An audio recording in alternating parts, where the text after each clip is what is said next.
like to call this meeting to order. Ms. Evelyn Garfield, would you like to lead us in the Pledge of Allegiance, please?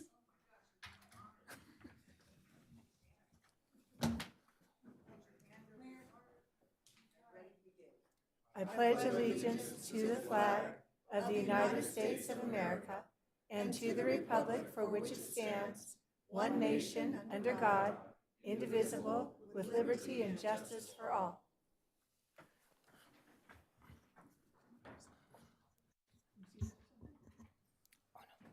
I wanted to make sure she was. Thank you. I wanted to make sure she was on the broadcasting, yeah. Roll call, please. Councilmember Rhodes? Here. Councilmember Lister? Here. Mayor Pro Tem Judge? Here. Mayor Kavanaugh? Here.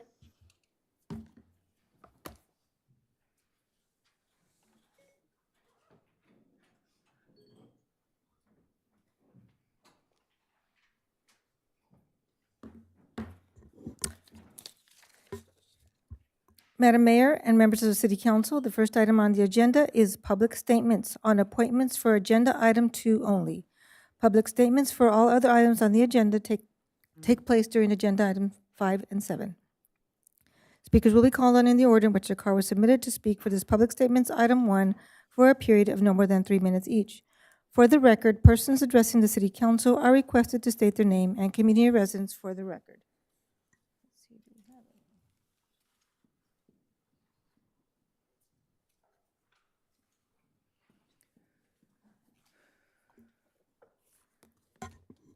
The first speaker is Sheila Johnson.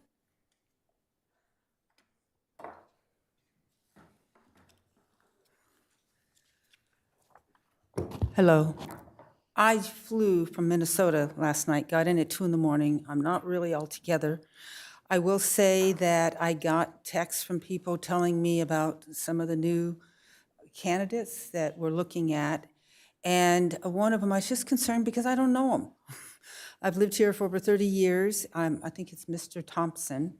And I just recently moved here. I just wanted to encourage the council to please do your due diligence, which I've always trusted, and really look at the background, because I'm in District 1, and, you know, we have a certain culture there and know each other, and just really encouraging you, since we're doing it this way, to really know who they are, because that is my main concern. I don't know, and I'm a little concerned from what I'm hearing, but you never know these days. So I'm looking forward to hearing more, and I do have some that have that are candidates, and I'm hoping one of the ones I've known for many years will be selected. Thank you. Jennifer Swenson.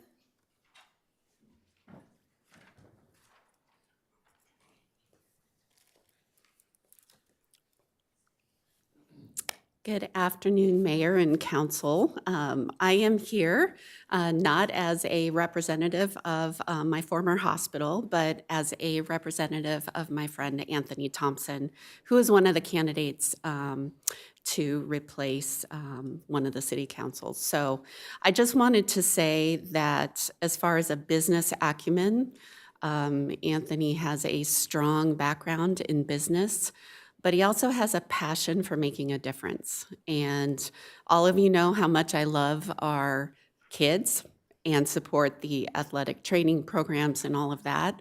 Anthony has done as much, if not more, in support of our community and especially with our athletes. So I just wanted to let you know some of that background that he brings to the table and speak on his behalf. So thank you. Thank you. Brian McGrath.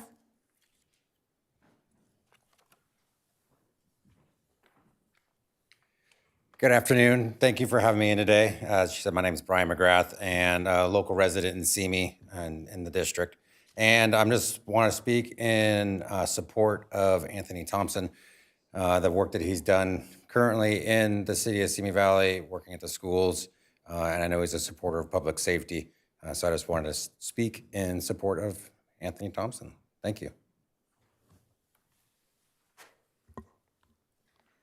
Madam Mayor, that was the last speaker.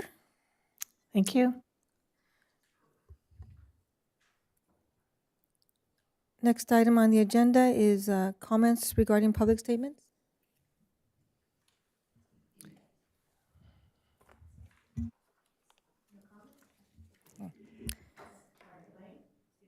Councilmember Lister?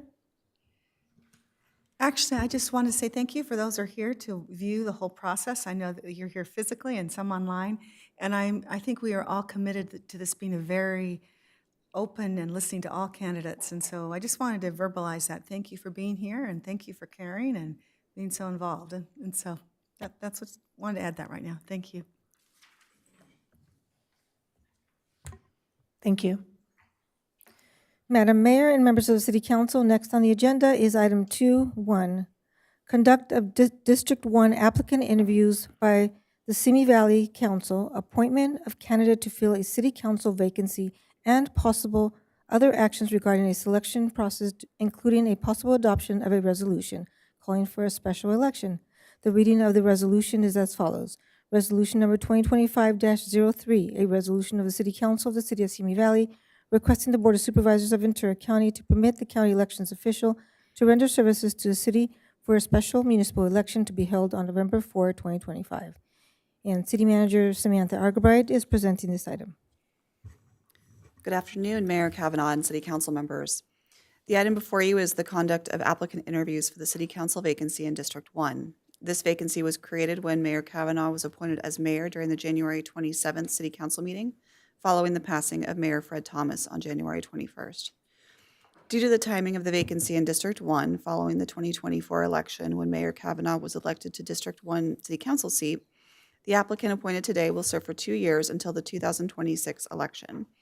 During the 2026 election, an election will be held to elect a candidate to fill the remaining 2 years of the term. This will allow for the District 1 Council seat to be back on a regular 4-year term cycle for the 2028 election. The Council is being asked to make the following determinations regarding the selection process prior to beginning the interviews this afternoon.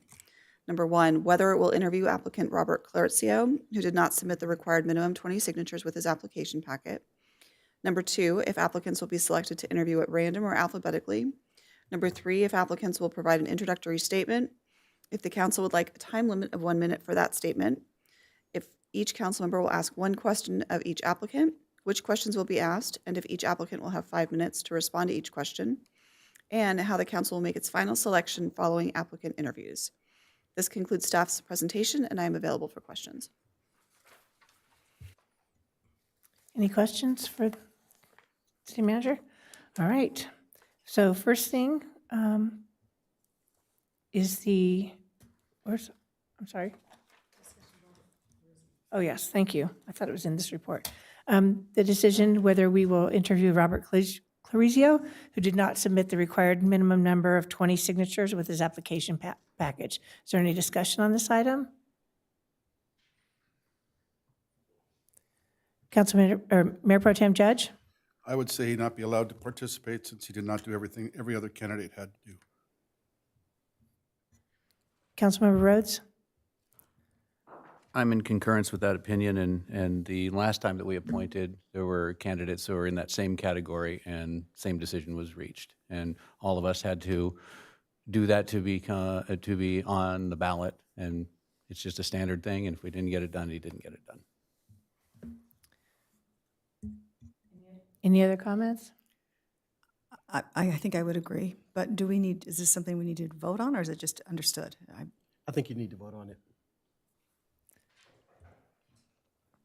Then I'd make a motion that Robert Clarizio not be able to participate in this due to not filling out the sufficient paperwork. Second. Call the vote.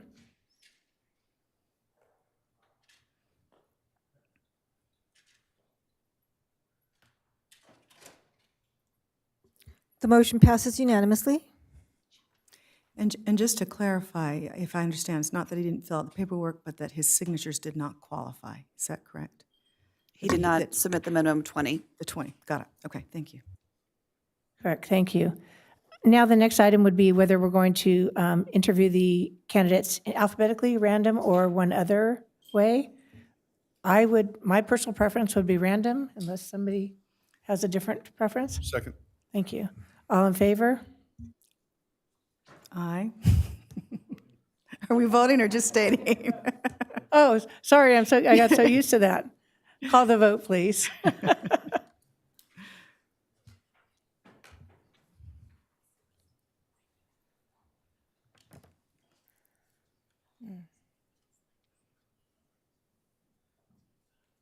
Okay.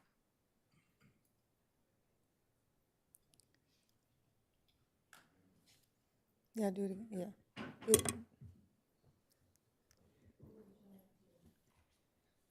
The motion passes unanimously. And again, to clarify, you're going to put all of the names in a hat and pull one out one at a time, and is that, she's got her tub? Okay, Yes, thank you. okay.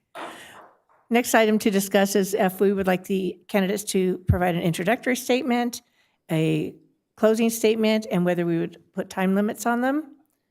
Any discussion? Councilmember Litzter? So I do like the idea of an opening statement for 1 minute.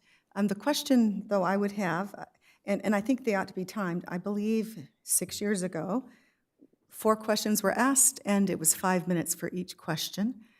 We also had more candidates at that time as well, just to put it in perspective. My thought was that we certainly want to get to know these candidates well. My thought was possibly we could consider 2 questions each, but maybe limit it to 3 minutes, which basically would take us to 25 minutes total. If you have 1 minute to start, 1 minute intro, and then, did I do my math right? I'm just doing it in my head very fast. It would give us about the same amount of time that was used last time. Second? Call the vote.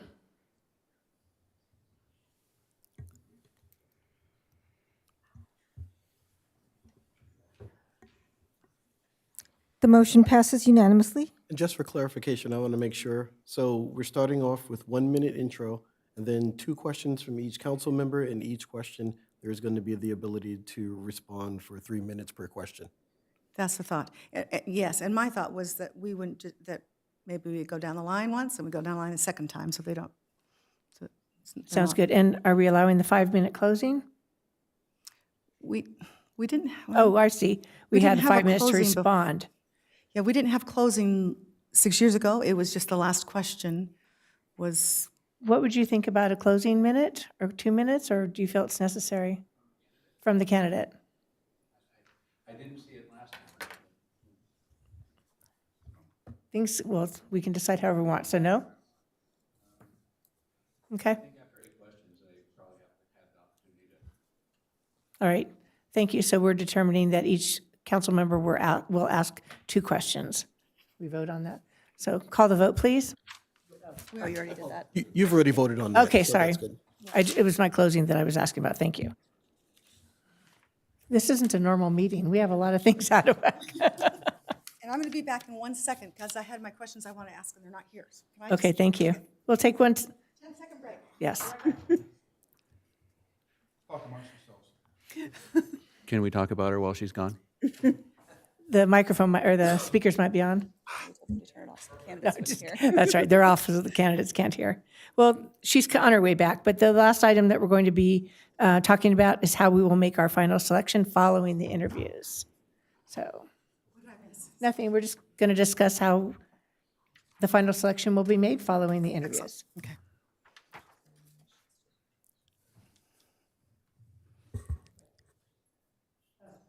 Oh, we have to decide on our questions in public. So, thank you. Okay, who would like to go first? You have to state what your questions are going to be. I thought we were doing process. Me too.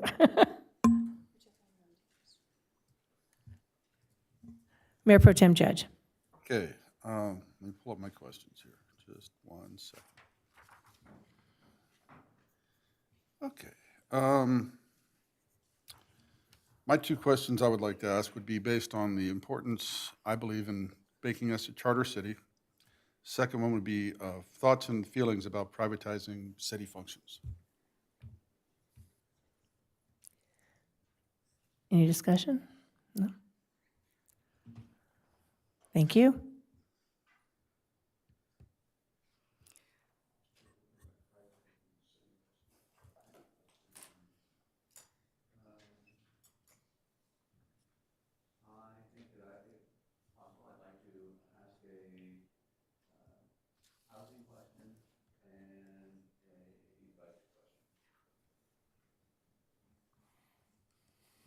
Does he need to be a little bit more specific? No, if you're covering those topics somehow in your question, right? Yeah. Yep, the only thing I'll indicate is all the questions need to be consistent to Right. each candidate. Each, So same each one will question. be the same over and over, yeah. Got it. I think, I have all these fun questions, but I think the two that I would like to ask are a little bit more, well, the first one I actually want to ask, as you know, I have an interest in the amphitheater, and it's in District 1. I'd like to basically know their ideas, philosophies, or thoughts about it. So I'd like to ask about that. And then the second thing I'd like to ask about is their process. Having been in this spot 6 years, well, I'm going to read this question. You can tell me if you think this is all right. Having been in your position 6 years ago, I know a little of what you might be feeling. However, once appointed, I got to speak to a reporter, tour the city offices, and go home and celebrate. This time, whomever gets appointed will be immediately seated, take a break, and then continue with the meeting agenda. Did you have time to review the agenda, and do you have thoughts about any of the items on tonight's agenda? Am I okay to ask that, Madam? Mr. Attorney, is there anything wrong with asking that? It's kind of, it's a question of preparation and awareness of the process. I absolutely think that you can ask him about preparation, ready for the process. My concern with going into too much detail is they may ultimately be up here and voting on it. And what we don't want is that they've pre-made a decision beforehand, and so. That's a good point. Okay, let me think. Okay, let me think about that second question. Dee Dee, what are your two questions? I'm going to use one of them that we use in some of the other interview selections is, what is the most important issue facing Simi Valley, and what is your solution for that? And then my second question would be, where do you see Simi Valley in 5 years? Okay.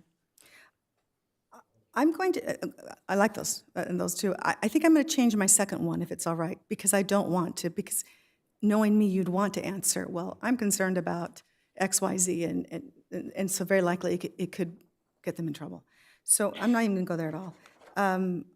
I think I would like to talk about the city being divided into 4 major departments: safety, public works, environmental services administration. Which area would you like to explore first, and why? If that's all right. See, but, Good. okay. Any discussion on any of the questions? Councilmember Rhodes? My only thought is, I would love to have heard someone have a question about homelessness, but maybe they will bring that up in the, what's your top issue? Could be what they've, exactly. Do you want to change one of yours to face that, or you're okay? No. Okay, stay with what you're at. Thank you. All right, so I think we have our 8 questions. Thank you. All right, now our next step is to decide how we want to make the selection once the interviews are done. Well, and I'm sorry, what is the order that we're doing those 8 questions in? You're just going to go start one Take side? first and fifth. You want to go? Being the rookie. Yeah, First we'll and go fifth? seniority order. Okay. So we'll second starting and with sixth. Rocky? Okay, that'll work. Okay. Okay. What ideas do you have in regards to the actual selection once the interviews are conducted? Does anyone have any preferences? Councilmember Rhodes? I have an opinion because I went back and watched from before, and 2 of you won, 1 of you was selected. As a observer of the process, I found the handing in the cards thing to be a little kludgy, but also I can see the benefit of doing that in terms of sparing feelings and that sort of thing if you can come to a consensus decision. So my thought is, if we have a clear motion, if we do the card thing and we have a motion, I just want to adhere to Robert's Rules of Order, where if we need to have a discussion before we vote, we can have that discussion. So we get a motion, and then we have a discussion about that motion. And here's my fear and the problem I'm trying to solve. If someone interviews extremely well, and I happen to have some other knowledge, that person probably not going to be a good candidate, and I see a train wreck coming, I want to be able to say, hang on, I need to alert you to something. On the other side of that, I also want to be able to advocate for someone that I think would do a great job, and just the declaring a name, voting, and then the results are the results seem less deliberative than what I saw last time. Got it. And so for clarification, when it comes to the actual selection, the proposal is to do a motion, a second, and then a discussion, and then you take a full vote. But that's not what I heard. I heard to still fill out the name, give it, and then do that. Or which are you saying? My preference would be just to open it to us to have a discussion and see if someone rises to the top. If that's uncomfortable and we want to do the put your first and second preferences on a card and turn them in, and then someone, as a result, goes to nomination, great. I just want to be able to stop the process and have a discussion. So you want discussion prior to names being submitted?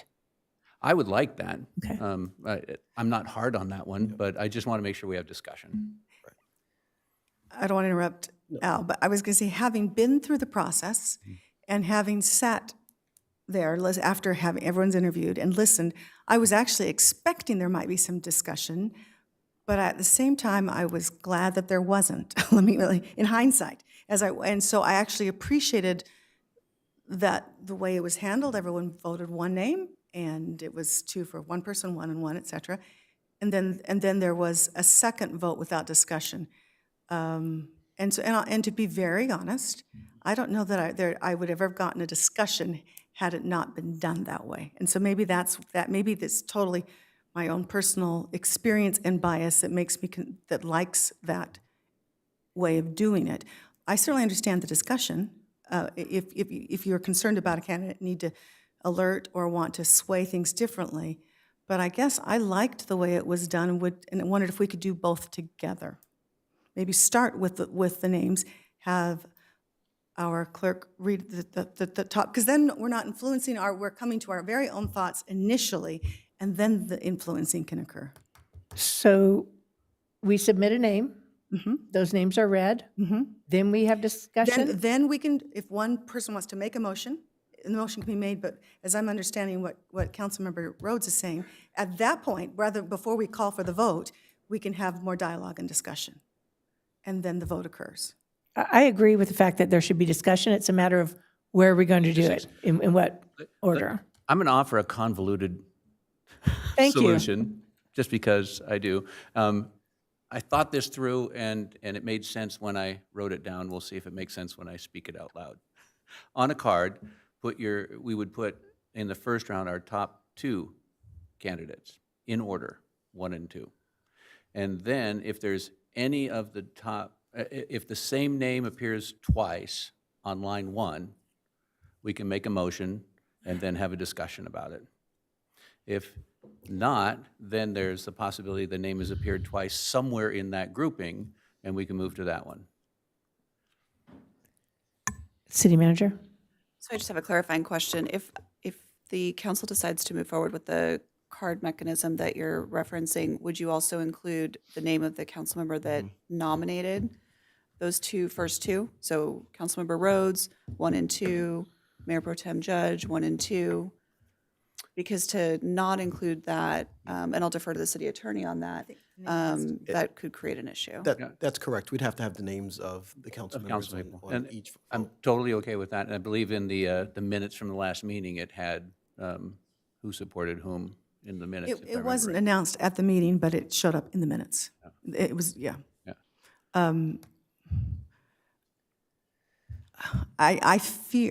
Don't fear, but that sounds more complicated than just putting first name in the discussion. can make it And- complicated. And 1 and 2, and then having that, and then, I think you get in essence, the same result, but done slightly different. It takes 2 passes of writing things So, down. first name first, and then see what comes of that, and then if not, submit a second. And then, but they still have 1 and 2 to be part of the discussion. Yeah. So, All right, 6 of one. half dozen the other. I know, I'm still a Yeah, little, I may be a little bit confused, and y'all may be a little bit more familiar with the process, and I want to make sure that the audience understands too. So can we reiterate maybe what the plan is? Plan. So at the end of the interviews, each council member will submit a single name as a preference. And they'll put their name on it, so it is clearly attributed. It doesn't necessarily will be read, but it will be attributed. And if any one candidate has 2 votes from out of the 4, Or 3 or 4. or 3, 4, and then we put that to a motion. And then, after the motion, we can have discussion. Discussion before a vote. Right. Correct. And if that person does not pass, right, it's a 2-2 or whatever, it doesn't pass, that doesn't mean they're out, but we now submit another name. And we can, And you can submit the same one again, or you can submit a new one? That's a question. That was a question from last time. Aren't you suggesting that now we're submitting two names? okay, It but includes our first choice and then our second choice, it would include our first choice and then add one to it, right? not 2 new names. Okay. So the second round, you would say, leave your first name in and add a second name. And that still becomes part of the tally, that first name and then the second name. Okay, and then any name with 2 or more would be discussed? Or do we have to have a motion? I would say we move to the motion and then have a discussion. But then if you have 2 people with 2 votes, If we choose to have a discussion. yes. Because in my instance, of course, I was fortunate and had 3 names in the second round, none in the first round. But there were 2 other parties that had 2 names each. There could have been a discussion for all 3 people, for instance. There wasn't, because the process was a little different. But if I'm hearing you correctly, there could be a discussion once a motion's made. Is that correct? Yeah, so I was always big on, let's just talk it out. But I think there was a appetite for having a motion first, and maybe we could be clear without.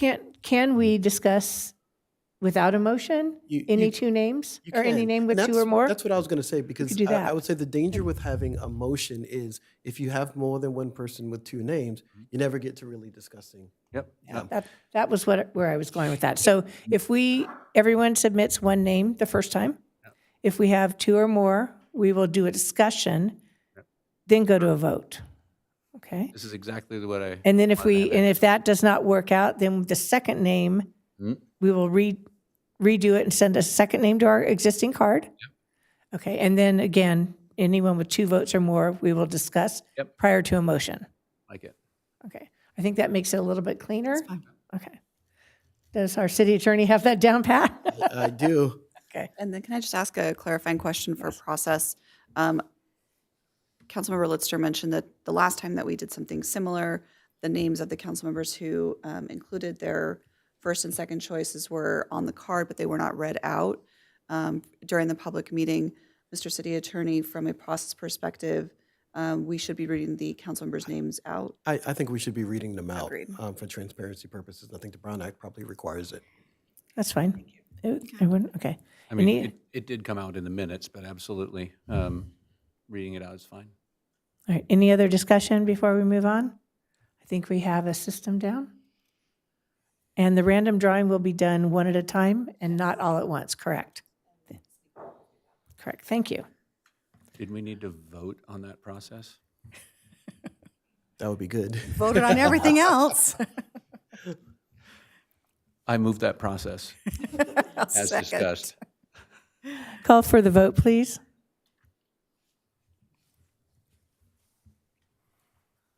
The motion passes unanimously. I think we're all on the same page now as we move forward, so thank you.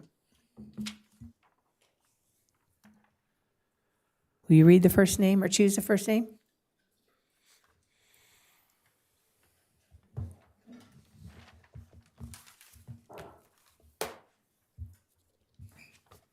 The first candidate is Linus Koyelis.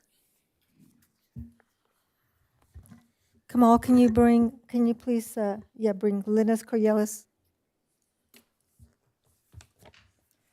I'm sorry, can I just ask a quick question? We voted the first to excuse 1 candidate. Has that candidate already? Just left. Okay, I'm sorry. Okay. Yeah.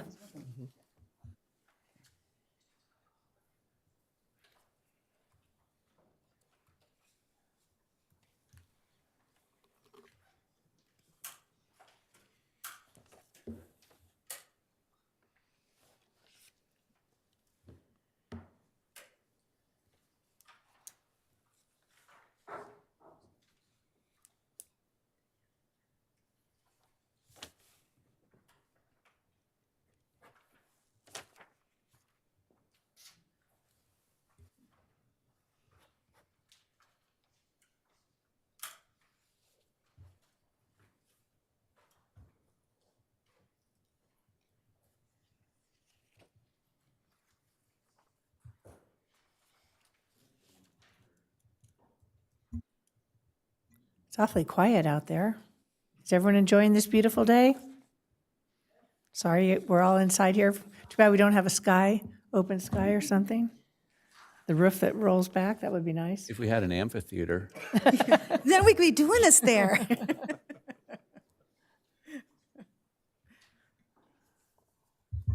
There we go. Welcome, sir.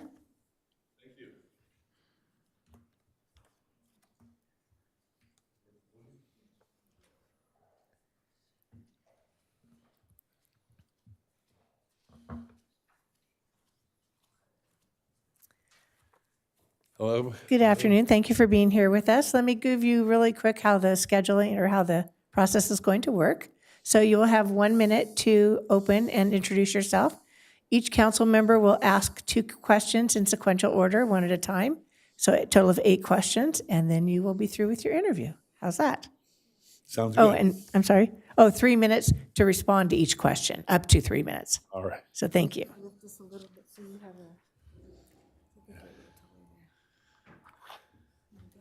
Super. Thank you. Yes. Will the timer be on for them to follow? For the 3-minute one? As soon as the question is asked, should I turn on this timer? At the end of the question, yes. Okay, Sorry, you're the guinea pig. Let me do that. always fun to be first up. Yeah, so this is 1 minute, yeah? Yes. okay, hold on Are you 1 ready? second. Okay. Yes, Okay. thank you. Good afternoon. My name is Linus Koyelis. I'm born and raised in Los Angeles. My adult life on the East Coast. I went there with the Reagan administration. I started volunteering when I was at UCLA. I worked at the White House, the State Department, the Pentagon in both military and civilian capacity. Then in Eastern Europe, helping build democracy, specifically in municipal government, transition from communist city governments to democratic ones. And came back and I lived in the city with the second lowest life expectancy in the United States. And that was where we got involved in municipal affairs. A very tragic situation. So then I reconnected with a high school girlfriend and she brought me back to California and we ended up in Simi Valley. It's 6.5 years ago. All right, thank you. Question number 1 will be from Councilmember Rhodes. Linus, good afternoon. I get the first question, and the first question is going to be on housing. Explain how you would use SB 9, ADUs, and other means to meet our RENA obligations in housing. I'll just be straightforward. I think that pretty much all of the current housing programs from New York to San Diego, from Seattle to Miami are maybe well-intended, but fundamentally won't solve the problem. This isn't a brick and mortar problem. This is an education problem. And I believe that children in elementary school should learn about their family budgets. They should sit down instead of doing how many apples and oranges I can buy. Dad, tell me about gross family income, what are taxes, what are vacation costs, other costs, and so forth. By the end of middle school, they should have a personal budget. Do I want to be a doctor, or do I want to be an artist, or do I want to be a dancer? What is the average income? If I'm planning my life, they've got to have financial literacy. So I think that with that as a bedrock for housing reform, we'd start moving. We have to set an end date for this, because just building houses, mini houses, small houses, or like in Los Angeles where they give a 6-month certificate, to a person living in a tent in Venice Beach to live at the Hotel Roosevelt. Well, after 6 months, the problem's not solved. Moreover, they don't go.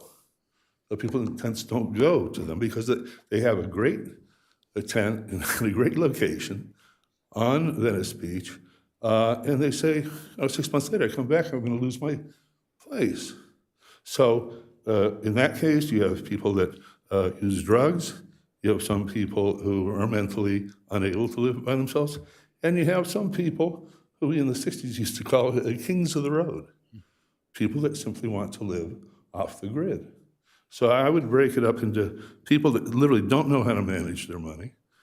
Then those drug addicted, hopefully they can be treated. Those that I believe that if someone is mentally incapable, that there should be housing, but they need to be controlled.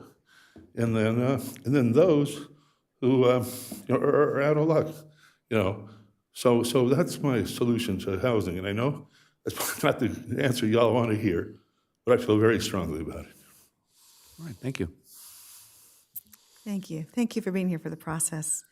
As you're aware, we are standing in the Civic Center, and with City Hall, the library, the police station, the senior center, all of that resides within District Number 1, which the candidate will be representing. There is a discussion about building an outdoor amphitheater on the empty 4 acres that years ago were designated for performing arts center space. What are your thoughts about such an endeavor? It sounds good to me. Frankly, it's news to me. I do believe that CME needs to have not just an entertainment, but a tourism, grand tourism strategy. When I was with the Chamber's leadership program, we did a day at the mall, at the Civic Center, right?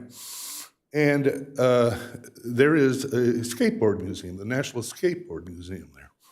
And I don't know much about skateboarding, not since I've been 8 years old, but I was extremely impressed. I was extremely impressed by the guy, all the vintage skateboards he had, the people on his board of directors, very impressive group. But one person in our group asked him, where do you see yourself in 5 years? His answer, Las Vegas. He doesn't think CME appreciates his skateboard museum. So, whether we go from the Reagan Library to the amphitheater to the skateboard museum and so forth, I would like to see a sort of someone to take all of our assets, our cultural assets in that sense, museums and libraries and other performance venues, and see if we couldn't have where they would sort of blend with each other and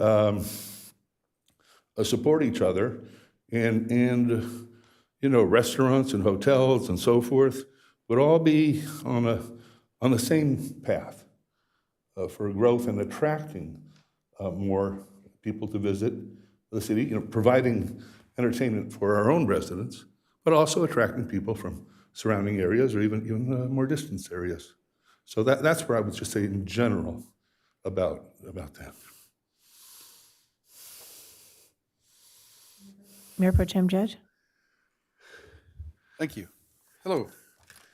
My question is going to be on if you can explain to me what your thoughts are on the differences between a charter city here in the state of California and a common law city or a general law city, and pros and cons. Well, I don't know all the details. I know that we're not a charter city, and that makes opposition, if I could say, to suggestions from Sacramento all the more difficult to implement. I don't know, is the microphone not balanced? So I literally don't know, is it possible for a city to apply for charter status, and the benefits and the opposite of becoming a charter city? I'm not sure. But in general, I would just say the less interference by Sacramento in city affairs, the better.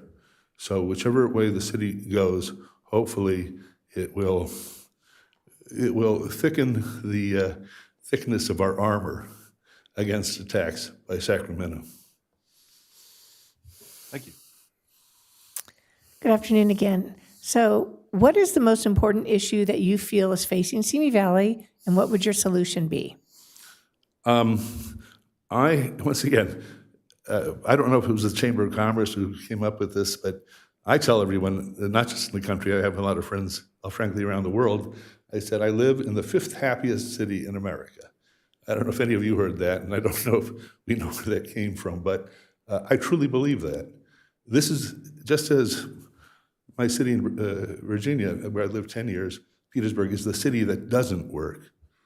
Simi Valley is the city that works. And I think, as I said in my cover letter, that we're like an Atlas booster rocket. We are circling the Earth far, far, 100 miles above the surface of the Earth. We can go wherever we want. Do we want to go to Mars? Do we want to go to Saturn? Do we want to go to Alpha Centauri? Are we happy just going to the moon? And so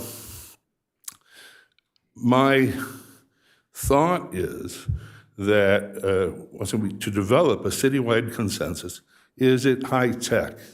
Is it entertainment in Hollywood?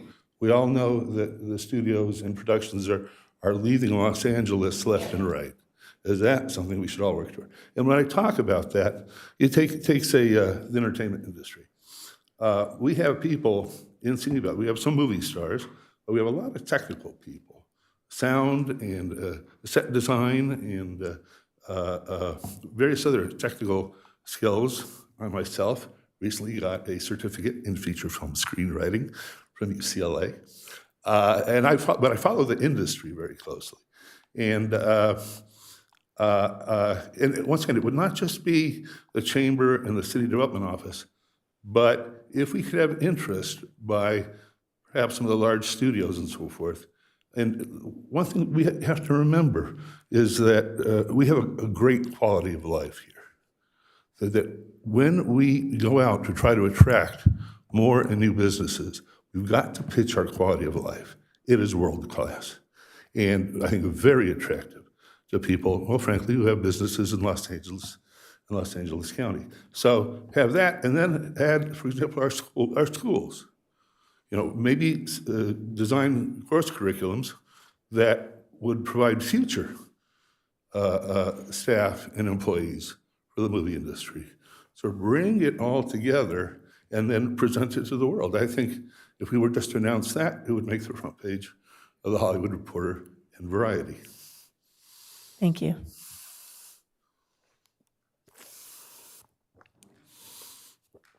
Now back to me. The next one's going to be a budget question. Budgets for the city are made up of balancing our inflows and our outflows like any organization. What is your experience in producing, managing, and balancing a budget? What are the major inflows and outflows of the city? And what should we do to increase revenue and or decrease expenses? My experience in budget primarily goes back to, once again, 10 years in Petersburg, Virginia, which was frankly a horror story. Certain years, what they called I forget the term, but the budget was a slush fund for the city manager, up to 60, 70%. The city did not authorize certain expenditures for staff, employees, fire department stuff. It was sort of a slush fund controlled by the city manager. The city had 63% adult illiteracy, so it was very easy to bamboozle people. I would look at the city budget and you'd see like $150 office supplies for, assistant city administrator. And then you look at salaries for assistant administrators, zero. So why are they buying $150,000 worth of paper clips and staplers with an office that has no people?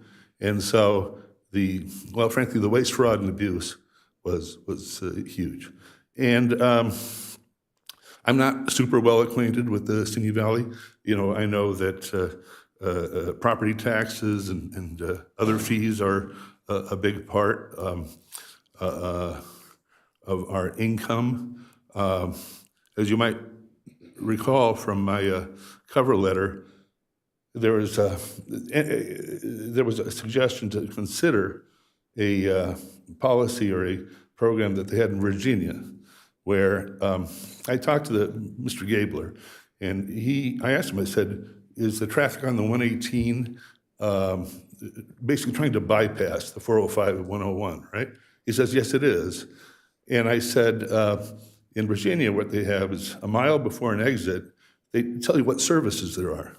Texaco Mobile, Holiday Inn, Motel 6, and so forth. When you get off the off-ramp, to the bottom of the off-ramp, they'll say McDonald's half a mile to the left, Burger King, a quarter mile to the right. And if life gives you lemons, lemons make lemonade. Since these people are transiting and not coming here to their homes, there's a good chance that they're going to need a McDonald's or a Texaco or a Chevron. So that would drive more traffic to our businesses. And the more businesses, the more retail, the more taxes you collect, the more people you employ. And, and that would be just a very simple, and I think in all the ideas that I submitted in my cover letter are low-cost ideas. Thank you, Lennis. Simi Valley is currently divided into basically 4 major departments. You have your safety, your police force. You have environmental services, your planning, code, safety, building safety. You have your public works, streets, water, sanitation, transportation. And then you have your administration, which includes the library, senior center, performing arts center, city manager, cultural arts center, et cetera. So 4 areas. Which area would you like to explore first and why? I think, without doubt, economic development. I've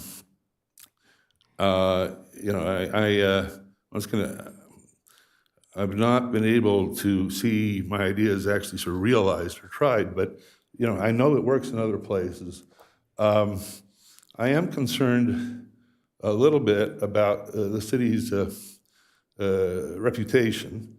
During the George Floyd riots around the country, the Ventura Star had a front page headline above the fold, "Does Simi Valley deserve its racist reputation?" It was a big, big headline. And I think that the city has to understand that, if you Google George Floyd and Rodney King and so forth, Simi Valley comes up very often. And I don't know if we have a strategy to shove good news up, and there are services that do this, shove the bad news down. And just in general, like I said, to promote our good image in general, I think we should be issuing a press release at least every 2 weeks, if not every week, of the good things that are happening here that will, once again, help attract investors in all sorts of fields to our city.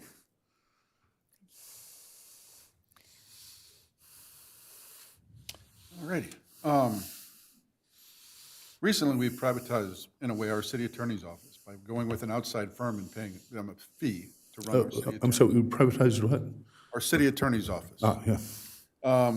We pay them a fee to act as our city attorney in legal matters for the city. That saved the city, in my opinion, a little bit of money. What are your feelings on privatizing other city agencies? In principle, I'm a big believer in privatization, just in principle. The private sector does things more quickly, cheaper. Once again, you compare SpaceX with what it costs them to send a satellite into outer space compared to NASA. It's like 1/100th. And the private sector works.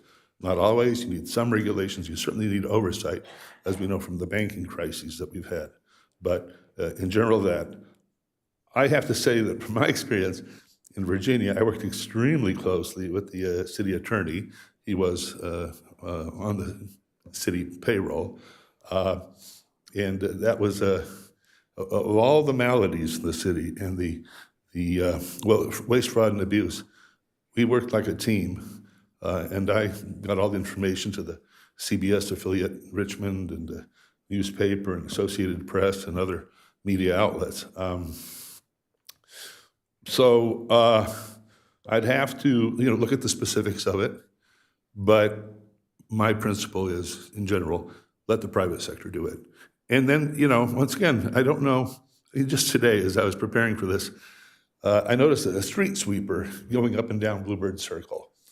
Well, gosh darn it, I will invite all of you tomorrow to have McDonald's sandwiches on the street in front of our house. It is clean as a whistle. Why does there have to be a street sweeper sweeping nothing? And I don't know what funds the street sweepers, but it's not just the street sweeper per se. What I'm talking about is, do we need absolutely every service the city's paying for? All right, your final question. So where do you see Simi Valley in 5 years?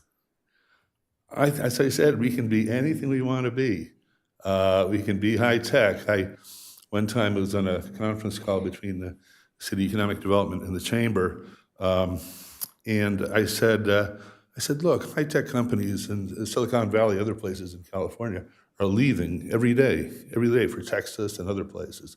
I said, why don't we put together a delegation of the city, the chamber, the schools, the police, go up to Silicon Valley and sort of, I saw these headlines in the San Francisco Chronicle, Simi Valley attacks Silicon Valley, sort of an imperialist move. And to invite them to come take a look. Come take a look at our property, what's open, what's available, what could be built. And then everybody said, well, poo-poo. And this says, because regulations and tax rates are the same in Silicon Valley and in Simi. What they, once again, aren't pitching is the quality of life. The quality of life. Sometimes I think that, and I know that I've read all the other candidates' applications, and they're wonderful candidates. There's not one bad application. But one of the problems of the city is you don't realize how beautiful you are. We have a great city, and we can take that rocket ship wherever we want. If we're happy being a bedroom community, that's fine. But I think we want to be stars in movie and television, high tech, and other kinds of entertainment, a venue for events, education. We can go anywhere we want. We've got that solid gold booster rocket. We can go anywhere we want. All right, thank you very much. That concludes your interview. You are more than welcome to take a seat in the lobby area here if you like and watch the rest of the applicants. Thank you. All right, thank you. May we have our second name? Joseph Ayala. Thank you.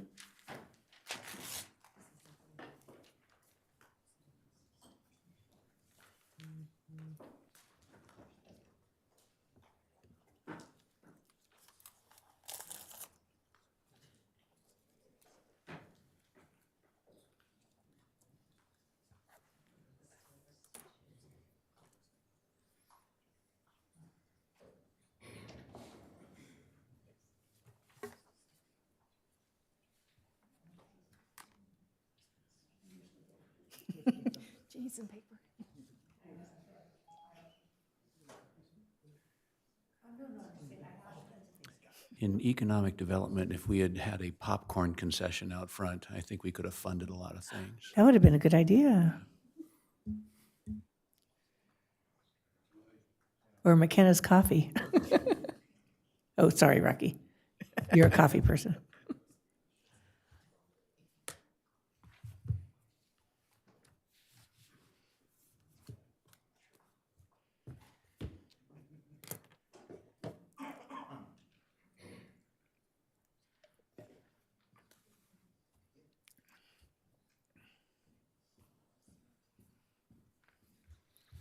Well, welcome, Mr. Ayala. Oh, I'll give you the instructions for your interview.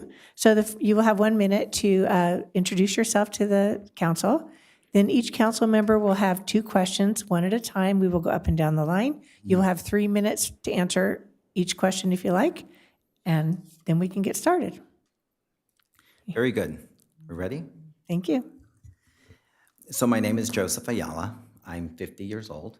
So I figured now's the time to pursue a goal I've had ever since I was first elected 4th grade class representative. A chief revenue officer once had said, never confuse activity with productivity. and that's why I'm standing here today. He always said, do work that matters.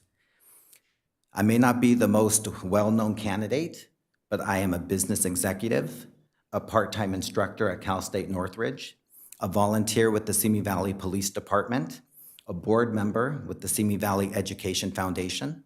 I'm also great at time management, and I know that I can fulfill the duties of a city council member.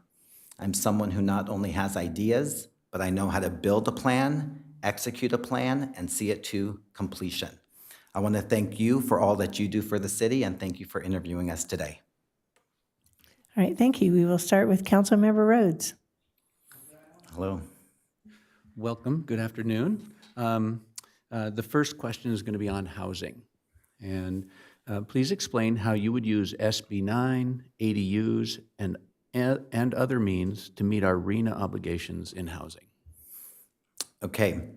Well, I think one of the things that's important to remember about housing is the reason that we have a shortage of housing here is because people want to live here. People want to live in Simi. So it's a good problem to have, but a very challenging problem to solve. I think that the state also encourages new housing development, which kind of puts us at a little bit of a disadvantage because they really don't understand what we're dealing with specifically in our city. I think that with the ADUs, I have one, and I think that it's a good alternative for people because it's easier for them to get in. It's less expensive for them to do that, and we need to streamline any processes we have that restricts people from building and doing things like that. I also think that we can use mixed-use developments to really encourage housing. A lot of times these units are more affordable than single-family homes. They often yield higher property taxes, and as you know, the highest revenue for the city is property taxes themselves. It will increase tax revenues because the residents will actually shop in the places that they basically live. And I also think that one of the highest barriers to home ownership here is the down payment, especially for young professionals. And what we know is that 43% of Simi Valley residents are in management or professional positions. 66% have earned incomes of moderate or above, which means they can make a monthly payment. It's the down payment that's the challenge. So I think we can revisit like a rent-to-own program, not for all units, but just a designated number for rent-to-own. Developers are not going to like it because they want all of their money up front, but they are getting density bonuses. They're getting incentives to designate units as affordable housing. And a rent-to-own usually comes due in just about 3 years. So it makes sense that they can make a small and equitable concession to make. There's developers out there such as Progress Residential, Divvy Homes, and Home Partners of America that are all across the country, including California, that are offering rent-to-own options. It allows people to move into a new home, to immediately start building equity, and they're allowed to pay the monthly payment, which typically includes an additional amount that goes towards a future down payment for purchasing the home. So those are some things I would encourage for the housing that I think would help. I also would continue to encourage you to move forward with the parking permit program that is tied to, I think, housing, because as you know, a big concern that people have when we talk about new developments is the parking issue. And I think if we had the parking permit program, it will go a long way to get community buy-in for these types of houses. Thank you. So you are standing in the Civic Center right now in council chambers. And within this area, of course, we're in City Hall. You've got the library there, you've got the police station over there, you've got the senior center. All of this is within District 1, which would be the position we're looking to place. And so there's a discussion about building an outdoor amphitheater on the empty 4 acres that years ago were previously designated for a performing arts center right here in the middle of this complex. So what are your thoughts about such an endeavor? The amphitheater, I think there's a lot of concerns around it, but I don't think that, I know we're doing a feasibility study right now on the amphitheater. And we really need to look at that feasibility study. One of the things that it would do, the benefits, of course, is that it's going to bring in money for our hotels. As you know, we have a transient occupancy tax of 10% right now. That brings in about $2 million per year. If we had people coming in for concerts and stayed here, we would actually make more money off of that tax that we currently have in place. I think that it will also bring jobs. We have to remember that there's a lot of people in our city who don't have college degrees. And if we did the amphitheater, you might have jobs that are very, very important and valuable, but don't require the college degree. We could have ushers, we can have parking attendants, we can have food concession workers. All of that is really important for our citizens here who are looking for jobs but don't have a college degree to get a professional one in the city. I love it being here because I live around the corner. We utilize all of the facilities that you mentioned. My mom is at the senior center every single day. I'm at the library with my daughter all the time. I still check out books. I still pay my water bill walking in and here at City Hall because I think it's great to do so. I do it on my walk when I'm doing that. So I think there's going to be concerns with the parking, with the noise, with crowds, all of those things. So I'd like to see the results of the feasibility study before I would say, yes, let's move forward with it and have the experts tell us what they think, and then ask really good questions as to with any gaps that we see. I also think we ask the people behind us, and we ask them that same question. How do you feel about it being here in the community? And I think if we have my own background and experience in business and looking at bids and looking at plans, combined with expert opinions that come from the feasibility study, combined with the input of the community, I think that's the perfect trifecta to figure out, is this the right time and the right place to have the amphitheater? Hello. Hello. My question is on charter cities. I would like to know your thoughts, or maybe you can tell us if you know what the difference between a charter city and a general law city is, and what are the pros and cons? So I don't know the difference between the two. I think that my approach to figuring that out is very telling. You'll see the book. I think I first do my homework. I'll be very well prepared. I lean on you as not just colleagues, but on mentors on any idea or plan that I don't know. But I'm really good at doing my own homework. I'm a teacher, as you know, and so I value that. And so my approach would be that I would do my homework on that myself first. I will read on that. I will take all of the notes like I have today. And again, I would look to you guys to understand the benefits of that. At the same time, I'm someone who has my own thoughts and ideas and will ask the good questions to understand what the differences are and if there's something we should do moving forward. I'm someone who, and I teach my students this, we should be listening to understand as opposed to listening to respond. And so when you ask that question, it's a good one. And even though I don't know the answer today, it's something that I know if given a short amount of time, I'd be ready to talk about it in the city meeting tonight. Thank you.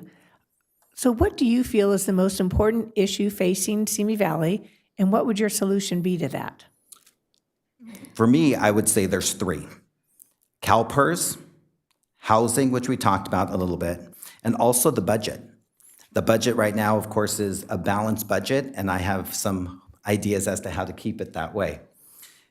For CalPERS, I'm personally vested in it because I'm a CalPERS member through my employment at CSUN. So I know the importance of how it works and all of that great stuff.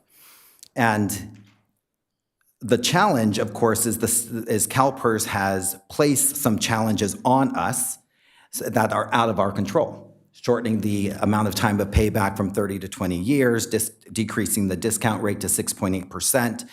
We now pay the flat fee every year, so we don't have a lot of wiggle room to get that done. I would say that in last year, as part of negotiations, we were in negotiations I'm part of the California Faculty Association. We had a lot of town hall meetings and surveys, and what we found was we as employees don't really want to contribute more to pay our pension. But what we want even more than that is knowing that when we retire, our CalPERS is completely funded for us. So we have to keep that in the front of our mind that maybe people would be willing to pay more with that more of a guarantee because we want that safety net. And as we go through different negotiating tactics, we can keep that in mind. I think we continue to also pay, when we can, the one-time payments to CalPERS, like you have done over, 2 payments equaling over $7 million, because that lowers our tax, our interest rate the following year. And 80% of the organizations in California took advantage of that program last year as well, so it does work. The next thing I would say is we talked about the housing and the rent to own, so let me talk about the budget. You guys have done a great job of balancing the budget, and we need to continue to stay disciplined and refrain from committing one-time dollars to ongoing expenses. I think we also need to really double down on our grant program. Our grant program today brings in about 0.4% of our revenue, but it's free money. And a good example of that is the $7 million that is a grant that we got for our transit hub and electric buses.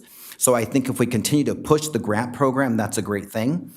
I talked a little bit about the transient occupancy tax. It's at 10%. It's been that way for a very long time.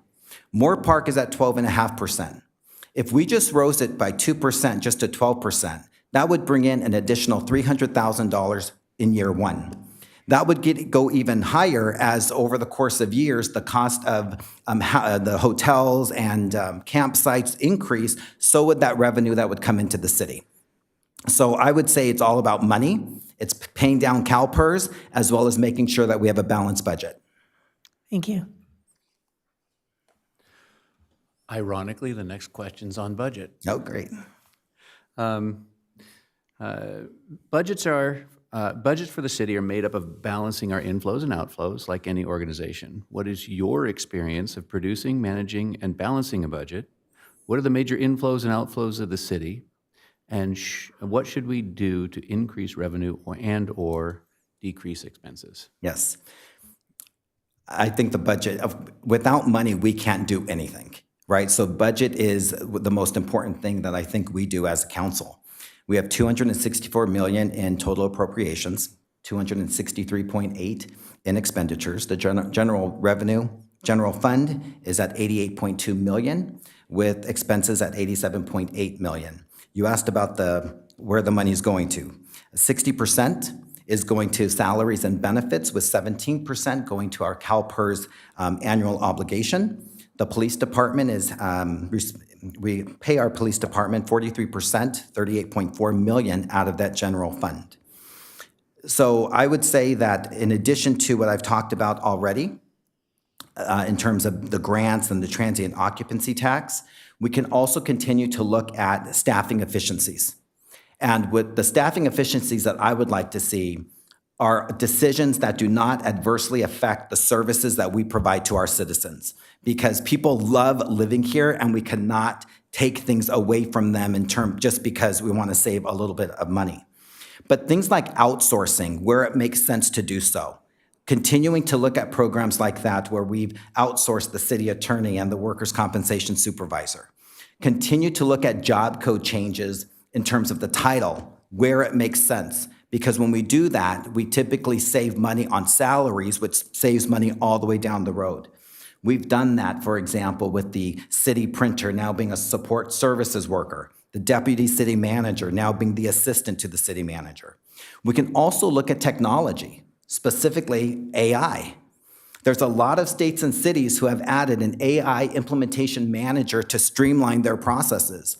Long Beach, for example, is piloting a program right now utilizing an AI platform to streamline their processes. We can continue to look at projects that save us money in the future, even though we have to pay for them now. A good example is what you're doing with the water conservation project, getting rid of the turf. Not only did that bring us into alignment with state regulations, but it also provides significant water savings and cost savings. And we also can ask the departments. And when I say ask the departments, I don't mean the managers. We ask the workers. Because I think if you ask the workers, what are some ways we can save money in this department, they will tell you. So I have ideas, but the underlying theme is none of my proposals impact the level of quality of service that our community has come to expect from us, and I think that's very important. Thank you. So going on, when we're discussing the city itself, it's currently divided into basically 4 major departments. You have, of course, your safety, the police force, environmental services, which includes planning, building and safety, et cetera. You have public works, which are your streets and water, sanitation, transportation. You also have the administration arm, which includes the library, senior center, cultural arts center, the city manager, et cetera. Which area would you like to explore first, and why? For me, I think it would be public works, because I don't know enough about it today. I know a lot about the police department because I've been there for the past 10 years. So I know kind of the ins and outs of what we're able to do with the police. For public works, for me, what I would do is I would want to continue to learn so that as they're putting forth budgets and requests for us, that I actually understand what they're talking about. I was talking with someone, he works for the Waterworks District. I was talking to him the other day, and he is a parent of one of my daughter's Girl Scouts. And we were just chatting, and he was talking about some budget items. And he said, someone looked at him and said, why can't we just buy that off of Amazon because it's cheaper? Why can't you just do that? And he started to explain the differences between how you can use things and how you cannot. And I started sitting there thinking, that part of my job, and I was already thinking about this today, is if I get appointed, one of the first things I'm going to do is call him up and say, when is my tour? When is my tour of the water so I can see how it really works? Because not only do I feel I need to know it, but it would be very interesting to me too. I want to take a tour of the sanitation department, which I know they already do, so that when we have discussions with these groups, not only do I already have a connection with them, but I can actually see in my mind, what are they talking about? I can visualize it. Councilman Rhodes, at a recent meeting, you were asking the question of what's a bubbler when they were talking about the Phoenix Ranch development. Those are questions that I have too. And if I were to go out to see these different sites and things, and I would learn what all these things are, it just becomes more real for me. And I'd like to do that so I have just a better understanding and just can make more informed decisions if I have a hands-on experience of that. So I'd like to do public works because I think there's a lot of interesting things. It's stuff you can actually see and touch and feel, and you're working with people who know the ins and outs of that business. Okay. Recently, we've privatized our city attorney office, as you mentioned. In my opinion, I think we saved some money on that, and it's doing very well, in my opinion. How do you feel about privatizing other city agencies? I think that we do it when it makes sense to do it. I don't think it's something we take lightly. I think the challenge with it is that when we privatize it,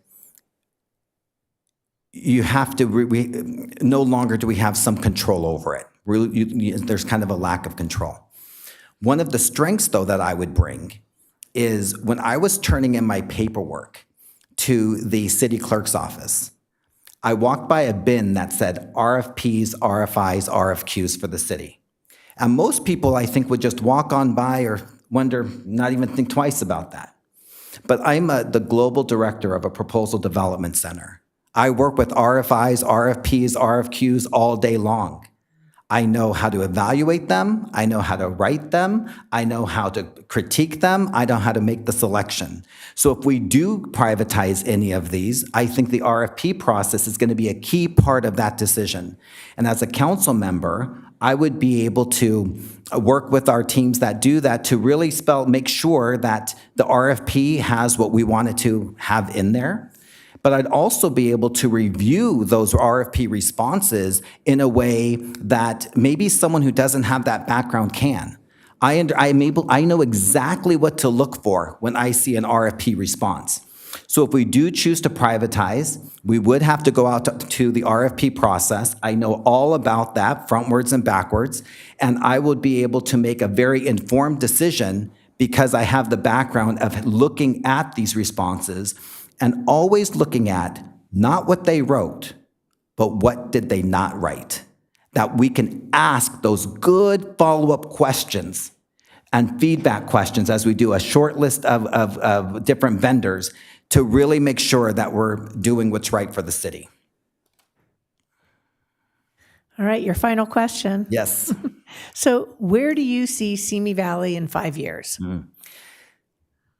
Simi Valley in 5 years is going to be a place that people stay.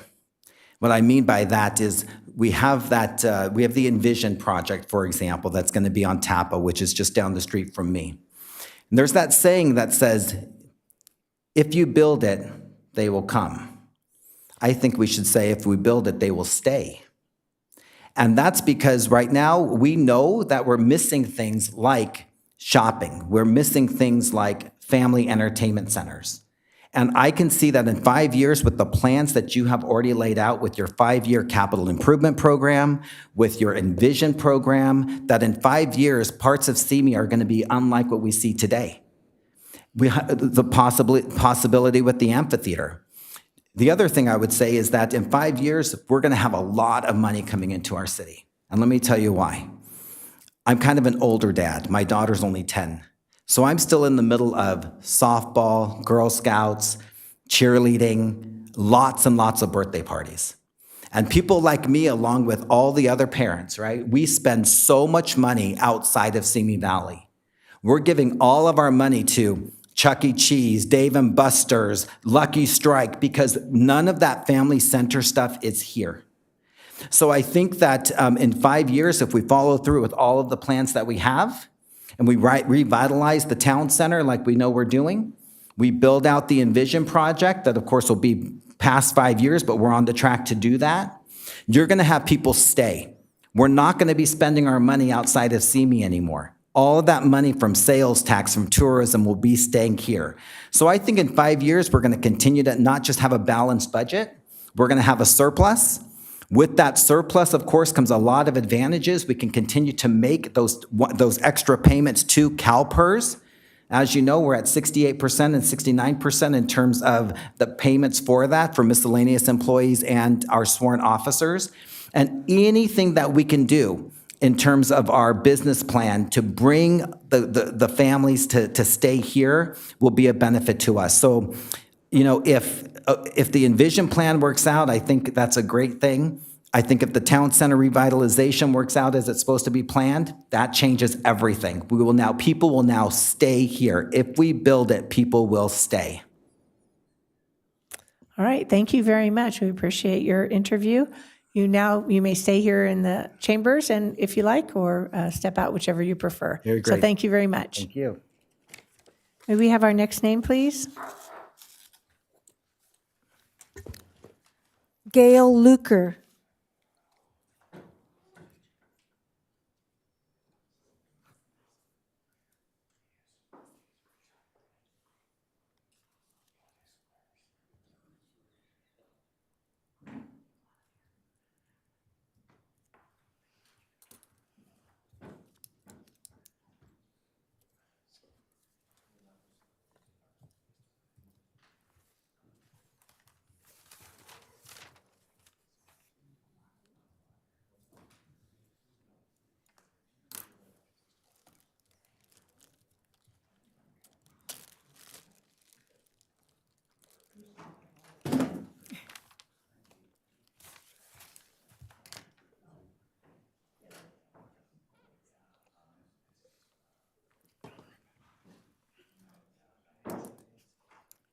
Got my Diet Coke.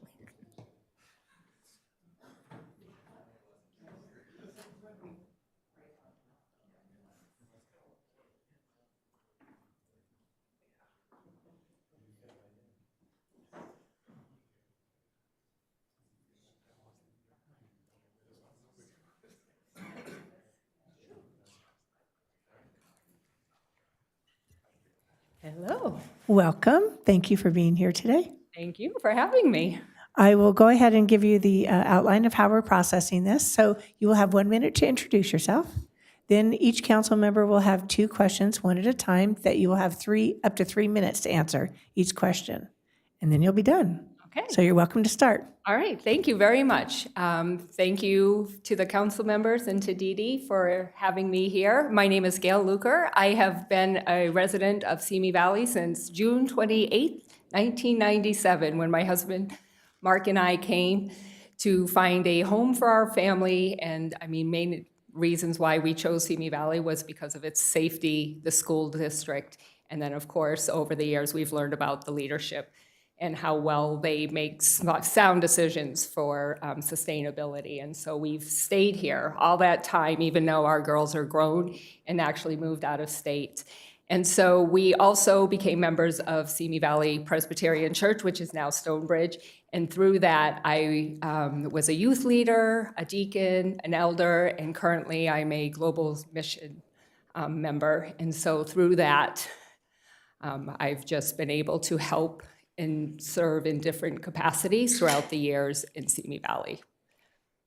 All right, thank you. We will start with Councilmember Rhodes. Good afternoon. Good afternoon. And the first question is going to be on housing. So please explain how you would use SB 9, ADUs, and other means to meet our RENA obligation in housing. Thank you very much for that question. I am unfortunately a little unfamiliar with the exact requirements listed within those organizations and statutes. However, I think working collaboratively with other council members and those particular units, that I would learn what the actual challenge is and what has already been tried, and then go from there in order to find a solution to be able to help housing, because unfortunately housing is a very difficult component, not only here in Simi Valley, but nationwide. And to be able to address that, it's going to take a lot of, I think, new and innovative ways in collaboration amongst different organizations and peoples to be able to come to a fair solution that will actually benefit the most amount of people. Thank you. So we are here in the city center and in the council chambers. And this whole area, the civic center, is comprised of City Hall, the library over there, the police station over there, the senior center over there. Of course, all of this is within District 1, which is the area that we are trying to find the right person for. There's a discussion about building an outdoor amphitheater on the empty 4 acres that years ago were designated for a performing arts center in the center of this area. What are your thoughts about such an endeavor? I think it's a wonderful endeavor. Actually, my husband and I, we walk our dog through the Veterans Park every morning, and we just recently actually cut through and looked and said, hey, I think this is the area where an amphitheater is going to be built, or at least suggested to be built. And I think for the fact that how community is so important to Simi Valley and gathering people together in a different form, that actually would be beneficial for our city. It would also bring in a lot of businesses, I think, to be able to support it in the entertainment aspect of what an amphitheater actually would do. It would create jobs for people for the building of that amphitheater as well. So I think there's short-term goals that would be accomplished with jobs, and then also long-term sustainable jobs because of having something as such to have different events held at. Hello. Hello. Please let us hear your thoughts and also your knowledge on the difference between charter cities and general law cities and your idea of pros and cons. So can I ask a clarifying question for charter cities versus General law cities. general cities?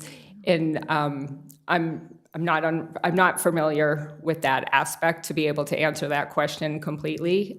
This is my first hand in putting myself forward in a political type of endeavor.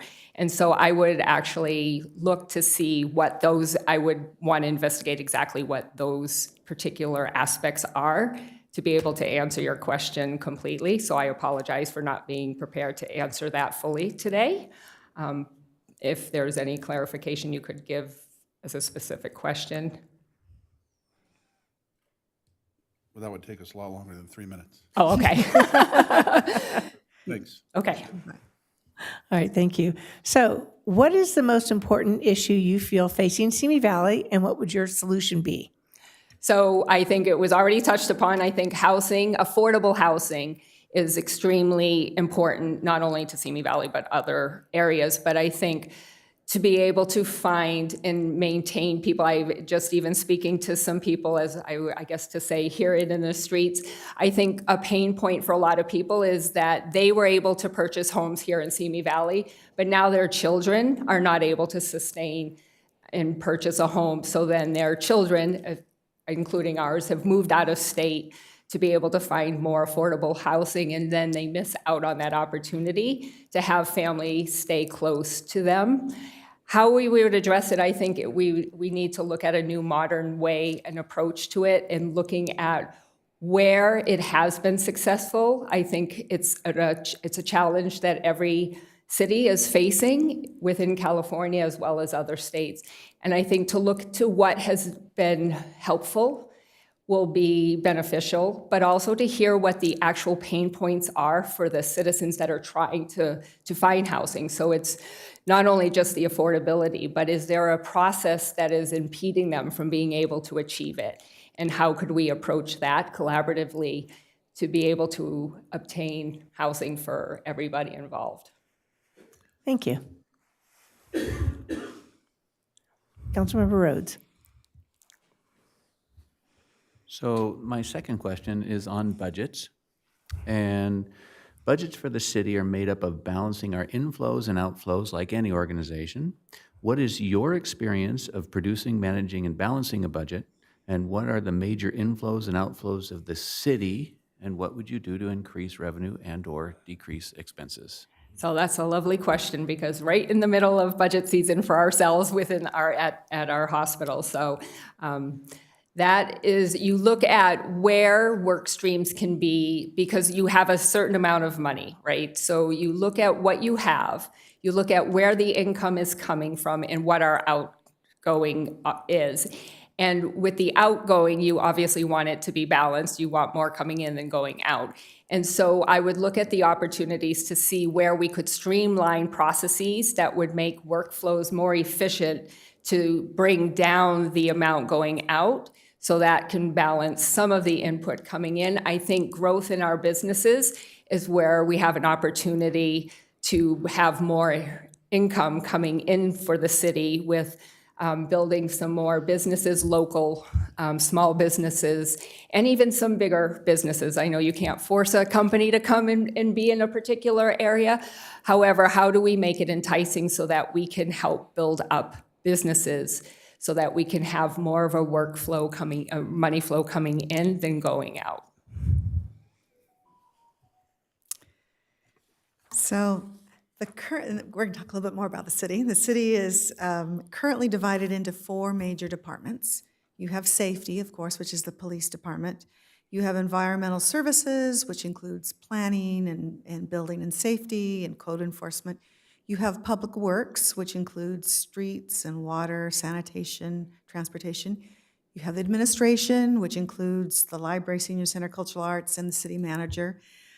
Which area would you like to explore first, and why?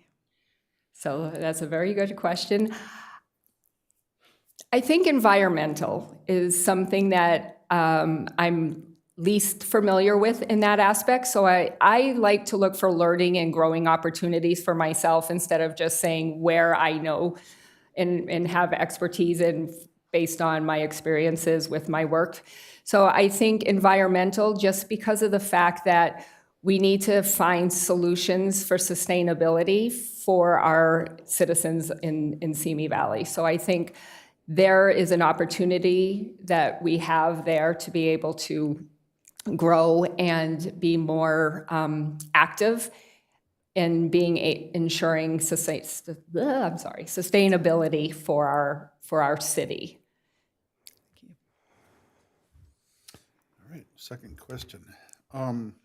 Recently, we've privatized our city attorney's office, and I believe, in my opinion, that that has been a good thing and it has saved us some money. How do you feel about privatizing other city agencies? I think, as you mentioned, to be able to look at what the work is that they are doing, and if it is more efficient and streamlined and actually has better outcomes of privatizing, then that's an opportunity for us to look at. So I think looking across the board of where there are areas that we could do that in is very helpful, and it would help with that aspect of what costs are assuming as a city, and being able to make sound decisions on having it be, and quite honestly, it creates a little bit more of a competition, right, into where we can actually benefit from that in our budget. All right, final question. So where do you see Simi Valley in 5 years?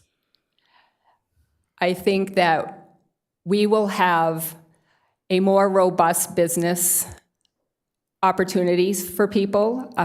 Like I mentioned earlier, I think that's one of our areas that we can grow in. And I think all of for the 28 years that I've been here, we said, my husband and I had said how it's a small town feel within a big city. I think that even to this day, even though with all the growth that we have seen, we still feel that. The sense of community is very strong in Simi Valley, and that's something that I hold true to my heart and want to see continue. And I think that in 5 years, we will see more opportunities of growth and people being able to have small businesses and having different areas to go to.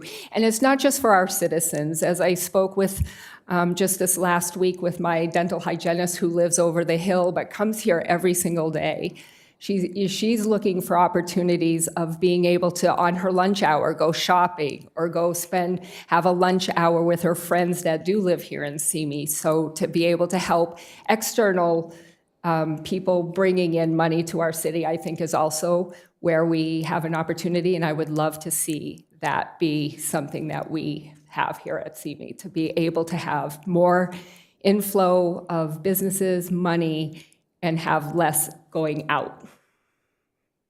Well, thank you very much. Your interview is now over. You're welcome to stay here in the chambers and watch the other applicants if you like. Thank you very much for all your leadership throughout the years. We really appreciate it. Thank you. May we have the next name, please? Donald Brote.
Good afternoon. Good afternoon. Thank you for being here. Let me go over the parameters real quick with you. So that you will have 1 minute to introduce yourself, and then each council member will ask 2 questions, one at a time, and you will have up to 3 minutes to answer each question if you like. So you may go ahead and start. Thank you. I'm happy to say that I've gotten to know each of you here today as I've lived here in town and served the community. I've supported each of you as you serve the community through good times and challenging decisions. I believe my experience serving on a nonpartisan board, like the Ventura County Employees Retirement Association, has allowed me to serve all residents of Ventura County as we manage over $8 billion in public funds. As chair of the Ventura County Taxpayers Association, we work on policy and interact with officials throughout the county. As chair, I serve as a watchdog to ensure the wise use of public funds for over 850,000 people. I believe these skills have positioned me well to be a great candidate for City Council. I look forward to answering your questions. All right, thank you. Councilmember Rhodes. Sorry. Mr. Brote, I get the first question, and the first question is on housing. Explain how you would use SB 9, ADUs, and other means to meet our RENA obligations in housing. Yes. So SB 9 and ADUs and RENA numbers. So the biggest thing is the housing crisis wasn't created by City Council. It's going to be unpopular to say City Council can't fix the housing crisis. A lot of this is outside of our control. With that, SB 9 has allowed people to use ADUs. If we're going to meet our RENA numbers, regional housing needs allocation numbers, then we're going to find we have to do something. We can't expand the city. We're surrounded by the Park District. They're an independent agency dedicated to land preservation. So we either could do high-density developments or lean into SB 9, lean into ADUs. You know, I would like to see the city work to ensure that parking remains accessible throughout the city. You know, the last thing we want to do is have roads where you have to drive a quarter of a mile away just to park. That's not the type of environment that Simi Valley is used to. That's not what they want to see. So, you know, as much as we may not like ADUs, it is a tool that we can use to meet the RENA numbers. It's required by the state. If we don't meet those numbers, we allow the state to come in and have more control. They can bypass our planning commission, they can bypass our city council, do whatever they want. I don't think that's in the best interest for anyone. That's not what Simi Valley is used to. We don't want to see a bunch of high-density developments. Having ADUs is a tool we use to meet those numbers.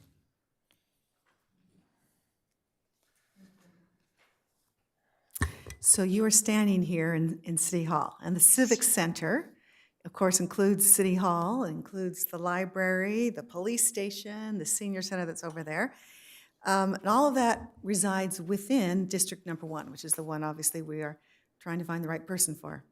So there's a discussion about building an outdoor amphitheater on the empty 4 acres that years ago was designated for a performing arts center. What are your thoughts about such an endeavor? So I think it would be beneficial to the city. We always refer to ourselves as a small town or having a small town feel. I think people forget, you know, Simi Valley has over 100,000 people. And the fact that our largest public venue to use is the Cultural Arts Center, I think that might fit 150, 170 people. That's not a lot of venues for our citizens to use and enjoy. We have so many festivals, so many events throughout the year. I love all of those. They're all put on by service organizations. They all benefit the city, but how much more could they enjoy it if there was an amphitheater? So I do believe it's beneficial to the city. Obviously, the city budget is very tight. So doing those things are going to be tough. I understand that we have to work with Moorpark College to make sure that we don't duplicate anything they may want to do. We want to make sure that we're getting enough use out of an amphitheater, but I do believe it's something that the city needs and would benefit from.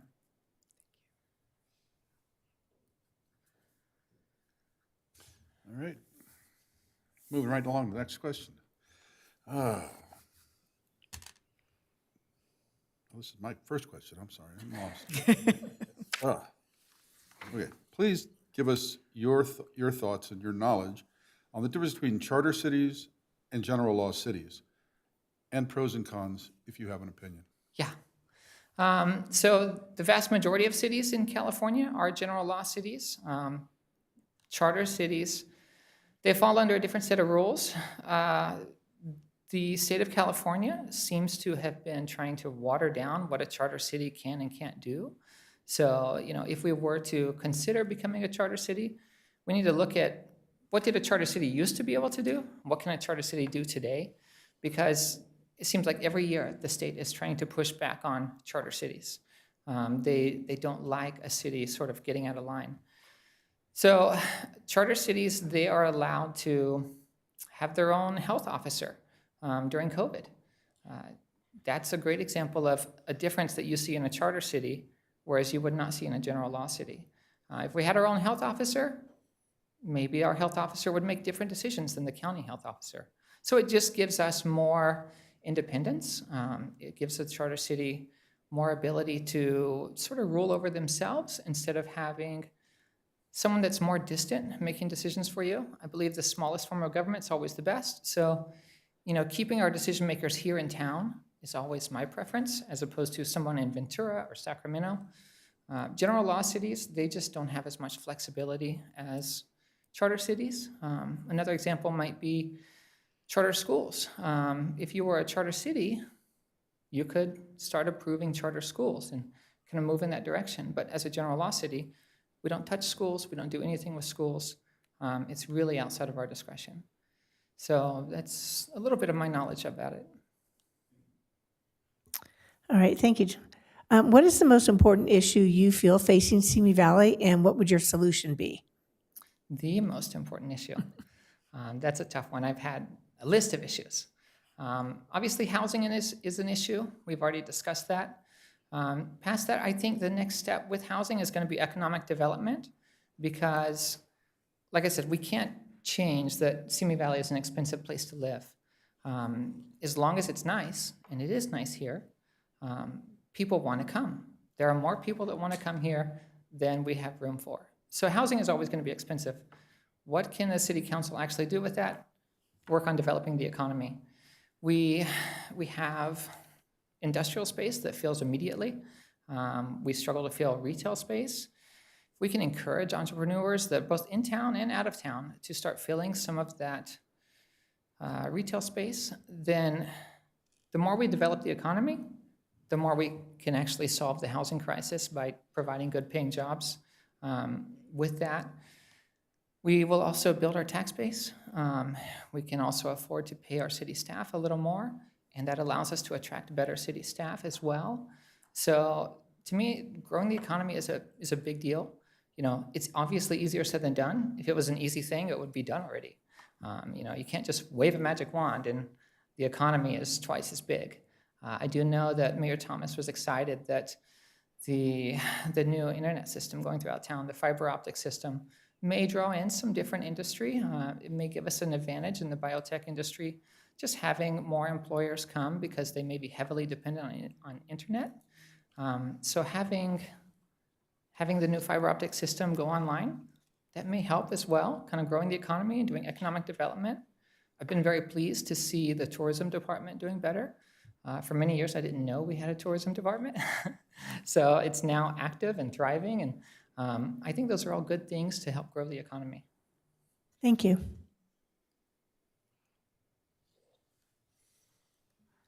Okay, my second question is about budgets. Yes.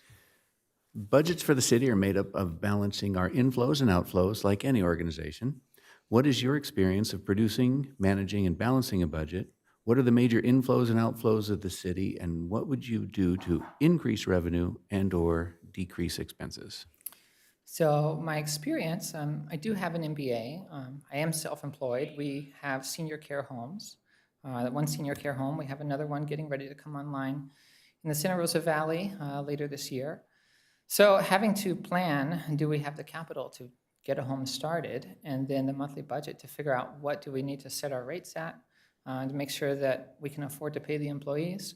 The nature of those homes, not every month has the same income, so you need to plan for having some extra because you may have some months that don't go as well. So that's a little bit of my experience. Generally, when people refer to the budget, they're mostly referring to the general fund.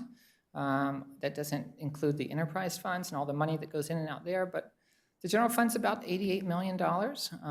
68 of that is spent on personnel. So that's our major outflow. Unfortunately, we don't give our employees $68 million. About half of it is actually overhead.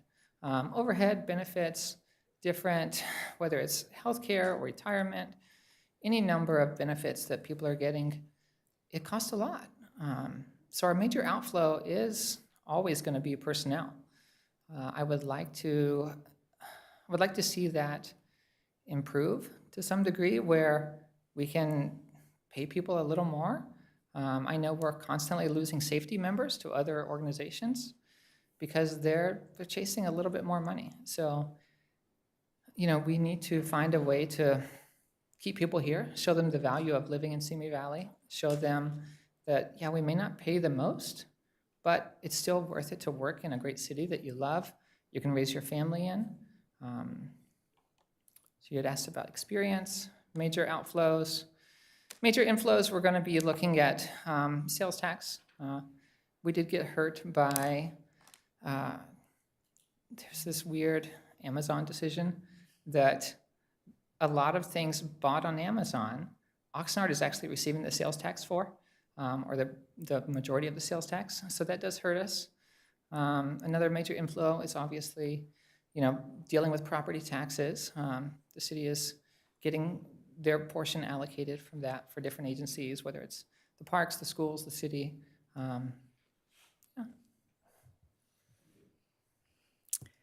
Thank you. So I'm going to ask you more about the city specifically. The city is currently divided into 4 major departments. We have safety, of course, the police force.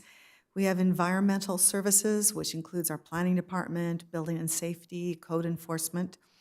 We also have our public works department, which is your streets, water, sanitation, busing, et cetera. We have the administration, which also includes the library, senior center, cultural arts center, and the city manager, accounting.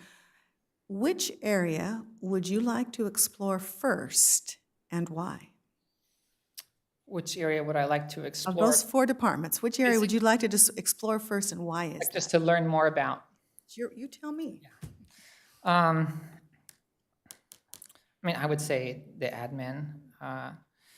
We've gotten to know some of the other departments a little bit better, like especially safety and public works.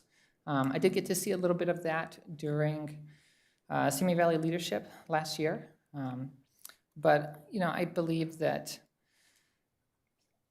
if we make change right now in the city, it's going to be top down. I'm not going to, as a city council member, I don't think it's appropriate to go to the police department and say, I want you to change this. I think communicating with our admin level and saying, hey, these are our concerns, constituents are sharing these concerns, communicating that with our admin, and then having them disseminate the information out, whether it's to safety or public works. The last thing we need is a city council person that runs around and just tries to have their hands directly on everything. It's great to learn about everything, but you still need to follow a chain of command while working the city. Employees don't like it when suddenly a city council person shows up and says, well, I think you should do this. So I think, I would like to see more of the admin department first.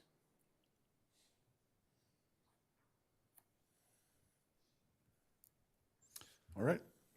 Second question. Privatizing city agencies. What are your thoughts and opinions on privatizing city agencies? Recently, we privatized, we farmed out our city attorney's office. And I believe it's worked well for us, and it saved us a little bit of money. Please give me your thoughts on that.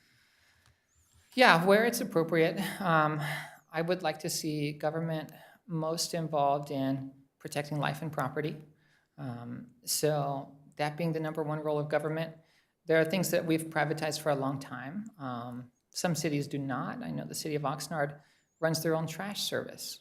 We've had a private trash service probably forever. I don't think there's ever been a city-run trash service in Simi Valley. So I'm perfectly happy privatizing things when it does not affect life and property. I do feel that citizens should be able to come to the city and ask for service, even if it's been privatized. They should have some way, some method of getting service at the city. A great example would be the city business license. We farm that out to a third-party company. they do a pretty good job. But I also believe a citizen should be allowed to come to the city, come to the desk and say, hey, I'd like to fill out a city business license. Even if we need to say, great, here, you can fill it out. We're going to mail it to this third-party company. That's fine, but we should still be able to provide services to citizens, even when it's farmed out to a private agency.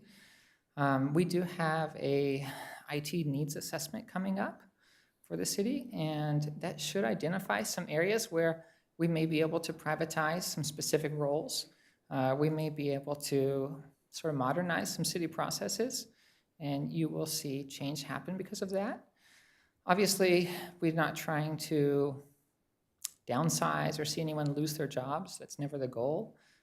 We would like to just make the city as efficient as possible. There's not a whole lot of flexibility in the city budget. We're really pretty limited where we're at. So if there are places where we can save money and still provide an effective service, such as with the city attorney, I know the city has been pretty pleased with that. If there are places we can save money and still provide an effective service, it should be something we consider. Thank you. All right, this is your final question. So where do you see Simi Valley in 5 years? Yeah, so where do I see the city of Simi Valley in 5 years? Gosh, the last 5 years have been so wild. It's hard to think like how much more things could change in 5 years. I would like to see the city just with steady incremental change. You know, we've all visited places like the downtown area in the city of Ventura. Would I like to see something like that in town where people are going and just enjoying walking around, engaging in commerce? Yeah, I would love to see something like that. I know that, you know, they've looked at different plans with the mall and wondered what they could do with it. And there are plans in progress there. But, you know, we're always going to have our beautiful hillsides. That's not going to change anytime soon. The Park District owns those. So in 5 years, I would love to see a project underway to make the 118 the full lanes all the way through. That does back up twice a day. So I would love to see that in 5 years. We would love to see a stable population. Right now, our population is steadily getting older. And at some point, people start passing away. So if you compare the census numbers from 2000 and 2010 and 2020, people are getting older. So at some point, we need to start bringing in more young people. I would love to see a population that's pretty steady, that would benefit our school district as well, having more children around. I know at its height, the school district was about 19,000 students. Now it's closer to 16,000. So it is something that we need to keep an eye on. Can you change that as city council? No, you can't have 3,000 kids. It's not going to work. But you know, we do want to make sure that new families, young families are able to come and put down roots here. So yeah, hope that helps. All right, well, thank you very much for being here this afternoon. You're welcome to take a seat in the chambers and stay if you like, and we'll call up our next applicant. All right, thank you. Thank you. Dorina Timble.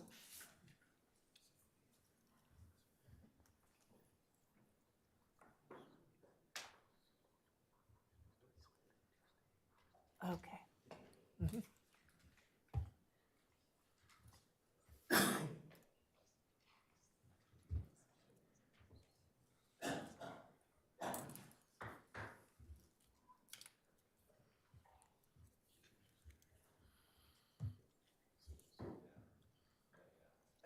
Are you guys all up?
Welcome, Ms. Timble. Thank you so much for having me. What an honor it is to be here before you all. Thank you. Thank you. I'll go ahead and go over the schematics of how we're meeting. So you will have 1 minute to introduce yourself. Then each council member has 2 separate questions. We will ask one at a time and rotate through. And then in each question, you have up to 3 minutes to respond to. Okay. All right, so thank you. so much. You may introduce yourself. Well, thank you, everyone. Well, throughout my career, I've demonstrated a commitment to excellence in serving our community, playing in major roles in advancing critical initiatives that exceeded expectations. My background as a CEO and business owner and executive director helped to prepare me with strong leadership and strategic planning skills, utilizing those skills to foster partnerships and innovation in community projects.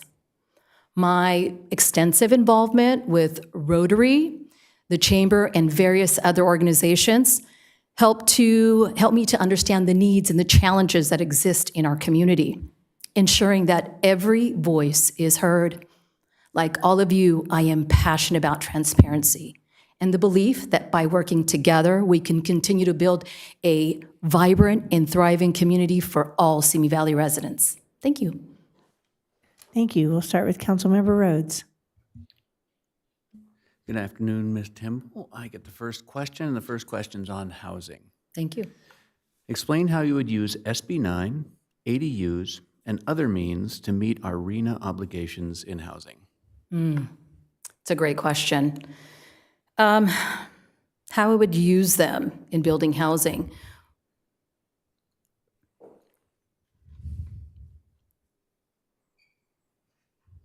I think the way I look at this perspective is to understand, I know that we have challenges with affordable housing in Simi Valley, but I would look at it, I would try to understand exactly what those needs are. I would try to best utilize my, I would say my real estate, understanding the platform and what's happening currently in Simi Valley, and I would do the best that I can to help support and to identify areas where we can utilize that, or, determine, how we can make a difference through allowing residents to utilize their areas and their space to be able to continue to build and create housing for their families, or I would say, addressing those needs within their family.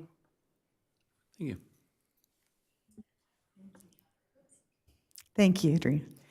So you are here in the city chamber, the council chambers. I This am. is the civic center. You have the city hall here, you've got the library there, police station over there, the senior center. All of this resides within District Number 1, which is Yes. the position we're trying to fill, who will represent this area. There is a discussion about building an outdoor amphitheater on the empty 4 acres that years ago were designated for Performing Arts Center. What are your thoughts about such an endeavor of building that amphitheater? I think it would be incredible. I do understand we have a huge performing arts here in Simi Valley. I know there is a gentleman who's done a great job bringing all of those performers together. That space would give us an opportunity to continue to do more performing and bringing the community together and utilizing that space so that we can offer it for events that are happening, whether it would be just various other organizations. But I think it's a fantastic idea, and it really, the space allows it. I think it would be beautiful, and I think the community, because we have such an artistic community, I think it would be something that everybody would be behind. So, my first question is going to be, please express to me or us your knowledge about the difference between a charter city and a common or a general law city, and your ideas on pros and cons. I'm sorry, please explain to me if you can repeat the question. Please let us know your knowledge, is basically on charter cities, between a charter city, a general law city, and what are your thoughts on pros and cons on both? I would say, as a charter city, I think I look at it as that we are bound by certain laws, and I feel like we have to govern with the mindset that I look at govern our city. As far as how I view that, I look at the opportunity of us, I look at it as great question. I would say my views on a charter city would be I would look at it as that, I would say I would be for it. Thank you. All right, thank you. So what do you think is the most important issue facing Simi Valley, and what would your solution be? Well, I do know that the challenges of the city is faced with the power outages. It's been a big issue. I think businesses and residents, it's impacted everyone. And so I do understand that with that issue, it is, although it is a public utility issue, but I feel like as a council, we can and do more to work with the public utilities to, again, put the pressure on Edison to address those issues. Because if we're not generating revenue, there's absolutely no way that impacts the city financially. So I look at this as an opportunity for us to put a lot of pressure on them to do that. So to me, that's a huge issue.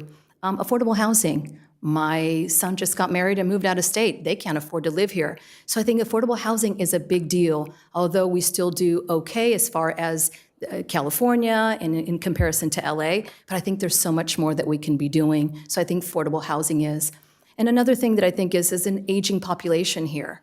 Unfortunately, when you have that bedroom community, your challenges are that as they get older, we want people to want to come back here and live here and to invest in our community. And so I think those are the challenges that exist, and I think it's being innovative and creative to find ways to continue to generate revenue, so make it affordable for people to want to move here.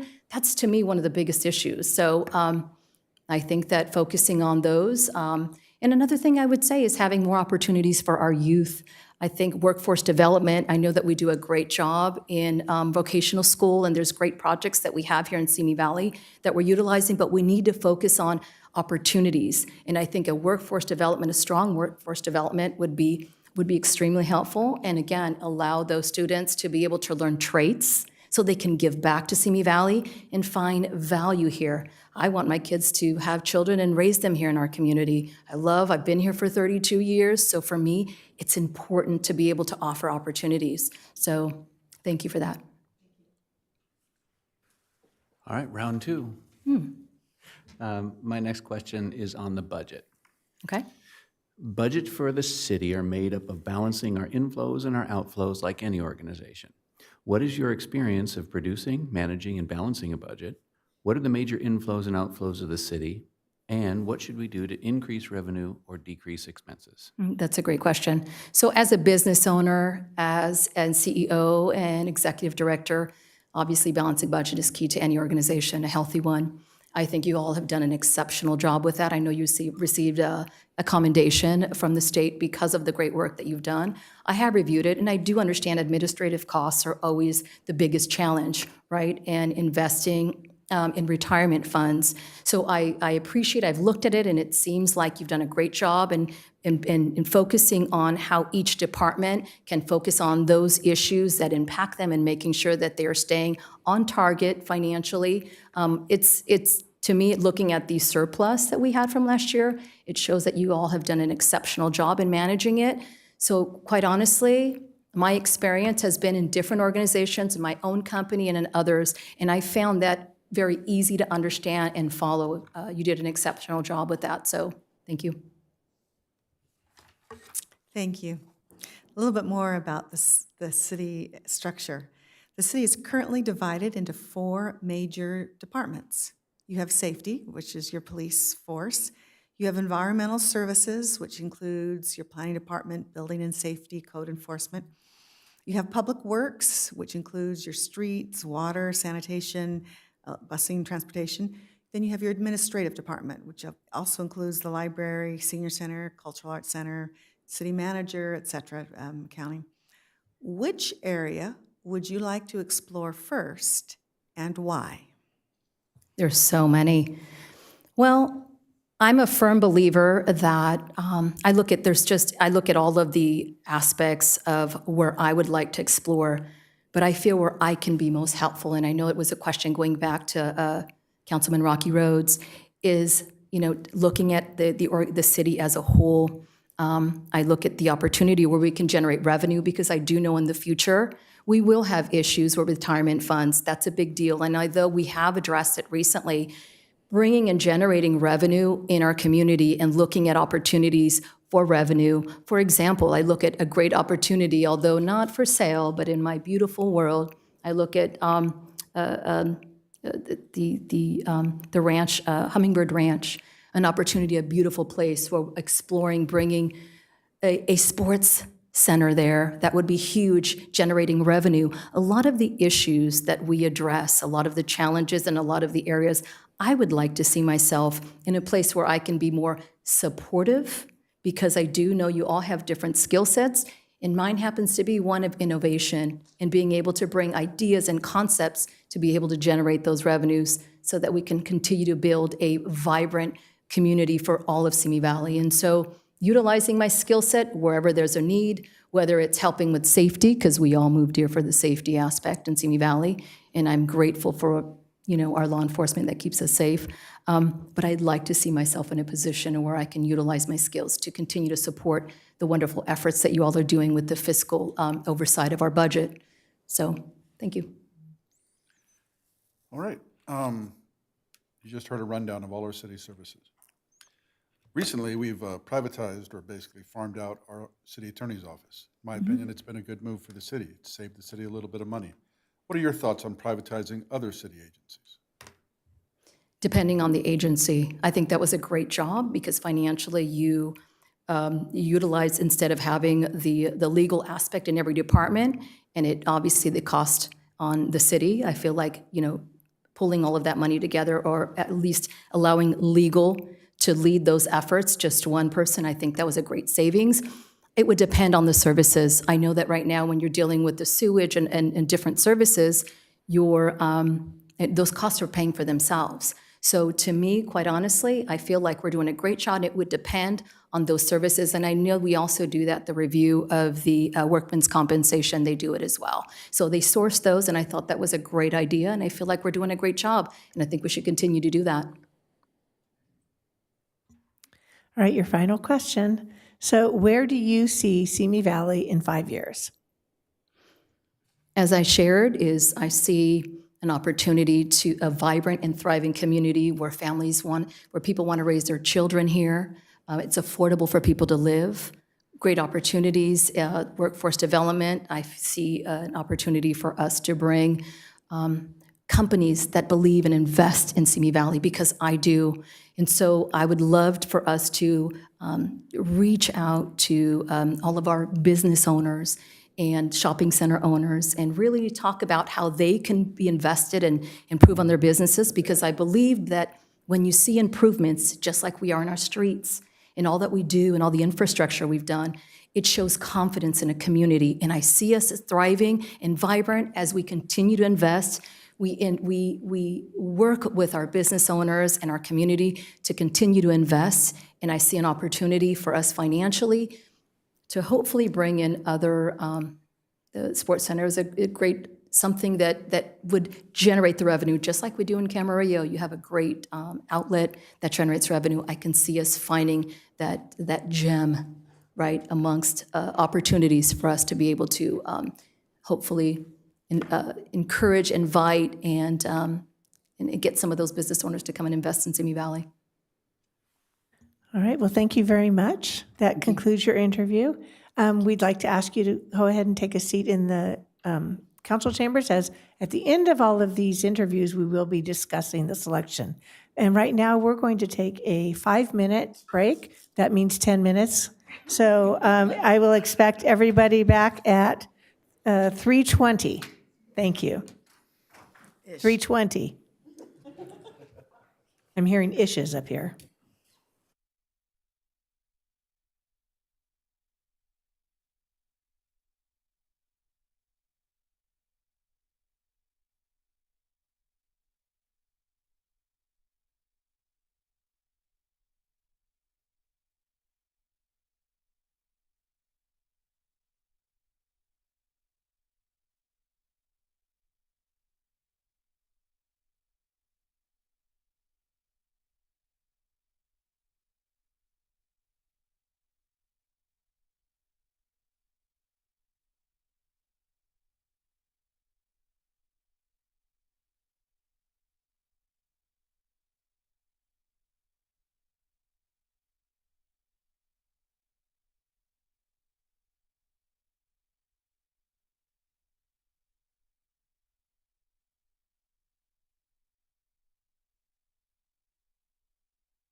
All right, it is now 3:21. We'll call this meeting back to order. Sorry, excuse me. It's 3:21. We will now call this meeting back to order.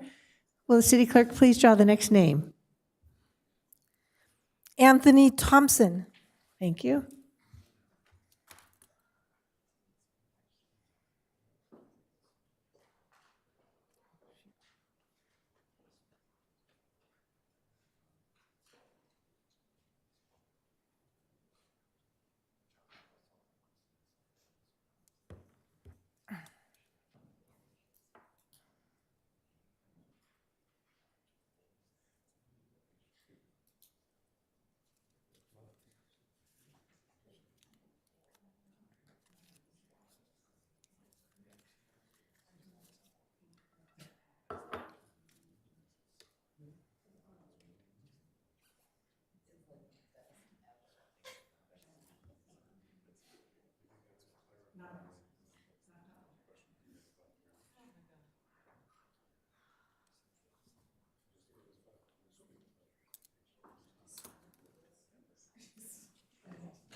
Hello. Hello. Welcome. Good afternoon. Thank you. Let me go ahead and give you the statistics here. We're going to give you 1 minute to introduce yourself. Then each council member has 2 questions, and we will ask them one at a time. Okay. And you will have up to 3 minutes to answer each individual question. Okay. Ready to get started? Sounds good. All right, please introduce yourself. Hello. Thank you, Madam Mayor and City Council. My name is Anthony Thompson, and I'm a coach. I'm a business owner here. I'm also a very staunch community advocate.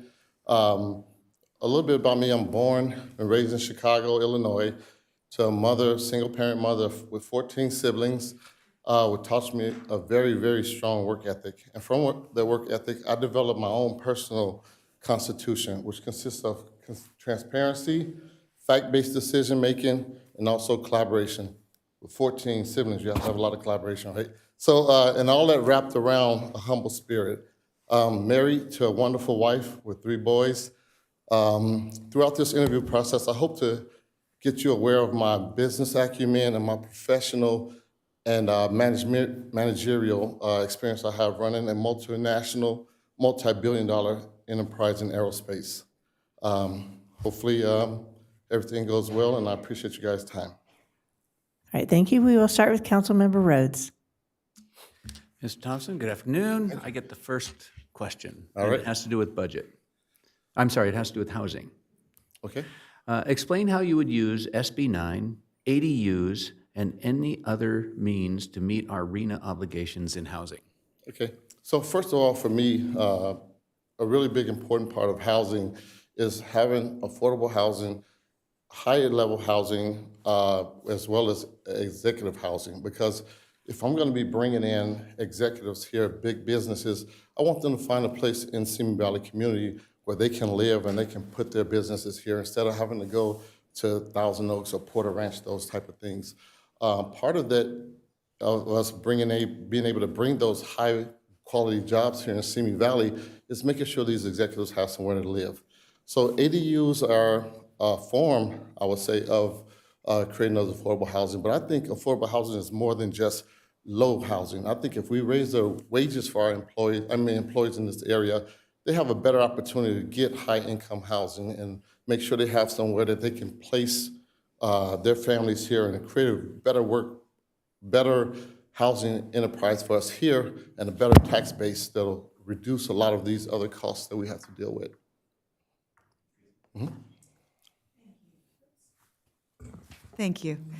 So we are currently in City Hall, in the council chambers. So the Civic Center is comprised of City Hall, the library, the police station, the senior center.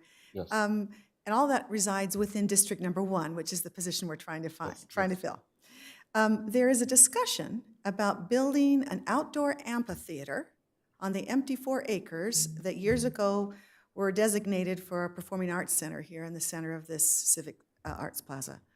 What are your thoughts about such an endeavor? Yes. I think an amphitheater would be great. As you guys may or may not know, I moved here from Altadena, and Pasadena had a great outdoor amphitheater. It was a place of gathering for families of every nationality, ethnicity, income level, and everything. And I think what we do here in Simi Valley, in a lot of cities, right, we'll say, oh, these kids are running rapid. They don't have anywhere to go. But we take a lot of their resources away. We take a lot of things that they could do. So now, what I would say is if we put an amphitheater here, have somewhere for us to go, have it as a gathering place, because Simi Valley is a nice, small, close-knit family and community. I think it'll be a great way, and we could generate revenue for our businesses that way as well. We bring in artists, we bring in a lot of different shows and things like that, and we can have multiple ways of generating income throughout that endeavor. Thank you. Hello. My first question is going to be on charter cities. Please give us, if you know the difference between a charter city and a general law city, and your thoughts on pros and cons. Absolutely, I know about it. First of all, I'm in support of charter cities if we take a look at it done the right way. While working for Rexnord in 2004, I was responsible for going out and getting supplies from Hong Kong, one of our areas. I don't know if you're aware of it, but the bay right across from Hong Kong is a city in the Republic of China called Shenzhen, one of our locations that we had. They embarked on going and getting a charter city within the Republic of China, keep in mind, right? In a communist country. They were able to do this, and when we went back in 2006, the city had totally changed. They had an economy that had grew 38%. They had the working PPMs and personal protective equipment that when we just went there in 2002, we had these workers pouring metal in these pots as they were casting these chains for these links.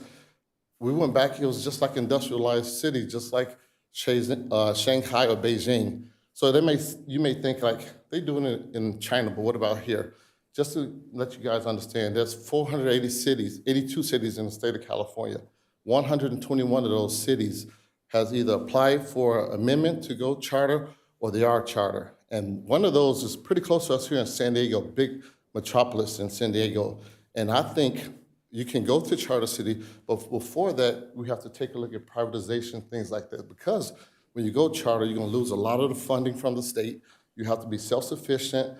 You have to worry about getting financially insolvent. You have to worry about corruption, things like this. But there's a lot of pros to that because you allow more businesses to come in. You allow to raise the income. And one other thing is in Northern California, this city, they raised their income by 8 to 10% in the first year after going charter. So this is something that I think is really important because as the state of California, we're beholden to them as they roll down things, and with those horrible spending habits that we have in our state, we have to be more self-sufficient. We have to be more fiscally responsible to make sure our citizens and our business community, which goes back to executive housing, that we're able to feed ourselves and be self-sufficient, because it's going to come a point in time where the 5th largest economy in the world are not going to be able to work and do the things that they need to do. So before we go there and we start going to privatization, we need to plant the seeds today to reap the harvest, so when we're able to go to charter cities, we'll be ready to take on that task. All right, thank you. So what is the most important issue you see facing Simi Valley, and what would your solution be? Okay, I think our biggest, not biggest, but a large issue we have is when we have a budget of $88 million with total appropriations of $264 million. One of our biggest expenditures, and CalPERS taking up 17% of that budget, we look at 2024 to 2025, we got to pay $19 million into CalPERS. 29 and 30, we go up to $24.5 million. So I think we need to do is in my business, what I always do is you take the issues, you Pareto out the problems. So I would basically take our largest spend, say the police department, which is $38 million of our budget. I would take that, write a Pareto, go over the different issues and solve those. Not necessarily cuts. A lot of people want to cut, but it's almost like your hair, right? You put, not my hair, but your hair. So you put a comb through it and you take out all of this knots and kinks and you get rid of that. That's the waste. Now, there's gonna be a time where at the end of it, you might have split ends, you have to cut some things, but you still have to worry about, don't just cut, that's not the answer for everything. And I think that's the easy answer, but if you really dig and understand how budgets work, how finances work, how you grow businesses, it's not just through cuts. So I would look at that police force. I would look at how we could, next, environmental services, which is $9 million. Let's look at that and find out where those wastes are, and how can we improve that? And then you go down to city administration, which is about $6.9 million. How can we solve those issues? One thing I just want to bring up just real quickly, talking to a lot of people in our police and everything, over the last year, we had 12 candidates go through officer training in Ventura County, 13 of them. Of those 13, 12 of them got their certificate, came to Simi Valley, and they quit. So they didn't get to keep those certificates. So one of the things we have to do is think about the definition of insanity, doing the same thing over and over, expected different results. What are we gonna do different to pay comparable wages? Because they're gonna talk. When you go and do these places, they're gonna talk to each other. And we found out that we were paying our officers $10 less than the sheriff. So we lose to Beverly Hills, we lose to Santa Monica, and that is $340,000 with just those 12 officers in salaries alone. Now you add on benefits that goes into the equipment, all these other things, the wasted time in the field trained officers. This is just over a 5-minute conversation. My job as an expert in leaning out waste and driving out efficiencies is a simple conversation that got me to about a couple percentage of our total budget spend. I just think about how much more things that we have, not only in the police force, but in environmental services, as well as in city administrations, that we can fix this community. We got a great community here. Thank you. Well, this next question is going to be a continuation of your answer because it's a budget question. Budgets for the city are made up of balancing our inflows and outflows like any organization. What is your experience of producing, managing, and balancing a budget? And what are the major inflows and outflows of the city, and what should we do to increase revenue or decrease expenses? Okay, you're in my wheelhouse now. So just so you guys know, when I started, I was a temporary quality inspector at Rexnord, and I ended up my career being executive vice president of business organizations. I was responsible myself for $200 million a year budgets, with the caveat as a private equity of having a CAGR rate of over 4%. What that is compounded annual growth rate. So every year we had to raise our revenues by 30%, 4% every single year, while maintaining a 30% gross profit. So imagine how hard that is, right?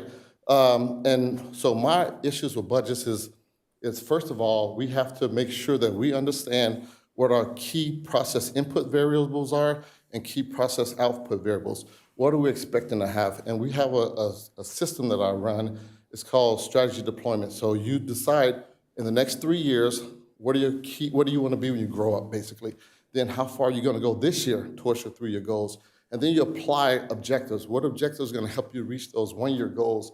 And then you have targets to improve. So the way that we did it is before we went out and set budgets, we had strat planning, where we put things in a SWOT analysis: strengths, weaknesses, opportunities, and threats. So we set those budgets using those things. My perspective on budgets is, in order for you to be fiscally responsible as a city and solvent as a city, we have to make sure we know what the revenues are coming in. We know what our expenditures are, right? So what we need to do is start being able to maintain, like you guys are doing already. This is not, I'm telling you nothing new, but you guys have done a great job with this city and growing. But I think having a 2 to 3% surplus is a lot less than if we were having a 4 or 5% surplus, you know. And CalPERS is going up, all these different expenses going up. So it's very important and incumbent upon us to now plant those seeds now so we can reap those harvests later. But what we did was we ran out the only initiative. So you can have basically kamikaze events everywhere where you work on this and work on this and work on this and work on this, but nothing is really guiding you towards what that North Star is. And you start putting all these actions together, but you're just running in the mud. You're not making any traction. So when I develop our budgets, we have collaboration between our sales and marketing team, our strategy team, our focused business development, all these different things, even down to operations, because too many times in a business, you says, oh, we're gonna go out here and and run this race. But you're gonna run this race, but you have no equipment. So let's talk to these people and let them know, because at the end of the day, as owners and business operators, if we miss a day, the business still goes. But if our employees miss a day, it comes to a screeching halt. So it's important to get that collaboration, make those fact-based decisions so we can make the right decisions for our business and for our community. Thank you. So a little bit more about the city specifically. As you may be aware, it's currently divided into 4 major departments. Yeah. We have safety, so we have the police department, or the police force, environmental services, which includes our planning department, building and safety, code enforcement, et cetera. We have public works, which includes streets, water, sanitation, transportation. We have the administration arm, which also includes the library, senior center, cultural arts center, the city manager, et cetera. So of these areas, 4 areas, which area would you like to explore first and why? I think that's very easy. The first area I'd like to explore is our first expenditures, which is our police department. So if you think about it, we can improve city services, you can improve environmental services and those type of things. But even if you eliminate all that waste, you still have this big chunk here, and that's what the Pareto leads us down to. You solve, and I have a metric that I put, and there's 2 axes, right? One on activity and one on results. So what you want to do is find the ones as a plotter diagram, which one gives you the highest results with the least amount low-hanging fruit, right? Which one gets those? But at the end of the day, if we're not fiscally conservative, and if we're not making sure that we pay attention to where the money goes and follow the money and try and get rid of those and eliminate those wastes, we're doing a disservice for our community. And obviously, you guys have done a great job of that. You know where it's going. Well, we wouldn't be in the black for all these years. But I just want to make sure that we continue those. And I think my business side of it, I'm not a politician, right? I'm much like our president. You know, I'm a successful business guy. I don't have to do this. I want to do this because it's important to me that our future and our kids and our residents and businesses that we want to attract in here have a place better when I leave it than when I got here. You're welcome. All right. Second question from me. Privatizing city agencies. You've just had a rundown on all of our city agencies. How do you feel about the idea of privatizing city agencies? As a person that went from a publicly owned business to privately owned business, I am 100% open to looking at exploring that, because I've seen the results. I've seen the positive results on it. And a lot of times you want to look at when you're privatizing or outsourcing in my industry, you look at different services. It could be assets, it could be operations, it could be buildings, it could be those type of things. And I think when you look at privatizing things, you get the economies of scale. You're able to find, that when you outsource it to a place, they have more experience, they have more expertise, they're able to drive out waste and drive out costs, and you're able to demand the results that you expect out of it. And before you privatize, I've been through CARES negotiating class every single year. I was responsible for doing this because when I'm going to different countries, you have to realize who you're negotiating with and how you talk to them. I could be on a board in an Asian Pacific country, and one person over here is not saying a word. Everyone else talking is like, this is the leader, this is the decision maker. Where in Germany, the person sitting up close, they're the decision maker. So what I think we need to do is look at 2 things: quality, delivery, cost. So what's the quality of the service they're going to give us and provide us, right? The quality of the feedback, the quality of the communication, the delivery. Are they going to be able to deliver to us when we need it, when we want it, and at a price that's into the cost side of it where we need? Because believe it or not, sacred cows make the best burgers, right? So we have people here that they've been doing it forever. But if you don't question the norm, we have a problem. You're destined to repeat over and over and over those failures. But what I've done personally is we had a plating operation that we had in-house. And we had $9.5 million in past due. We were running it. We had 45% delivery. I said, listen, why are we doing this over and over to ourselves? When there's a plating place less than 30 miles away, we set up inventory turns there with Operation Combines.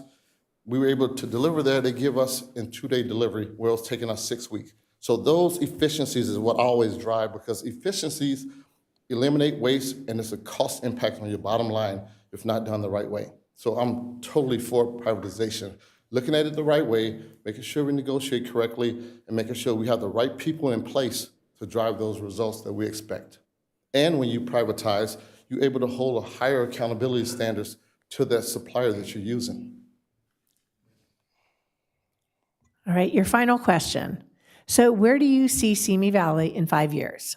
Well, what I see Simi Valley is a place that's gonna be business-friendly, better tax base because of the things that you guys already put in place, a place where it's gonna be a destination for business that wanna come here.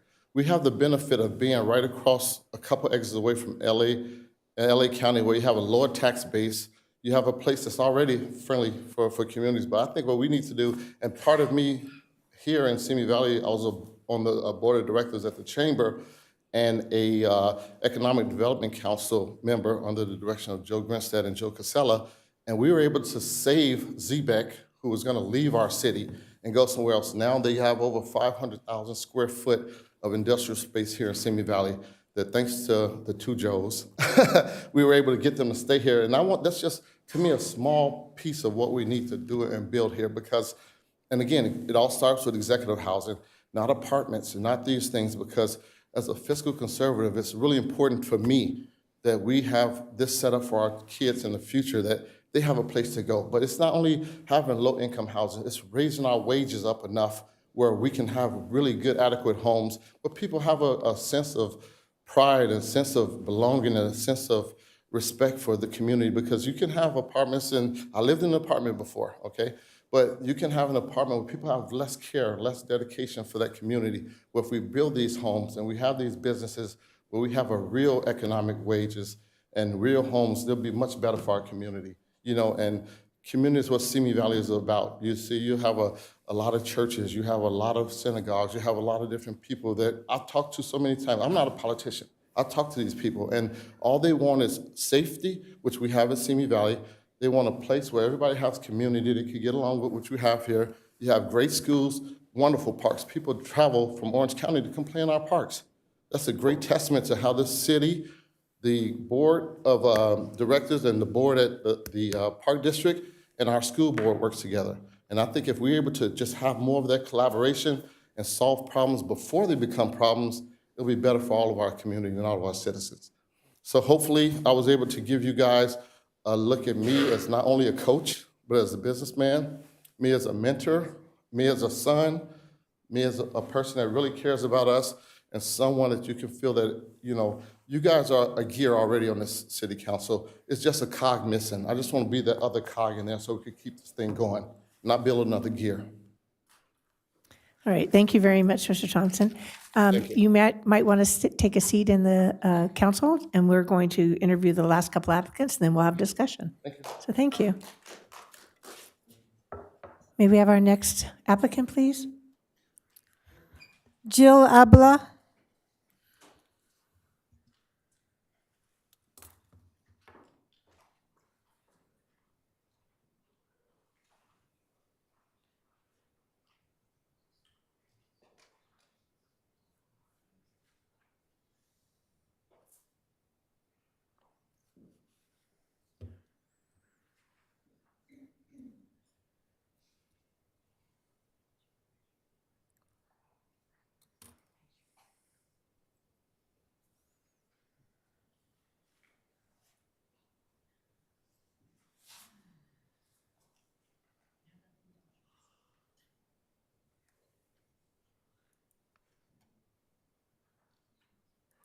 We should have had sing-alongs in between, all right?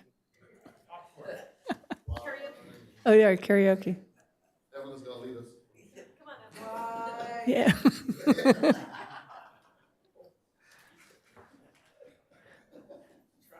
You do it, we'll put you on video.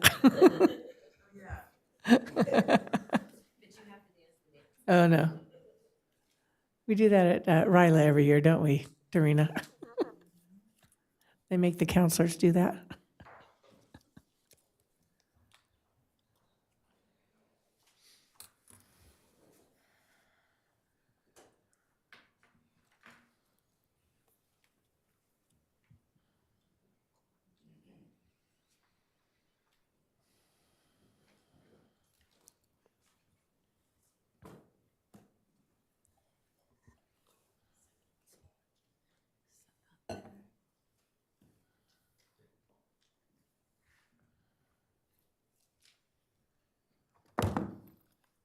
Welcome.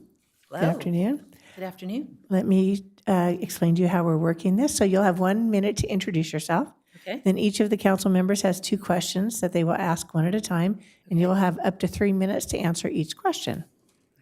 So are you ready to introduce yourself? Sure. Please start. All right. Good afternoon, Madam Mayor, City Council members. I'm Jill Abela. I have been a resident of Simi Valley for over 40 years. Interestingly, all but 2 of those years in District 1, so District 1's like my backyard. This is where I grew up. I started a business here. I gave birth to my daughter here in District 1. Began my professional career here. I fell in love here. Met my husband through Leadership Simi Valley, and we've bought a home here. And this is where a really remarkable stranger saved my life by donating a kidney to me. I have quite a bit of experience, both professionally and in my volunteer life, that I think has prepared me well for this role in leadership, strategic planning, budget and finance. And I think I have deep roots across government, nonprofits, and local businesses here. All right, thank you. We will start with Councilmember Rhodes. Good afternoon, Ms. Avila. I get the first question, and it's on housing. Okay. Explain how you would use SB 9, ADUs, and other means to meet our RENA obligations in housing.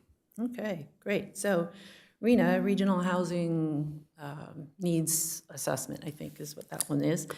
And SB 9 was passed a few years ago, allowing residents to split their lots into a couple lots, and you can build ADUs on those, so you'd end up with 4 homes on one lot. One of the ways that could help us meet our RENA goals is, the more that people take advantage of that, then we have more affordable housing, because more of the units would be considered affordable, is my understanding. So I think that answers it. Okay. Thank you, Jill. So we are standing in the council chambers, which is City Hall, of course, and the Civic Center is comprised of City Hall, the library, the police station, the senior center. All of that actually is within District 1, which is the position, of course, we're trying to fill. Right. There is a discussion about building an outdoor amphitheater on the empty 4 acres in the center that years ago were designated for a performing arts center. So what are your thoughts about such an endeavor? Yeah, I find that idea very intriguing for a couple of reasons. Excuse me. One is I have a deep sense of community, and I think during COVID we understood that when we're deprived of the ability to interact with others and gather, that's not a great thing, but it's an important part of our community to be able to gather and interact with each other. An amphitheater like that would give us a place, a gathering place, where people could come together, and it's great for our mental health, it's great for our community. As far as, and it's related to arts as well, we're longtime supporters of the Cultural Arts Foundation. My daughter, when she was young, went to high school. She discovered theater, and she auditioned for some roles, and one of my proudest moments was when she was the lead of Maria in the West Side Story.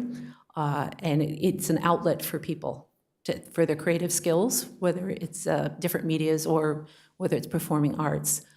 I'm not that talented, but I appreciate going to those kinds of events, and it brings culture here to town, which is a great thing for us not to have to go outside for culture. So yes, intriguing idea. Thank you. Thank you. Hello. My first question is on charter cities. Can you please let us know your knowledge on the difference between a charter city and a general law city, and pros and cons for both? Yeah. I don't have deep knowledge on that, I have to admit that. But I do know that there are two types of cities in California, the charter city and general law city. My understanding is a charter city gives us more freedom to enact our own laws and work more freely outside of what California dictates. So a general law city is you have to comply with California law. And I hate to say that's about all I know about the differences. All right, thank you. So what do you think is the most important issue facing Simi Valley, and what would your solution be? Okay. You know what, I have to say that the city's on the right track. So there aren't a lot of issues, I think, that we have to deal with. The top one, you know, I have 3 in mind that I would focus on if I were on the city council. For me, I would continue our focus on public safety because that's a quality of life issue. And we are very blessed to live in a town where we are comfortable with going out. Our businesses aren't victims of burglaries and robberies. Our kids can play outside, and it's a great quality of life issue. I know if I have an emergency, I pick up the phone to call 911, I'm going to get someone there in about 4 minutes, and our neighboring communities can't say that. So we have to be vigilant and maintaining that and support the investment in our police department, in emergency services, and also keep an eye on, this might be a little different than how other people think about it. Public safety to me is looking through that lens when you're looking at a housing development, when you're looking at, we're about to update our bicycle master plan. I think that's an opportunity to look at it from a public safety perspective. It's a way that you kind of view things that way to keep our city strong and safe. All right, thank you. On to round 2. Okay. This question's about budget. Budgets for the city are made up of balancing our inflows and our outflows like any organization. What is your experience of producing, managing, and balancing a budget? What are the major inflows and outflows of the city, and what should we do to increase revenue and/or decrease expenses? Okay, so there's 3 parts. I'm going to repeat that back. My experience with producing budgets, what are the city's inflows and outflows, and what was the third one? And what should we do to increase revenue and/or decrease expenses? Okay. Thank you.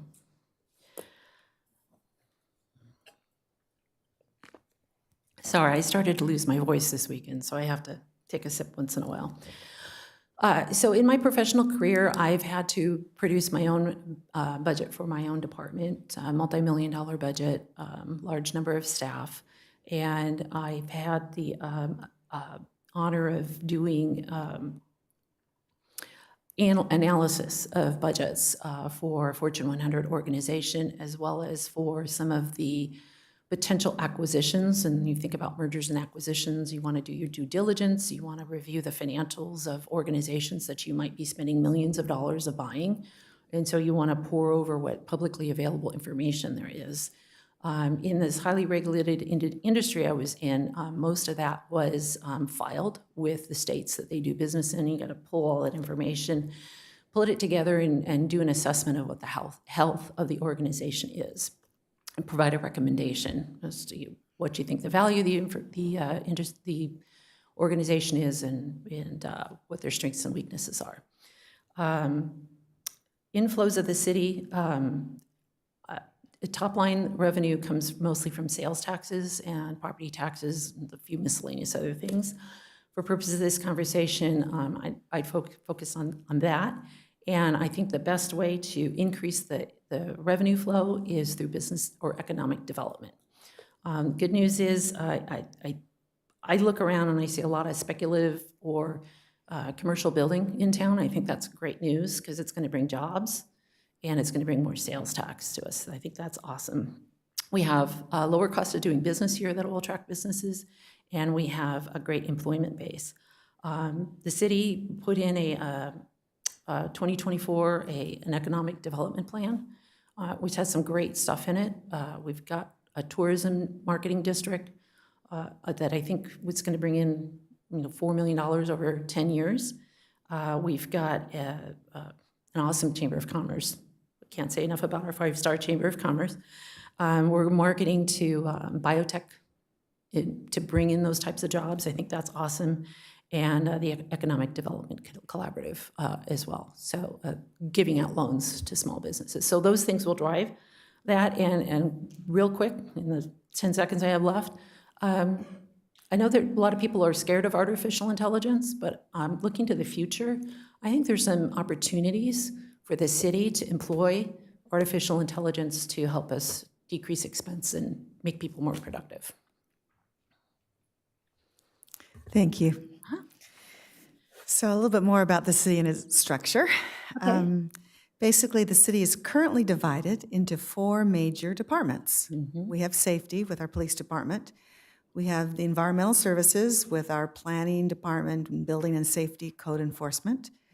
We have the public works department with streets, water, sanitation, transportation. Then we have our administrative department, which also happens to include the library, senior center, cultural arts center, and of course the city manager, accounting, etc. Which area would you like to explore first and why? So I've been on ride-alongs, and I have ties to law enforcement. My son-in-law is a peace officer, a sworn peace officer here, and I do talk to him quite a bit about some of the challenges that officers face. He's not here; he's in Northern California.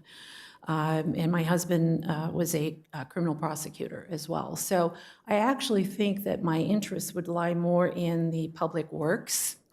I'd love to go tour the sanitation plant and the waterworks and get a better feel for those areas, just because I haven't had an opportunity to explore that before. So I think, yeah, public works would be mine. I'm kind of an engineering dork. I like how things work. So for some reason, that one has the most appeal to me. All right, second question. You just had a rundown of all city services, and recently we've privatized or farmed out our city attorney's office. And I think, in my opinion, it's done us a great service and it's saved us a little bit of money. So please give us your opinion on privatizing other agencies here in the city. Well, I think privatization, there's an opportunity there that we should explore. I can't say anything specifically about which one I would do first or whether it's a good idea or a bad idea, but I am open to options like that. There could be opportunities if you looked at, currently, for example, Waste Management is our vendor here in town, and we get franchise fees from that, and they do a great job. Other cities, they have sanitation services that are provided by the city. I think Waste Management does a great job, so it's a good example of a model that we could use and apply to perhaps water. Might be one opportunity, or IT, different things like that. Absolutely, I would be open to that. All right, I have your final question. Okay. So where do you see Simi Valley in 5 years? Where do I see Simi in 5 years? Well, first, I have to say we're on the right track. I think you always want to do better. You don't want to be complacent. You always want to be improving. And I see me in 5 years is going to be great. I have a great outlook for Simi Valley. It is a wonderful community. I can't imagine living anywhere else. And there aren't a lot of things that need to be changed, but we need to make sure we stay on top of them. I think we've got things in the works for 5 years from now. We've got projects that are in planning, and they're great. I talked briefly about the bicycle master plan because I happen to be a cyclist. It's been 17 years since that was updated, And I'm looking forward to seeing what comes out of that, especially since we've had some high-profile car versus bike incidents recently in the past year that can be concerning, and there's an opportunity to improve bicycle safety. I think the Arroyo Greenway, I ride that, it's awesome. There's a couple of extensions to that we can look at that would even improve that. It's used a lot. I can tell you, I'm out there often, and there's a lot of people there. And we have a wonderful community. So I also would say I've been up to the EDC put on a presentation at the mall. The new developer or new owner came in to talk about development plans for the mall. I think that's on the right track as well, and I really look forward to seeing those plans as they begin to mature, and we take a look at the mix of condos and retail and what new retail they plan to bring in there. And so in 5 years, I think that mall is gonna be knocking your socks off. And when Councilmember Rhodes asked about revenue, how we bring in revenue, we bring in revenue because we bring in people from other communities to spend their money here and keep our residents spending their money here and shopping Simi Valley first. So I think that mall is gonna be a gem. In a great addition to our other gems is the Reagan Library and the Cultural Arts Center, and maybe even a little gathering place in the center here, plaza here. All right, thank you, Jill, very much. Appreciate that. Thank you. So please go ahead and have a seat in the council chambers, and we'll call our next applicant. Sophie Klepper.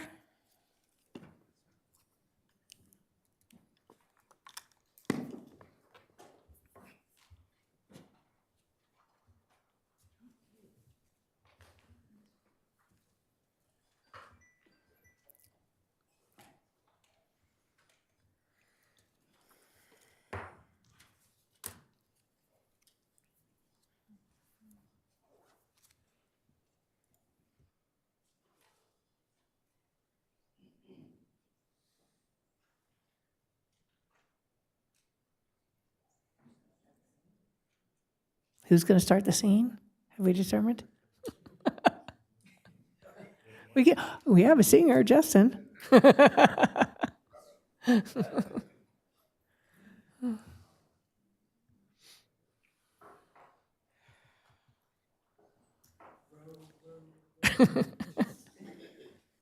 You're good, Evelyn. Thank you.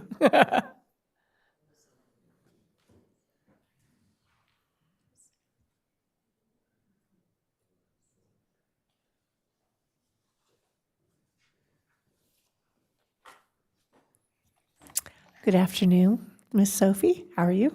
I'm good. How are you? Good, thank you. Let me give you some explanation as to how we're handling this. So you will have 1 minute to do an introduction of yourself, and then each council member has 2 questions. We will ask them one at a time, and then you will have up to 3 minutes to answer each question. Okay, all right, go ahead and begin. Hi, good afternoon. My name is Sophie Klepper. I first want to just thank you guys all for the opportunity to be here. Honored to be here in front of you guys. I want to be here to bring a different perspective, bring some insight from our younger generations. I have a diverse background for community service. I've been active in many community organizations, service organizations, and I want to really be a part of forward thinking in our city, keep our community whole, make it a place where everybody is able to afford to live and to stay within our community. All right, thank you. Councilmember Rhodes will start with the first question. Good afternoon, Ms. Klepper. I get to have the first question, and the first question is going to be on housing. Okay. Explain how you would use SB 9, ADUs, and other means to meet our RHNA obligations in housing. So I think housing is definitely an important part of our community. We really need to be able to provide affordable housing. Our younger generations need to have a place to be able to stay here. We need viable housing, including smaller homes, our ADUs, our closer developments to be able to provide that for them. Without our younger generations being able to afford to live here and to stay here, our community is not going to be able to thrive. I know firsthand that looking for housing is tough, the market here, as well as all of California. But providing these housing options and the availability of smaller complexes, smaller homes, the ADUs, projects being opened up for people to rezone and to provide those places brings opportunities for these younger generations to stay in the community, stay with their families, and stay in this safe place that we like to call home. Thank you. Thank you. So you know this very well, I'm sure. You're standing in the council chambers, which is in City Hall. And of course, right across is the library. We have the police station back there. We have the senior center, all of which is the civic center. And of course, District 1 representative this is found within the District 1, which we're trying to find the perfect representative for. Yes. So there is a discussion about building an outdoor amphitheater on the empty 4 acres in the middle of the Civic Center that was, years ago, was designated for a performing arts center. So what are your thoughts about building an amphitheater, about such an endeavor? So I think building an amphitheater would have its benefits for our community, not only because our younger generations having an outlet for different opportunities for work, to present themselves. Our community is losing a lot of their different extracurricular activities. So this would provide opportunities for our younger generations as well as our older to be involved. It can also bring in some revenue as long as the budget is able to accommodate the building of this project.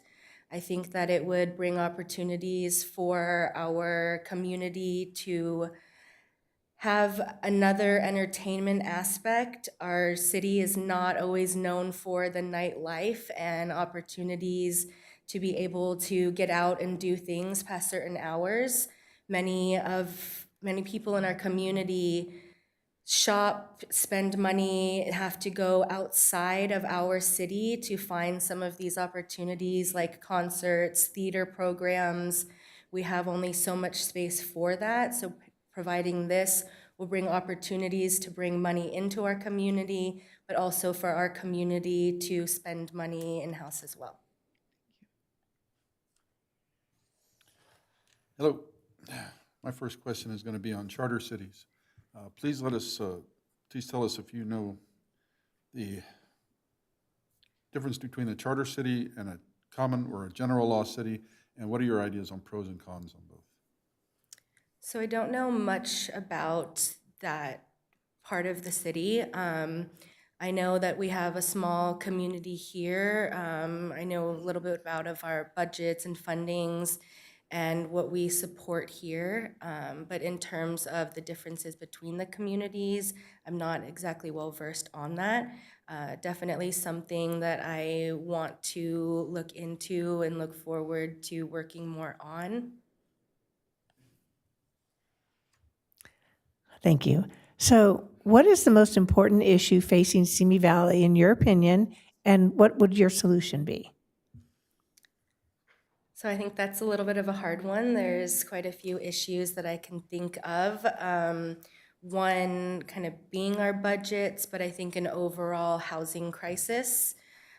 One for anyone to be able to afford to live in California is tough, but our community is a small, close-knit city.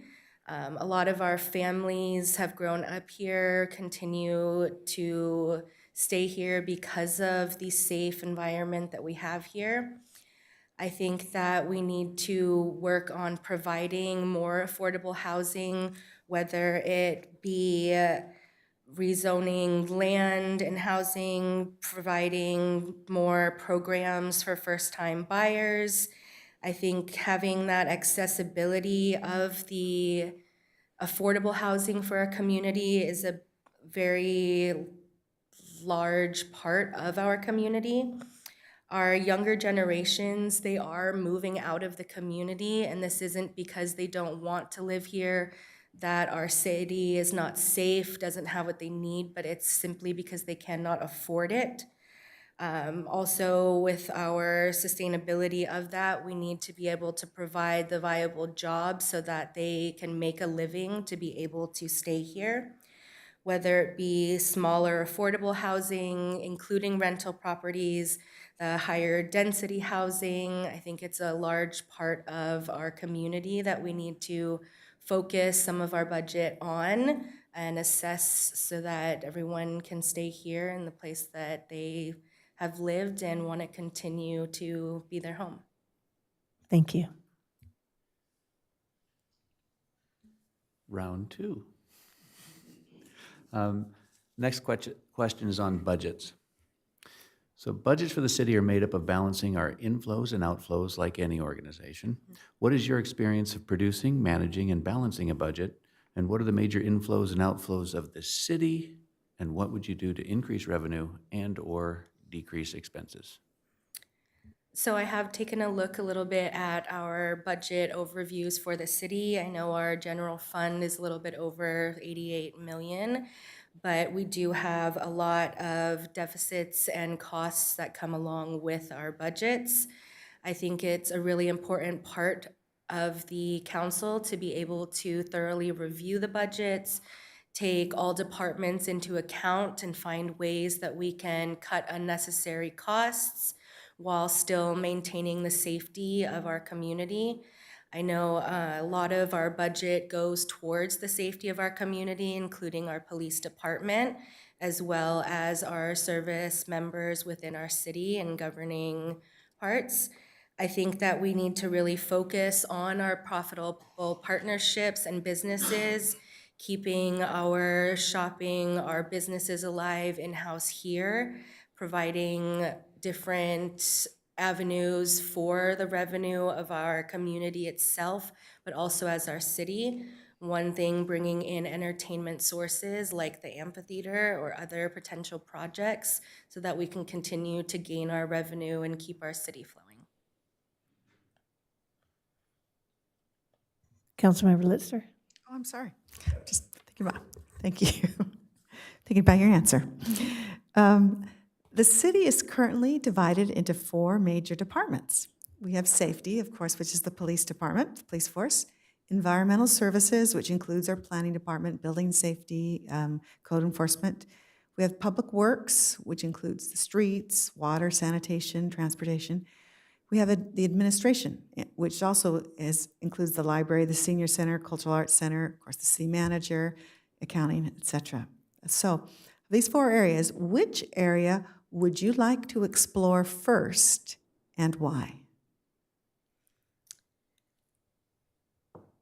So safety is definitely a large factor in our community, keeping our community safe, our members, so that they have a good place to live.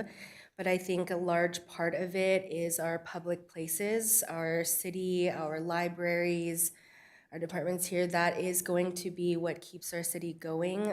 They are important parts of our community. Our library, for one, being right across the way here. I know that they've started a new program going around the community. It's a good educational system, as well as a good outlet for our community to be able to have a safe place to go, to learn, to continue. It's something that I think should continue, and a lot of places are seeing books, paperwork, things like that with how the world is going digital. It doesn't mean that we don't need to go that way, but we still need to provide these opportunities for our community and keep them alive. Okay. Seconds, you just had a rundown of all our city services.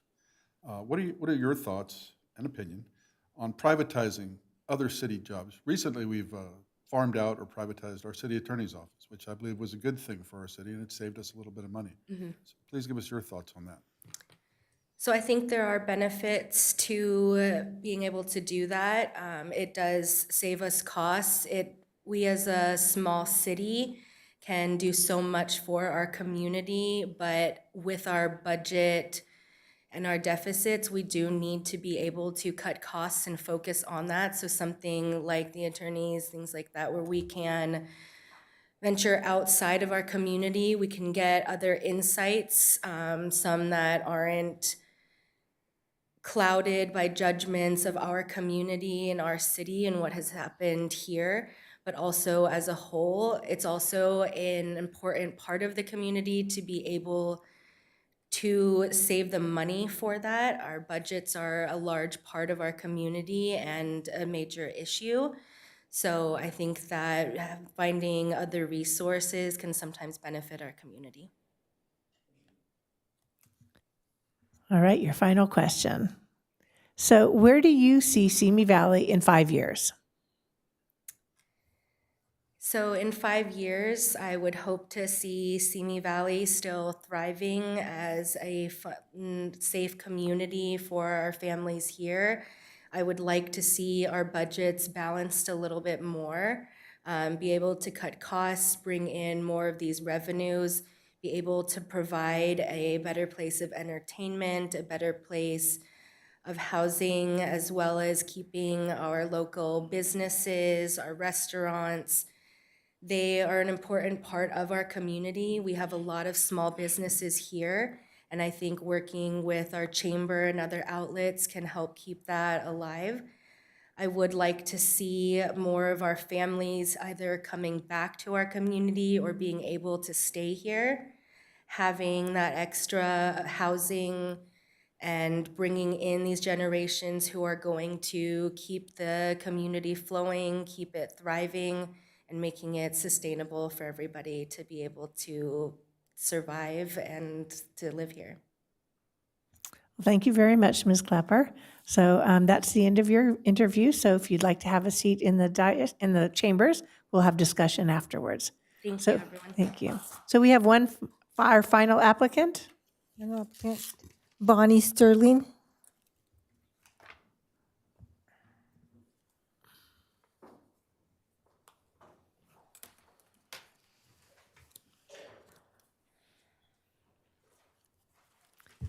Just want to say everyone has been doing an outstanding job. Thank you all. And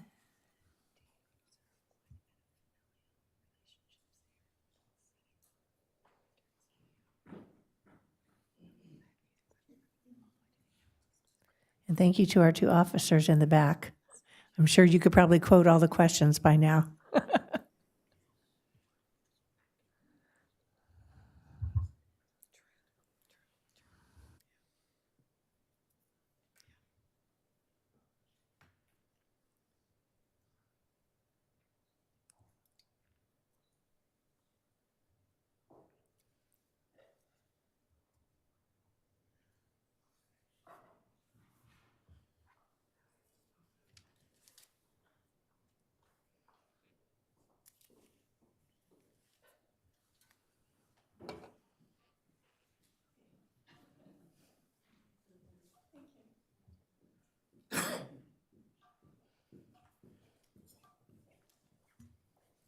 Good afternoon. Hi, good afternoon. Thank you.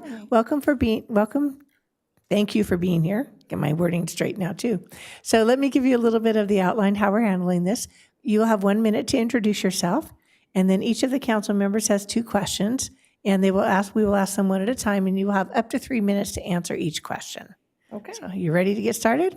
I suppose so. Okay, go ahead. Thank you. Great. I'm Bonnie Sterling. I've been a Simi Valley resident for probably more than 30 years. I raised 2 children here in the Simi Valley Unified School District. I volunteered in the multiple places within the school district, whether it was PTA or school site council. I am the proud single mother of a Marine who also attended at Moore Park College because we really feel like we have the best of all resources within our local community.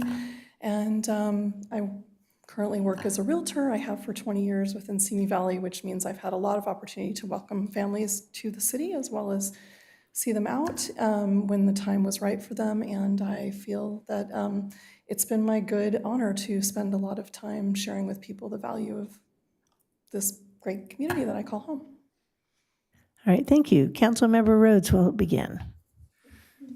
Mrs. Sterling, good afternoon. I get the first question, and it's going to be on housing. So explain how you would use SB 9, ADUs, and other means to meet our RENA obligations in housing.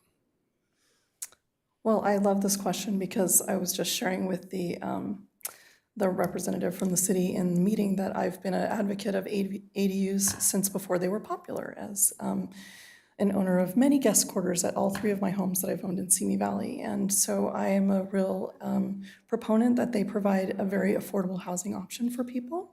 And at the same time, I think that we need to find the right balance within the state's guidelines for making sure that that housing that we put into neighborhoods meets the needs of the community and doesn't adversely affect the property owners within that area. So I think having the public's participation in those conversations about what they need and really working with architects and people in the city planning who can help us make those the best projects possible would be a great way for ADUs and JADUs also to meet those needs. Thank you. So you are standing in the council chambers within the City Hall. Of course, across our way is the library and the police station and the senior center, all of which makes up the Civic Center.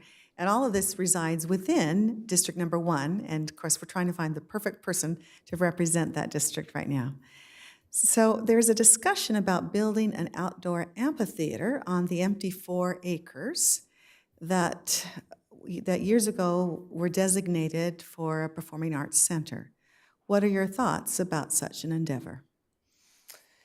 Well, I think that my personal thoughts aren't nearly as important as what the community wants. And I think that involving and getting participation from the community in whether that's a good endeavor for our city is really primary importance. When I was going around and asking community members to sign the required pledges for who, having enough signatures for city council application. That wasn't one of the things that they were asking me about, but as a member of the community, I think that we definitely don't have a great place for theater within our city unless we're using our Santa Susana High School resource. And compared to the city of Thousand Oaks, which I feel like as a longtime member of Simi Valley who came from Thousand Oaks, we're always kind of chasing the tails of Thousand Oaks. And they have a really great performing arts center. And I think that since they don't have a fantastic outdoor performing art theater, it would certainly be something that maybe would be a benefit to this East County location, that we could maybe draw other performing arts that would be different from what they have, and that could be a great way to bring people to our community to spend money here for all those opportunities that come before the performing arts, right? To come to our restaurants. And that was something that I did hear from people who were signing my application was, we really need business development in Simi Valley. I was kind of surprised. I wasn't expecting people to come and speak to me about those things when I was just collecting signatures. I was just there to get my signatures. And they're like, well, we really we need places to go and we need things to do and we need great dining opportunities. So from that perspective, it might be something that we consider as part of business development in order to maybe bring more people to the community. Hello. My first question is going to be on charter cities. Please let us know your knowledge of the difference between a charter city and a general law city, and your opinions, pros and cons on both. I'm going to be honest, I don't know much about charter cities. I know about charter schools, but I'm going to pass that on answering that question because I am smart enough to know that when you don't know something, you shouldn't speak about it. All right, thank you. So what is the most important issue facing Simi Valley, and what would your solution to it be?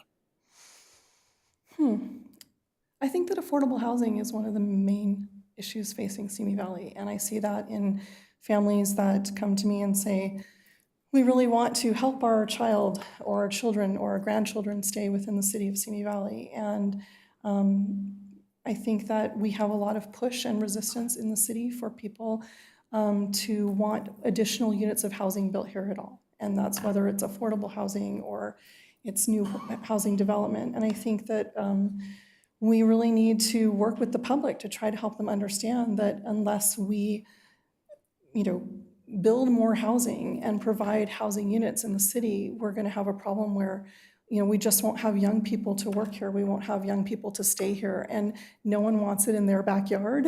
But I think that we really need to draw the public in. What would be important to them? What would they find of value in affordable housing? It is, as a realtor, it's on my heart when I see families that are forced to stay having their 20-somethings living with them. Those young people want their autonomy. The parents are ready for, their autonomy. And we really struggle with this as a city. And I think it's a problem for a lot of cities, but I think that we could really look at some creative solutions. I don't see any tiny homes communities being offered in our city. And I think that that's an area that we should consider because it's a really growing desire for, younger people. And it gives people the ability to not necessarily be in big 3-story apartments that we get so much conflict about in our city, which I also think, needs to be done. We've got some great apartment building complexes coming up, and despite the resistance from members of the city, it's just desperately needed housing. And I want to see people be able to stay and be happy and attend our schools and not have, in other cities we have problems with schools closing because they just don't have enough young families staying there. And I really don't want to see that be the case here in Simi Valley because we have great schools to offer. Thank you. All right, round 2. Okay. Next question's on budgets. Budgets for the city are made up of balancing our inflows and outflows like any organization. What is your experience of producing, managing, and balancing a budget? What are the major inflows and outflows of the city, and what should we do to increase revenue and/or decrease expenses? That is a very convoluted question. Would you please repeat the first part for me so I can maybe address it that way? Your experience in budgeting. Okay, so my experience in budgeting is, did I mention I'm a single parent?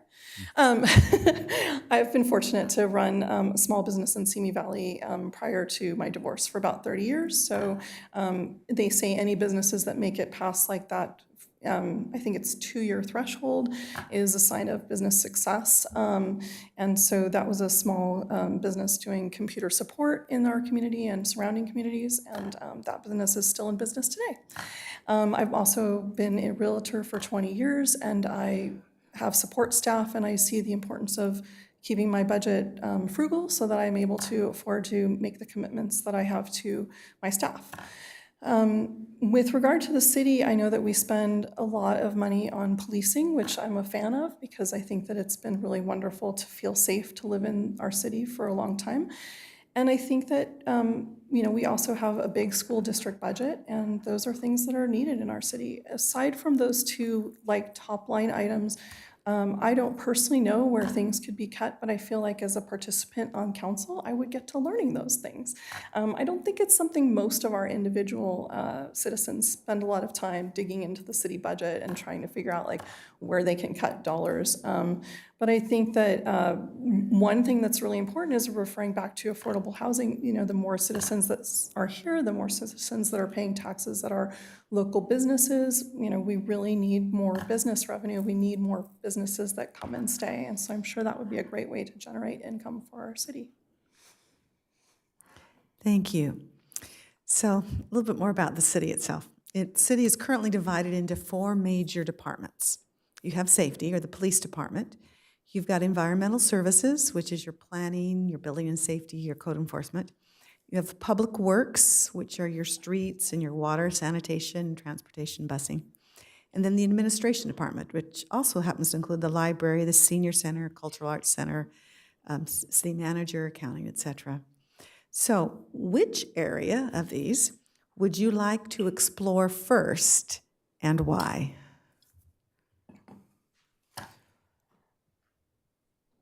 I'm always I have a big personal interest in city planning. So that would probably be my area that I would have interest in because I think that it's just interesting to me, how those projects get approved, the process that they go through, why we have some of the regulations that we do. An example, and maybe this is also crosses over, I don't know where in the city this falls, but recently during all of our power outages, I have family who lives in the affordable senior housing, and that's right over here on Tapo, District 1.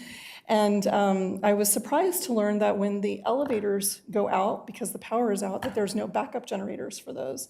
And so I call over the city, I'm like, something must be done about this. There's a bunch of seniors who are sequestered on the top 2 floors of that building. They're inaccessible to get down unless they have the physical ability to be able to go downstairs. And I was surprised to learn that not only is it not a part of our city code, but it is not a part of our state code, that those types of senior housing be provided, that the ownership provide any kind of backup generators for those. And so during our long power outages, I think that that's maybe in a building and safety and a city planning area. So, things of that nature are, interesting for myself personally as a resident who wants to see safety be provided for seniors. But also I just think that the process of working through ADUs and also housing projects is really important to me. And I think that falls more under the planning. Thank you. Okay. Recently, the city has outsourced or privatized our city attorney's office. And in my opinion, that's saved us some money, and it's also been a very good thing. I'm sorry, I didn't hear they outsourced what, Mike? Our city attorney's office. Thank you. Okay. So please give us your opinions and thoughts about privatizing others. You just had a rundown of all the city agencies. Please give us your opinion on privatizing city agencies. So are you sharing with me that you felt that was a good outsource, the city attorney? Yes. Okay. And so may I ask what percentage the savings was for us to outsource that? I don't know off the top of my head. Okay. So I think it's really difficult to say what resources should be outsourced without knowing more data. It is nice when the participants of city business are also members who are actively engaged in the outcomes. And so I don't know, when you use an outsource for a city attorney, that's an interesting choice because, obviously the law is the law, but I think that certain things would be difficult to outsource, like city planning. You would probably want people who were engaged in that. I'm afraid I just don't think I could offer an opinion about what would be the right source without participating further. All right, your final question. Okay. So where do you see Simi Valley in the next 5 years? I think that Simi Valley will be very similar to where we are now, and I think that will be lovely for most of the residents here. I just think things move slow, and even if we're planning an amphitheater, it will probably not be built in 5 years. And I think that that's okay. Slow growth has always seemingly been a part of Ventura County and Simi Valley's desire, and I think that that's just fine. All right, thank you very much. Thank you. Let me go ahead and have a seat in the chambers. I would like to say on behalf of the City Council, thank you to each and every one of you who took the time to apply for this position, to show interest in it, study for it, fill out all the paperwork. We've all done it, so we know it's not just something you decide to do overnight. You have to put a lot of effort into it. So we thank each and every one of you for your time today and for your volunteering to become a part of the City Council. Anyone else have anything they want to say? Of course, I have two that like to talk. Why does she look down here at Rocky? Ditto. Yeah. I would agree. It really it was delightful to hear all of your responses and your ideas and the effort and time you put into it. Really, it's very impressive, all of you. Thank you. We agree a lot, which is a good thing. All right. So if I'm remembering it correctly, what we decided to do, for those of you that were the applicants, you weren't here when we made the decision on how we were going to do this. So each council member will put a name on a card along with their own name. We will give them to the city clerk. The city clerk will read them out loud. We will then have discussion on the candidates that were nominated, pro or against. Then if a motion is made, we can take a vote. If a decision cannot be made on the first round, we will put a second name on the card and continue the process. Am I correct? All right, thank you. So that's how we will be doing this procedure from now on. So each of the council members, go ahead and complete.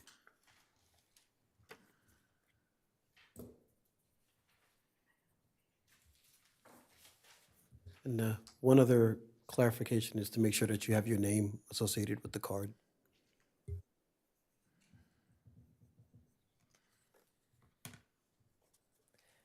Were we reading them or was the city clerk? City clerk, right? That's how we've done it in the past. So I thought, yep, collect them.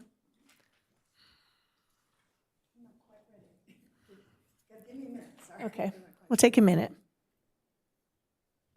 We were going to have singing lessons in between before. We could get back to that. Mike's out of here for that.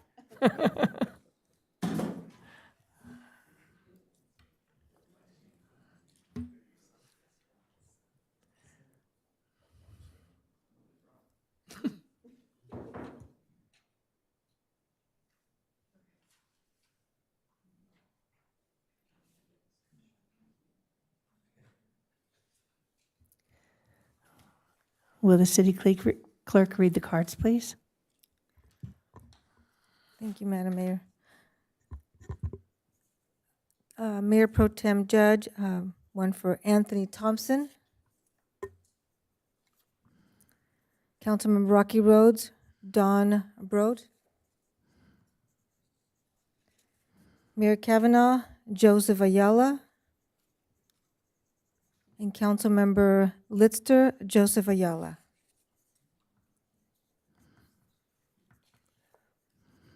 Okay, thank you very much. So we have one for Thompson, one for Brote, and two for Ayala. So now we can open it up to discussion. Who would like to speak first? To promote or to?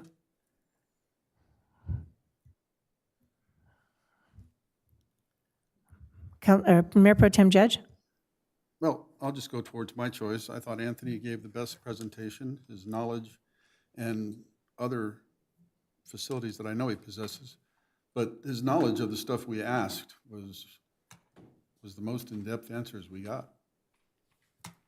Period. I mean, I'm kind of amazed. But yep, that's my opinion.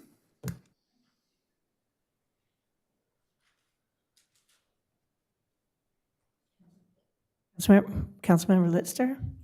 Actually, I didn't ever want to discuss this in the first place, if you remember, just because I think we're splitting hairs. There are some outstanding people that interviewed, and when you put it all together, I just felt, I don't disagree that Anthony's answers were excellent. In my scoring system of the interviewing, I felt that Joseph was also very thorough in his answers and would make a good complement to what we're doing. Councilmember Rhodes, would you like to make any comments? Yeah, I also used a scoring system on mine, and the scores were very close. And so I concur that these three candidates are all top-notch, all answered correctly. I gave the edge to Mr. Brote mostly because of his knowledge about RENA and understanding that one of my questions that was important to me. Yeah, I don't know that we have a bad choice on the docket here. All right, thank you. I would like to comment on the fact that I felt Mr. Ayala was extremely well prepared, had a lot of good answers. He knew what he was talking about in regards to the housing, the amphitheater. He brought up going for additional grants, which was also important. He was only one of two candidates to mention AI, artificial intelligence, to be somewhere where we could go in the future. And I loved his comment about make them stay in Simi Valley. So those are kind of some of the comments that I had. Well, then I guess we can try. I'll make a motion for Mr. Joseph Ayala. I'll second. We take the vote, please.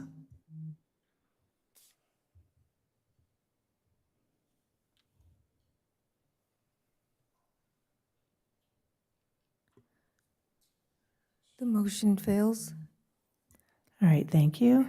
So the item is to put a second name on the card and then turn them into the city council, or excuse me, the city clerk. Or do you pass back what we gave? Yes, And we had a. thank you.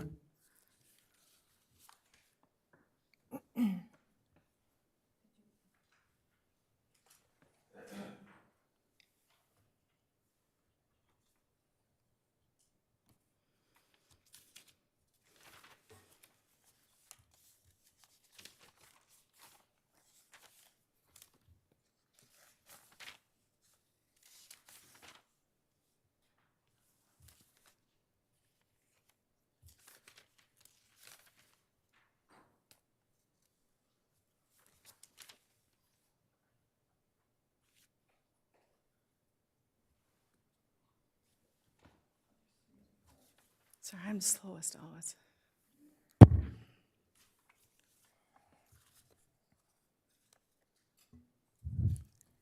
Will you please read the names? And I'll be reading both names, correct? Or, Correct. all right. Mayor Kavanaugh, number 1, Joseph Ayala, number 2, Jill Abela. Mayor Pro Tem Judge, number 1, Anthony Thompson, number 2, Don Brote.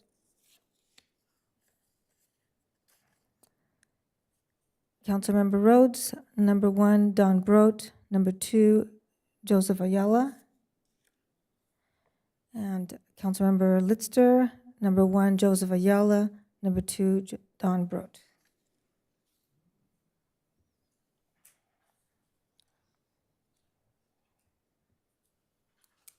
Mayor Pro Tem Judge? All right, so I'll make a motion for Don Brote to be council member for Council District 1. Call the vote, please. Oh, sorry, we need a second. I'll second it. Call for the vote, please. I had the same, Oh, sorry, then stop me. yeah. Would you like to have discussion, please? So my tally is that we have 3 for Mr. Brote and 3 for Mr. Ayala. Is that correct? Correct.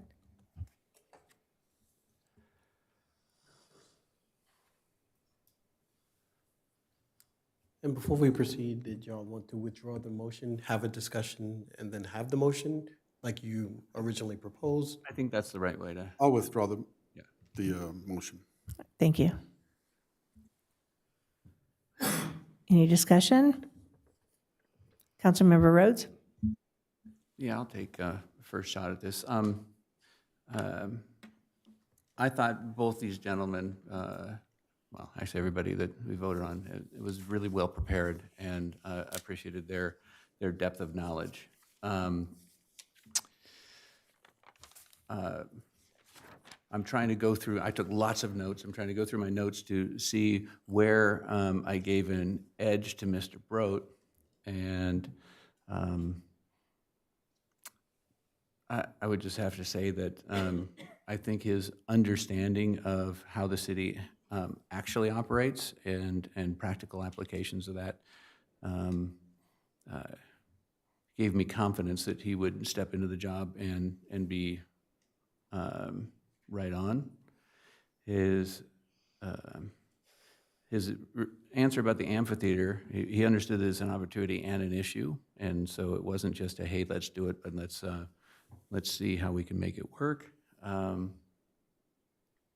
And also his maybe here's the edge, he understood the charter cities' pros and cons, that if you do a charter now, it's a lot different than when it was a charter then, when it first came out. And in the analysis of what can it do now would be a great way to approach that problem. So I maybe gave him an edge on that answer.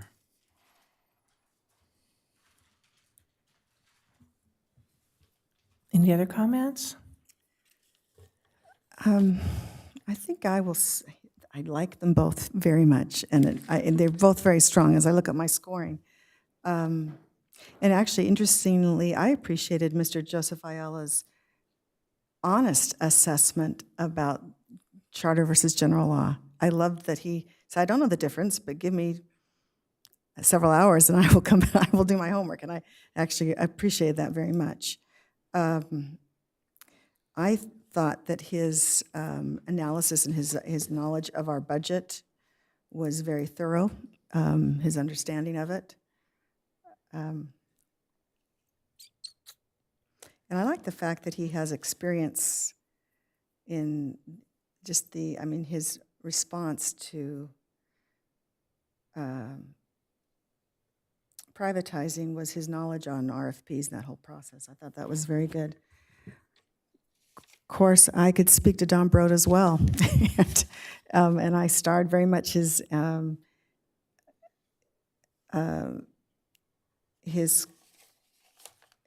questions on, or his response on, yes, I too liked his amphitheater response. I thought that was very good. And his important issue for Simi Valley, how to fix it, growing the economy, et cetera. Anyway, I could see strengths with both. I guess you can't split the baby in half, can you?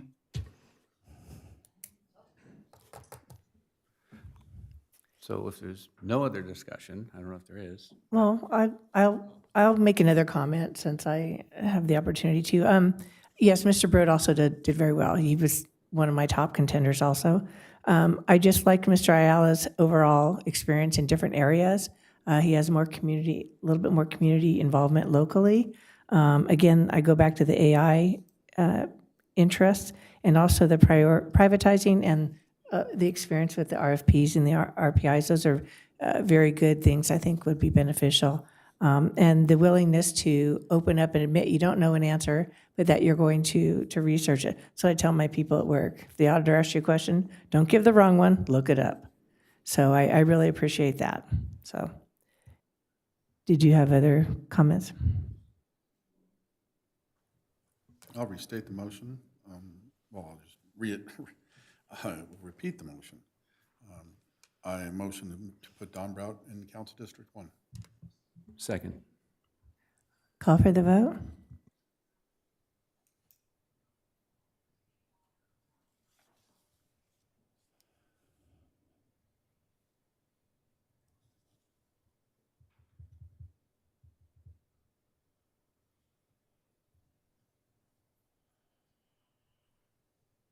The motion fails.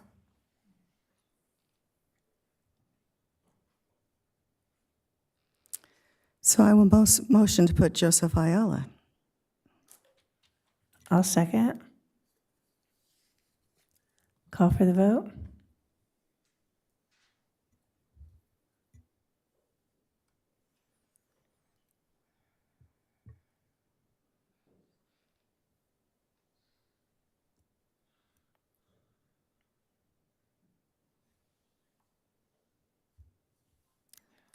The motion passes with Mayor Pro Tem Judge voting no. All right, thank you.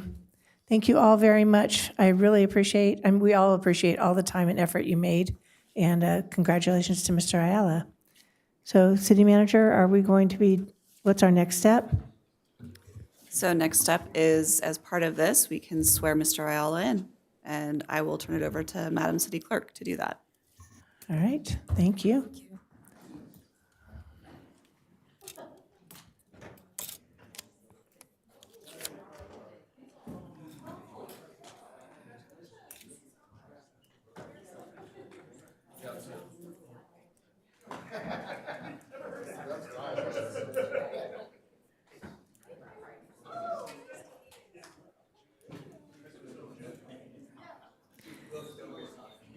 For the audience out there, we're in TV, we're having, congratulations are being done and people are taking their time. So we'll restart and do the swearing in just about 30 seconds.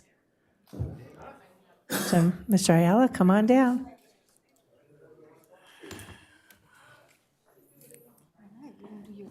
Yes. Mr. Ayala, please raise your right hand and repeat after me. State your name. I I, Joseph Ayala, do solemnly swear do solemnly swear that I will support the Constitution of the United States that I will support the Constitution of the United States and the Constitution of the State of California and the Constitution of the State of California against all enemies, foreign and domestic, against all enemies, foreign and domestic, that I will bear true faith and allegiance that I will bear true faith and allegiance to the Constitution of the United States to the Constitution of the United States and the Constitution of the State of California, and the Constitution of the State of California, that I take this obligation freely that I take this obligation freely without any mental reservation without any mental reservations or purpose of evasion, or purpose of evasion, and I will well and faithfully and I will well and faithfully discharge the duties discharge the duties upon which I am about to enter. about which I'm about to enter.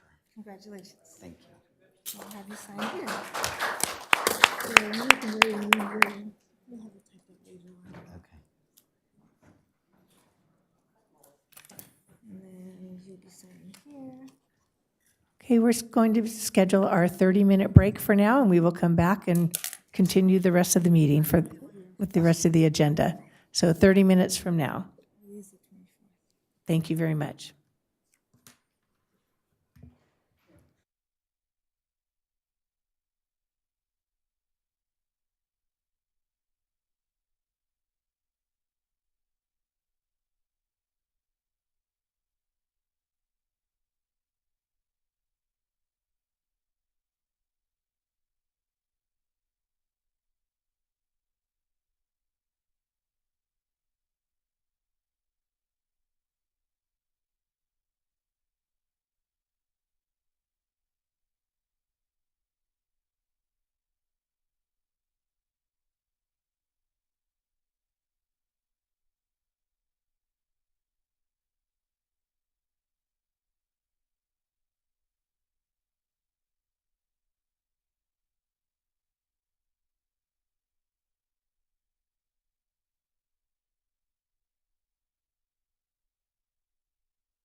We're going to call the meeting of February 24th back to order.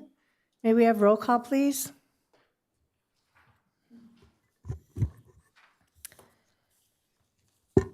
Councilmember Ayala. Here. Councilmember Rhodes. Here. Councilmember Lister. Here. Mayor Pro Tem Judge. Here. Mayor Kavanaugh. Here.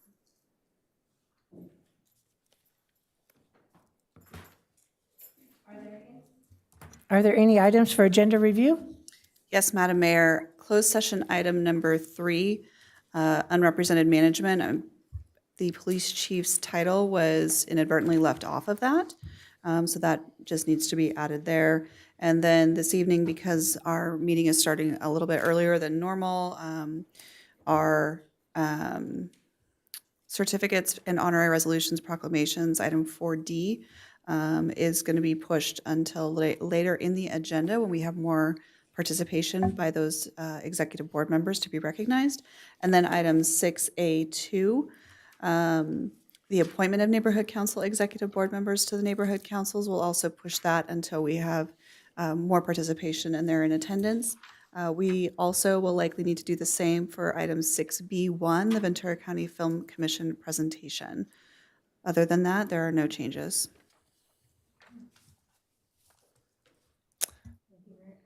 Thank you very much.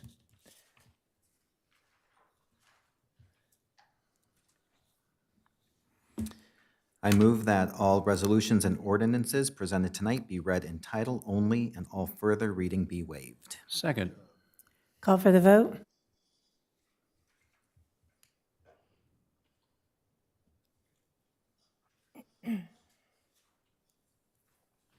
The motion passes unanimously.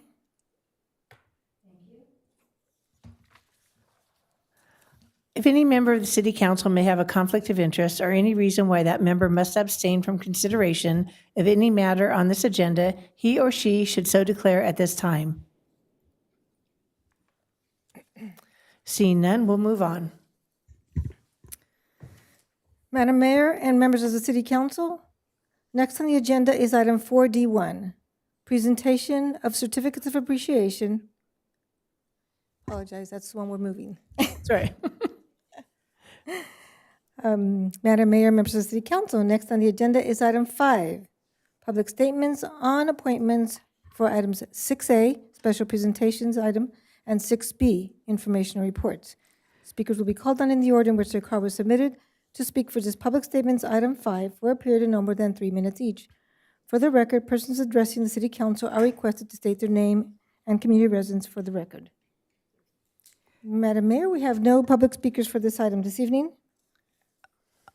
My question is the public believing that everything starts at 6 o'clock and maybe we should take a 10 more minute break?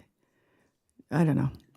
There was nothing on the agenda that indicated we would be starting at 6 o'clock. Okay, fair enough. And when we recessed, I said 30 minutes and we went 45. Got it. So we should be fine. Madam Mayor and members of the City Council, next on the agenda is item 6A1, selection of 2 City Council members to conduct Community Projects Grant Review Committee interviews, and Senior Management Analyst Cynthia McCullough is here to present this item.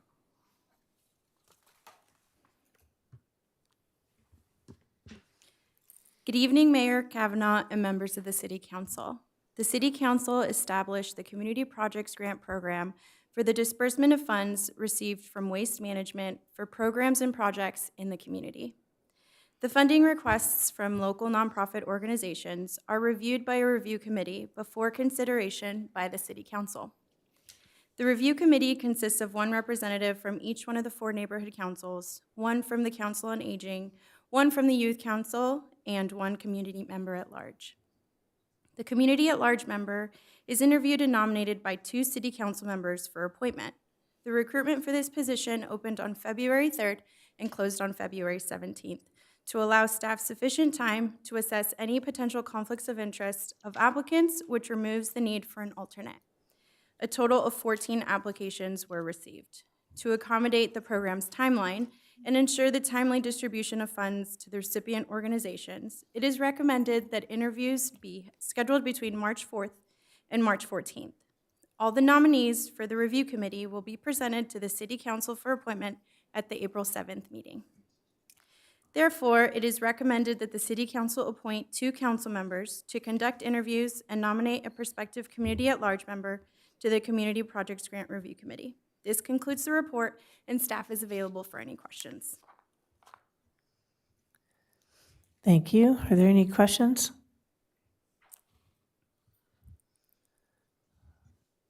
May I have a motion, or is anyone interested in serving on this committee? Madam Mayor, I'm happy to help, but I cannot do it until after March 10th, so that makes my window very small, 10, like 10 to 14. Anybody else? I am always willing to serve, but I would love to give other people opportunities. Would you and our new council member like to do that? I would be open to doing that as well. Councilmember Litzer, would you be able to?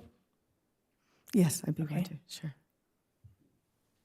I move that Councilmembers Ayala and Councilmember Litzer conduct interviews and nominate a prospective community at large member to the Community Projects Grant Review Committee.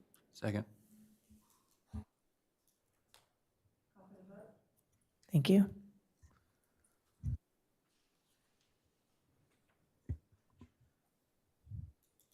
The motion passes unanimously.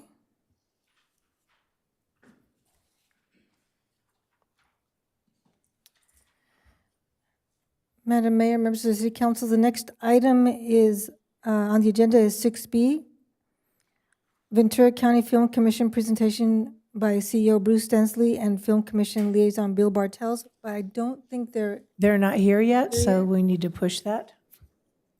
Yes. Madam Mayor, members of the City Council, next on the agenda is item 7, public statements. The public statements for this item include the closed session and other public statements other than public hearings, appointments, and informational reports. But since there are no public hearings under agenda items 8 this evening, agenda items 7 and 9 are combined, and the council will hear all public statements under this agenda item 7. Agenda items 7 and 9 are times allotted for public statements on all items other than public hearings, appointments, and informational reports. Speakers will be called on in the order in which their call was submitted to speak for this public statements item for a period of no more than 3 minutes each. Persons addressing the City Council are requested to state their name and community residence for the record. We do have 3 speaker cards. Thank you. Robert Clarizio.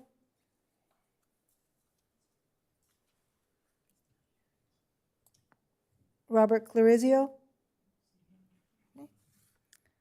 James Greenfield. James Greenfield. John Lapper.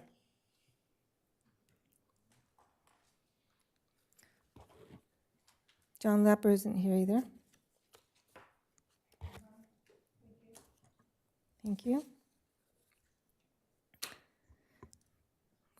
Since we had no speakers, I assume we have no comments on the speakers from, On 7A. so thank you.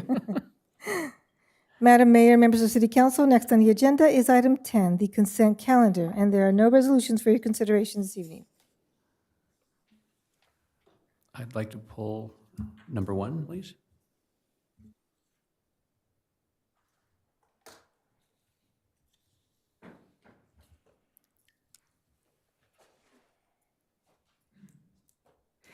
I would like to maybe have a brief discussion on 2. don't we start with, since there are only three, why don't we go ahead and just do the questions on one and then two, and then we can vote? So questions on one? This involves our monthly financial, investment report, and I had asked of staff, sort of behind the scenes, and I wanted to get an update of any research that has been done on looking at something other than LAIF for investing our funds. And I, at a Cal Cities convention or class, learned about California Class, which is another authorized investment of the right risk category to be put in. And it looked as if it had a higher return, but I didn't, of course, study at what length of time or its history. So I'm wondering if we can consider even looking at this additional thing, because an extra 0.5% in our investments would be another $730,000 a year. So I was just wondering if there's any progress on that. Yes, fiscal staff took some time to look into it a little bit. It is fairly new. It's fairly new. It was created about 2.5 years ago, and it is very similar to Life in Camp. And if we're just comparing the returns for January 31st, it was showing a 4.42, and our LAIF was 4.37, and Camp was 4.555. So it's right in the middle. It looks like it's very similar holdings. And yeah, we can definitely look further into it. Thank you. Question on consent item number 2? So item number 2 deals with our, basically just the reports on the community project grants. And as I understand, all funds have to be expended by the end of May 2025. 2 of them have actually not expended any of their funds. Sarah's House, I guess they're putting a new roof, which is great. And then the Nancy Reagan Breast Center, which indicates they've raised $400,000, and the next report will show how they spent the money that we've given them. But I guess my question really happens, what if the roof doesn't get done in time and is delayed or something, for instance? Is there an ability to push the funds a little bit beyond that date? So it's a great question. And just to clarify, the funds need to be expended by June 30th of 2025. Staff has been in constant communication with all of the organizations to try and avoid any sort of issues, especially with capital projects. Both of these are those such things. So we have spoken. Sarah's House is just about ready to be done. It just so happened that with the report, they were commencing construction right after the report was due, so they should be fine. The same thing with the hospital. They are going to be sure to expend those funds first before the remaining funds that they have fundraised from other organizations and grants and things of that nature. If in any event the funds are not expended by June 30th, they do have to return all of those funds to the city. And then those funds would then be allocated to the next round of the grant. So the 25-26 will get awarded, and they'll have funds July 1. So it would be for the following fiscal year of fiscal year 26-27. Those funds would be allocated to the already established $150,000. Got it. And has the hospital actively started their project already? They are in different phases. So because it's such a large project, they are going to be using the funds for the preliminary parts, not the actual capital improvements, but more like drawings and things with the architect and design and that portion of the project, so that they don't run the risk of potentially not being able to expend the funds. But it has been a constant conversation of we don't want the money back. We want to make sure you guys can use the funds for what they were originally intended to do. Okay, thank you. Any other questions on the consent calendar? I'd like to move the consent calendar. Second. Thank you. Call for the vote.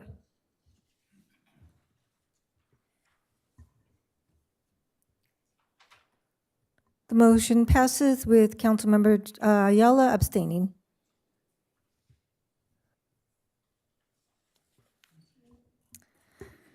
Madam Mayor and members of the City Council, next on the agenda is item 11A, second reading of ordinance number 1362, amending Title VI, Chapter 3 of the Simi Valley Municipal Code relating to regulation of solid waste storage, collection, disposal, transfer, and resource recovery. The reading of the ordinance is as follows. Ordinance number 1362, an ordinance of the City Council of the City of Simi Valley, amending Title VI, Chapter 3 of the Simi Valley Municipal Code relating to the regulation of solid waste storage, collection, disposal, transfer, and resource recovery.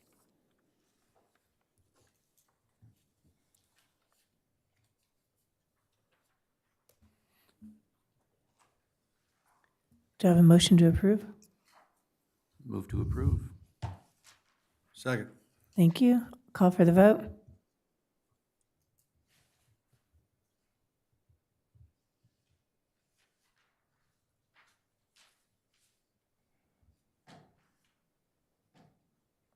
The motion passes with Councilmember Ayala abstaining.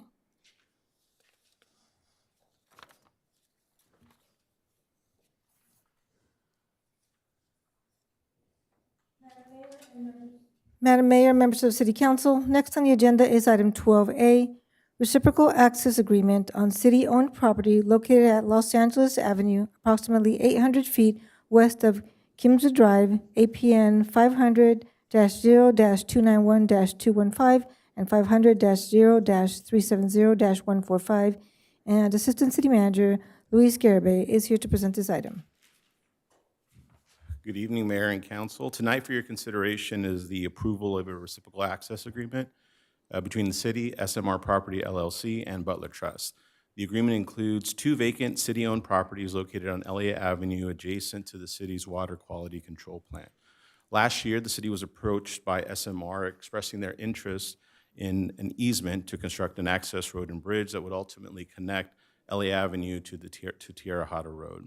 An access road here would improve circulation and create access for the 2 adjacent parcels there that are currently zoned for light industrial use. This helps create new development opportunities, support job creation, and attract new investment, which aligns with the goals of the council-approved economic development strategic plan. In exchange for the granting of the easement, SMR will be responsible for the cost to design and to construct the access road and bridge.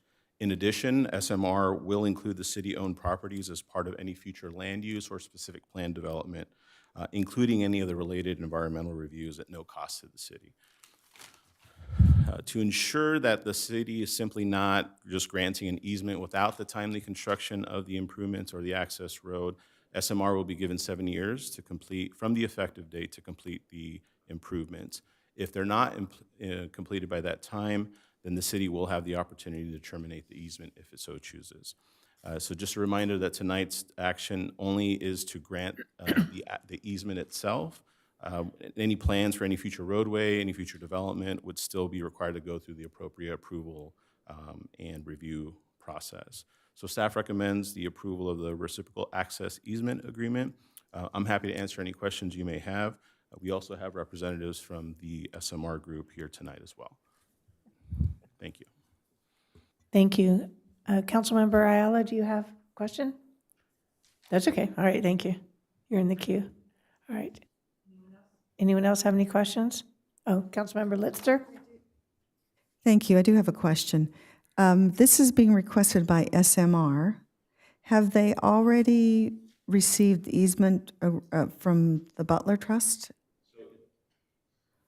So it would be a reciprocal access agreement that would include all 3 parties. So SMR, Butler Ranch, or the Butler Trust, and the city of Simi Valley. And they've already spoken with Butler, and Butler's already granted the easement. We have also been in communication with the Butler Trust, and they've expressed their interest in moving forward with this. And if you look at the agreement itself, it actually includes all 3 parties executing it.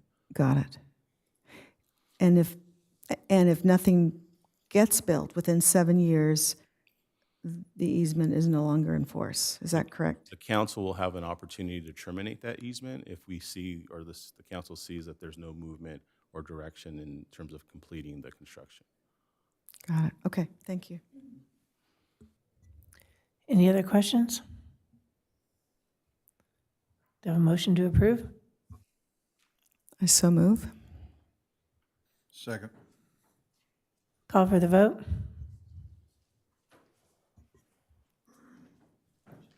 The motion passes unanimously.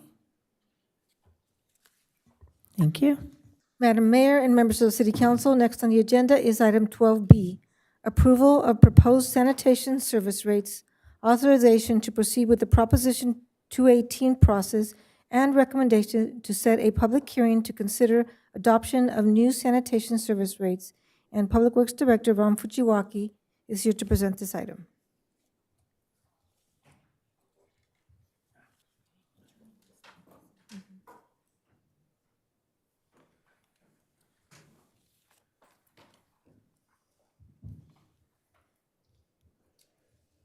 Good evening, Mayor Kavanaugh, council members, and congratulations and welcome to council member Leon. This evening, you got the rookie giving me advice. First, I'd like to introduce the city staff and consultants that have worked on this matter. From city staff, we have Chris Oberender to my right, Acting Assistant Public Works Director, and we have John Hamilton next to him, Principal Engineer. From our consulting firm of Bartles, Wells and Associates, we have Michael D. Groot, Vice President, and Ashley Wong, Analytical Support Specialist. As outlined by the city clerk, this evening we are recommending that the city council approve the proposed sanitation service rates, authorize staff to initiate a Proposition 218 noticing protest process, and set a public hearing for May 5th, 2025 to hear and tally protest votes and consider adopting new sanitation rates. And I should emphasize that this evening you're not adopting the new rates, you're tentatively approving them so that we can send out the Proposition 218 notice. Any of the rates that are shown on the notice is the maximum rate that you will be able to set at the public hearing on May 5th. Okay. There we go. So sanitation services is an enterprise fund and is funded by user fees that provide for the daily operation, maintenance of the water quality control plant, the sewer collection system, and the annual capital improvement programs. The current sanitation fee schedule for FY 2021 through our current year of FY 2024-25 was approved back in January 2020. Staff retained the services of the consulting firm of Bartles Wells Associates to evaluate the need for sanitation rate increases for the next 5 years through fiscal year 2029-30. Why is this?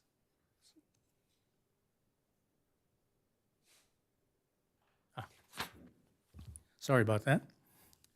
The study goals included meeting budgeted and projected operating expenses to maintain current service levels, meeting planned capital expenses over the next 5 years, and maintaining a prudent reserve to cover operational and maintenance costs, capital projects, and natural disasters and emergencies.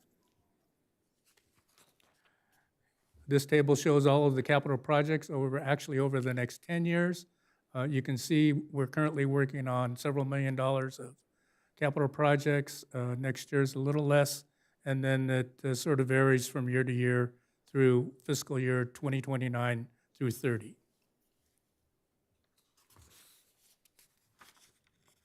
And these are the funding needs that were evaluated in the study. We have an aging infrastructure, and we have several capital improvement needs. The next 5 years, we have projected $71.7 million of capital projects. We have a debt service, 2019 annual loan payments of $2.3 million that we need to cover. Our operating costs, just plain operating personnel and expenses, is expected to rise 3.5% per year over the next 5 years. And this will allow for normal rate increases and cost increases. And again, part of our project or part of our study is to maintain prudent reserves for emergencies.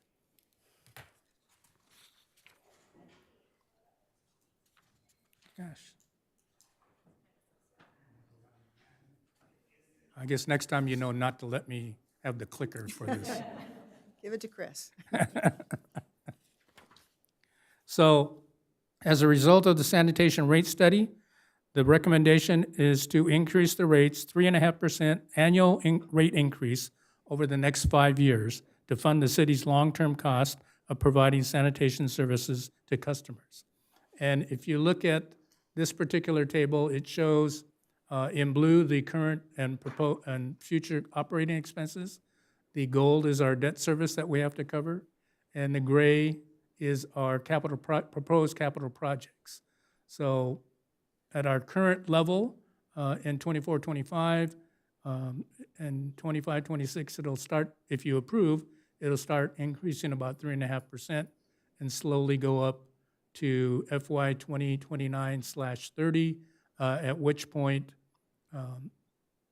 revenues will meet expenses. Now, in addition to meeting the proposed expenses over the next 5 years, the sanitation fund balance does have a balance that addresses any of the prudent reserve that is necessary for any emergencies coming up. This is our current and proposed fixed rates. Most of our customers, if not 90% of our customers, are single family. So at the top, you see that the current rate is $55.85, and for the next 5 years, it increases 3.5%, as well as the other categories shown on the table. For non-residential uses, such as commercial development, office and restaurants, et cetera, they are charged in addition to a bi-monthly fee, they are charged what's called a volumetric fee, which involves the use of water for any of their business purposes. So they also get charged for that use in addition to the flat fee. So as I indicated, that about 90% of our customers are single-family residential, and so we wanted to show this bar graph showing the slight increases, 3.5% over the next 5 years through fiscal year 2029-30. And this one shows a comparison against other water agencies throughout the county. We are in the middle, and even with the increase, it's anticipated we will stay in the middle of all the agencies around us. So Proposition 28, the sanitation fees are viewed as a property-related fee for utility service and are subject to specific requirements of the California Constitution, Article 8D, Section 6A, or commonly referred to as Proposition or Prop 218. The 218 guidelines include that the fees must only cover costs to provide service to the customers, that an increase in the fees must be approved by customers under a protest ballot procedure, and the 218 also allows for a multi-year schedule of fee increases for up to 5 years. The Prop 218 process entails a protest ballot whereby property owners are notified of the proposed fee or fee increase and have a 45-day period to protest the fee increase either in writing or at the public hearing. For the proposed sanitation service rates, the City Council would ultimately determine whether to increase the fees after the public hearing is conducted and all protest ballots are tallied.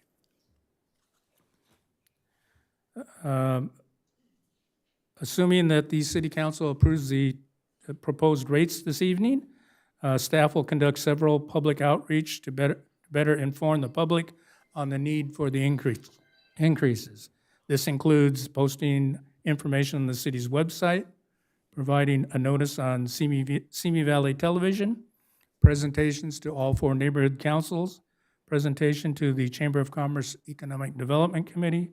We'll be conducting a special standalone public meeting, which will be advertised in the Acorn and on the city website. We'll also use the city's social media channels to get the information out, and of course, information on the city's community newsletter and City Focus.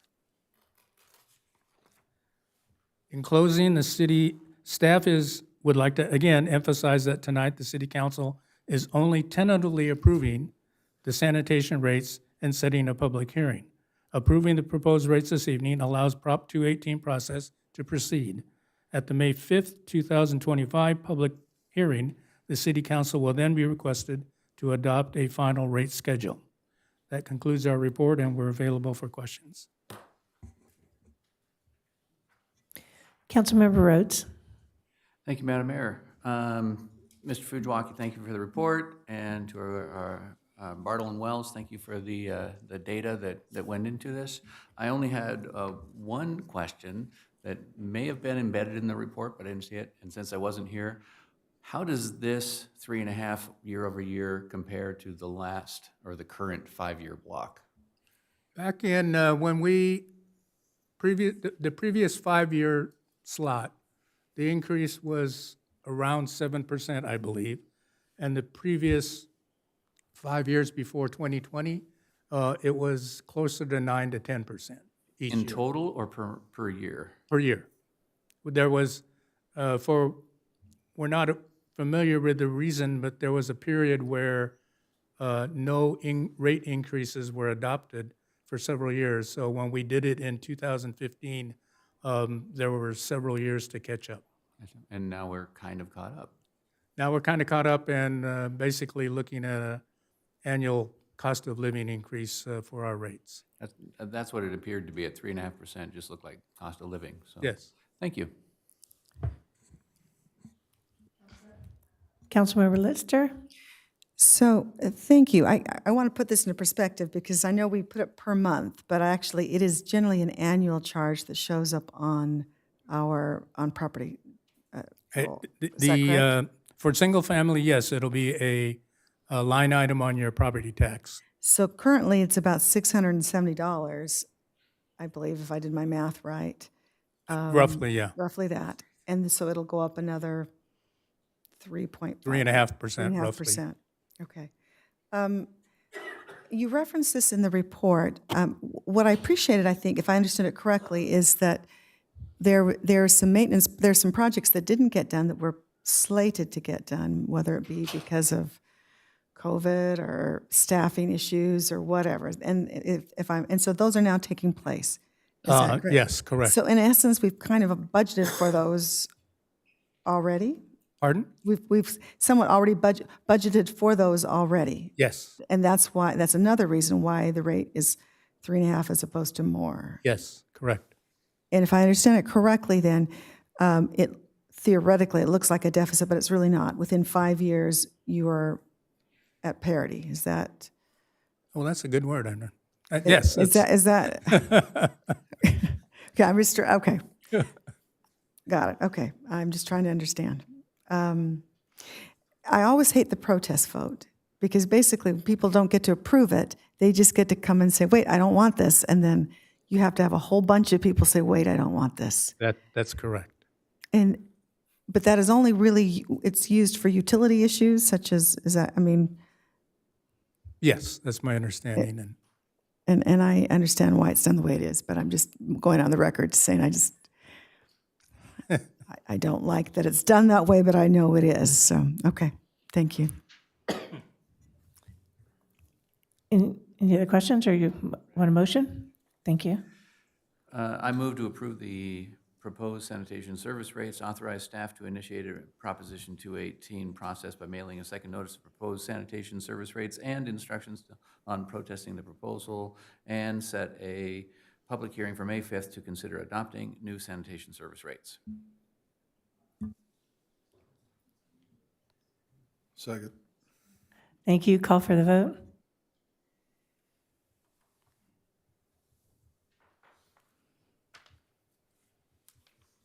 The motion passes unanimously.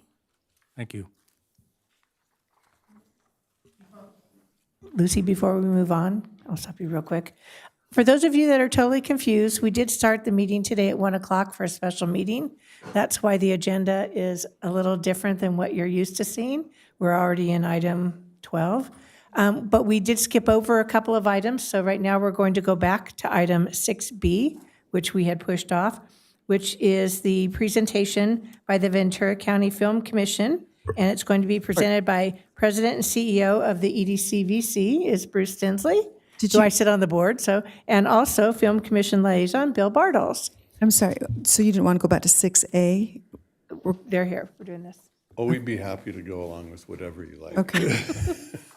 We're still waiting on other Are people. we? Okay. Possibly, yes. Okay. Thank you. Welcome, Bruce. Good to see you. Good evening. Long day for you. Good evening, Bruce Tinsley. Thank you, President and CEO, Economic Development Collaborative. But here in the role of the Film Commissioner for Ventura County, it's quite a title. We'll unravel that a little bit for you. Bill Bartels here as well, down to the detailed questions about much of what's going on in film in this region. He is our film liaison. Let's see if I can make this thing work. Oops, don't go too far. There we go. So I just want to cover a handful of things at a sort of macro level. Hopefully this will be a little fun and interesting, a little bit of a break in your day, and we'll get out of your way pretty quickly. In terms of what we want to cover quickly tonight, just a little bit about what is our role, what we do in terms of facilitation, what is our purpose, which is really about assuring kind of a well-managed set of film activity in the region that contributes to the region's economy without too much disruption. And to talk a little bit, to say thank you for the work that the city does and its leadership, because you're more or less the center of what is much of the universe of film in Ventura County. So we say in this slide here, we're in the relationship business. And essentially what that means is we are not, excuse me, a permit issuing agency. We are a facilitator on behalf of the region. We are one of around 70 film commissions in the state of California. I'm going to go ahead and just go to the next slide, see if that will click. I'm pushing the button. Do I aim it there? Thanks. Yeah, that's how it works. Or it's operator error. You can't trust me with one of these things. So EDC, we are, of course, a public-private partnership, a regional organization. Our board of directors includes a city council member, Mayor Kavanaugh, and from each of the 10 cities, a couple of members of the County Board of Supervisors, and 20-some private sector leaders, plus the Port, the University, Cal Lutheran University. We want to build a collaborative partnership of leadership with interests focused on just about every aspect of the region's economy. We became the Film Commission sort of as default. There are 70 of these I mentioned around the state, mostly one for each county. Some major cities like the city of LA and others have their own film commissions, but we're in a partnership with them to make sure that we are just facilitating communication between the industry, its film location specialists, permitting agencies in our region, of which there are more than 30, along with the city and park and recs districts and other sorts of organizations. And we just want to make sure that we are coordinating then that film comes into the region as a temporary use. They drop their wares, they film, they do it with the least amount of disruption, they spend some money, and they get out of your way. And that doesn't always work. I know that they don't get out of your way, but that's our sort of passion. We've been in this function since around 2005 or before, but really reaffirmed in 2013 and reaffirmed again in 2016.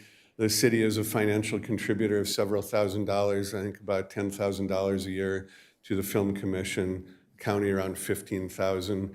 We gather about a total of $45,000 or $50 from the region to make sure we've got a film liaison. Bill is actually the chair of the statewide association this year of the 70 film commissioners. You got to love that acronym, FLICS, Film Locations in California something, I forget the S. But like it says, organized to promote coordination management, and we're really passionate as an economic development organization about increasing economic investment in the region. There we go. These several bullets right here pretty much sum up who we are and what we do. We want to make sure that the location folks coming to the region are getting information about where best they can do their filming, and they're happy and they get the right location. And the extraordinary thing about Ventura County is not only do we have locations that are unique and special that are definitely Ventura County, we are very much a stand-in for pretty much anywhere else in the country, the nation. We've got small cities, big cities, landscapes, we've got sand, and we've got beaches, and we've got desert-like So we not only get productions that come to us because they want to be here, but when they need extra shots to fill in something, we're ready to serve in that capacity. The right permit for the location. So one of the phrases that we use is that we want to be a film-friendly community, a county, city, et cetera. What we mean very specifically by that, though, is not that we just roll over and the industry comes in and films wherever they want, when they want. Rather, we do what the city does extremely well, is be very clear about what the permit conditions are. If you're going to come here, what are our expectations? What do you got to do? And then we're good. As long as there's that sort of back and forth, faithful communication, then we manage the craziness in the regions and the neighborhoods, and the industry comes and spends its money and goes. But a lot of it is also located here. It doesn't just come and go. Right resources before and after production, of course. There's a lot of post-production activity here in the city. The right lodging, not so much an issue for the city, but we're going to give you a couple of maps later on in this quick presentation to explain why we're very interested in lodging. And it's about resilience and making sure these guys come back after they've been here. And there we go. Oops, I clicked too far. And go back one. So, in terms of what is the total volume of activity in the film world, you'll see that it was a steady progression, 2017, 2018. That's the number of millions of dollars shown in those bars of the industry spending money in Ventura County. That's based on a formula, based on the number of permits issued in the region and the number of film days in the region. And it varies a little bit by whether it's a full production or a commercial or a music video or what have you. But we're able to take that data and use the same formula that every other region in the United States, California, and the world uses to try and calculate film activity. 2020, of course, was COVID, and it didn't decline nearly as much as we anticipated as it might. And actually, the city and the studio that you have in the city here was able to adopt protocols with the support of the county health officer to make sure that filming with regulations recommended or recognized by the labor unions, et cetera. We had a beautiful growth in 21 and 22, and we took a really big beating in 2023. That's all the strikes down in the valley, and it had a massive impact on the industry. And we're seeing some recovery in 24, and we saw especially some significant activity late in 24. They'll be able to share more information with you on that. But it's not just that we're going to see a recovery in the manner that we did from COVID. This is a whole different world that's been shaken up by industry agreements and labor agreements. So there's a little uncertainty as to exactly how the industry will recover. You can't help but live with a couple of good maps. I'm going to show you 3 of them in quick order. This is more or less a heat map that shows the kind of concentration of permits that are issued throughout the region. You can, of course, see that Simi Valley, in a big concentration right on the edge of the city, is probably the densest set of location activity. And we're not showing as big a hit in the middle of Simi there with the dots where the studio is at, but that really is the huge center of activity in the region.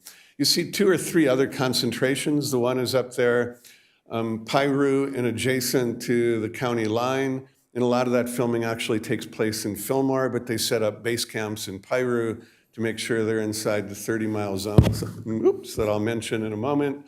And you also see a huge concentration down near Lake Sherwood, in and around just below Thousand Oaks, and a massive concentration that doesn't show up quite as much. It goes up and down Highway 1 and Point and Magoo Rock, et cetera. But that's sort of, more importantly, is there is a wide distribution of activity throughout the county, a ton in the Ojai Valley, not as much in the cities of Ventura. And some of this, however, is because cities don't track permit activity as much as they can, so we can only display and share the information that cities are tracking. So I mentioned this notion of a zone. There you go. The map doesn't show the lines as well. This is the industry's map. You all hear about the 30-mile zone, the TMZ, a 30-mile radius drawn around the middle of Hollywood industry area there. And the basic point of looking at this in the 40-mile zone, this is a little easier map to look at, is anything inside the 30-mile zone, the industry does not need to pay per diem. You probably know all this, and I'm preaching to the choir. What's interesting to us as a film commission is it means that we get activity in both kind of manners.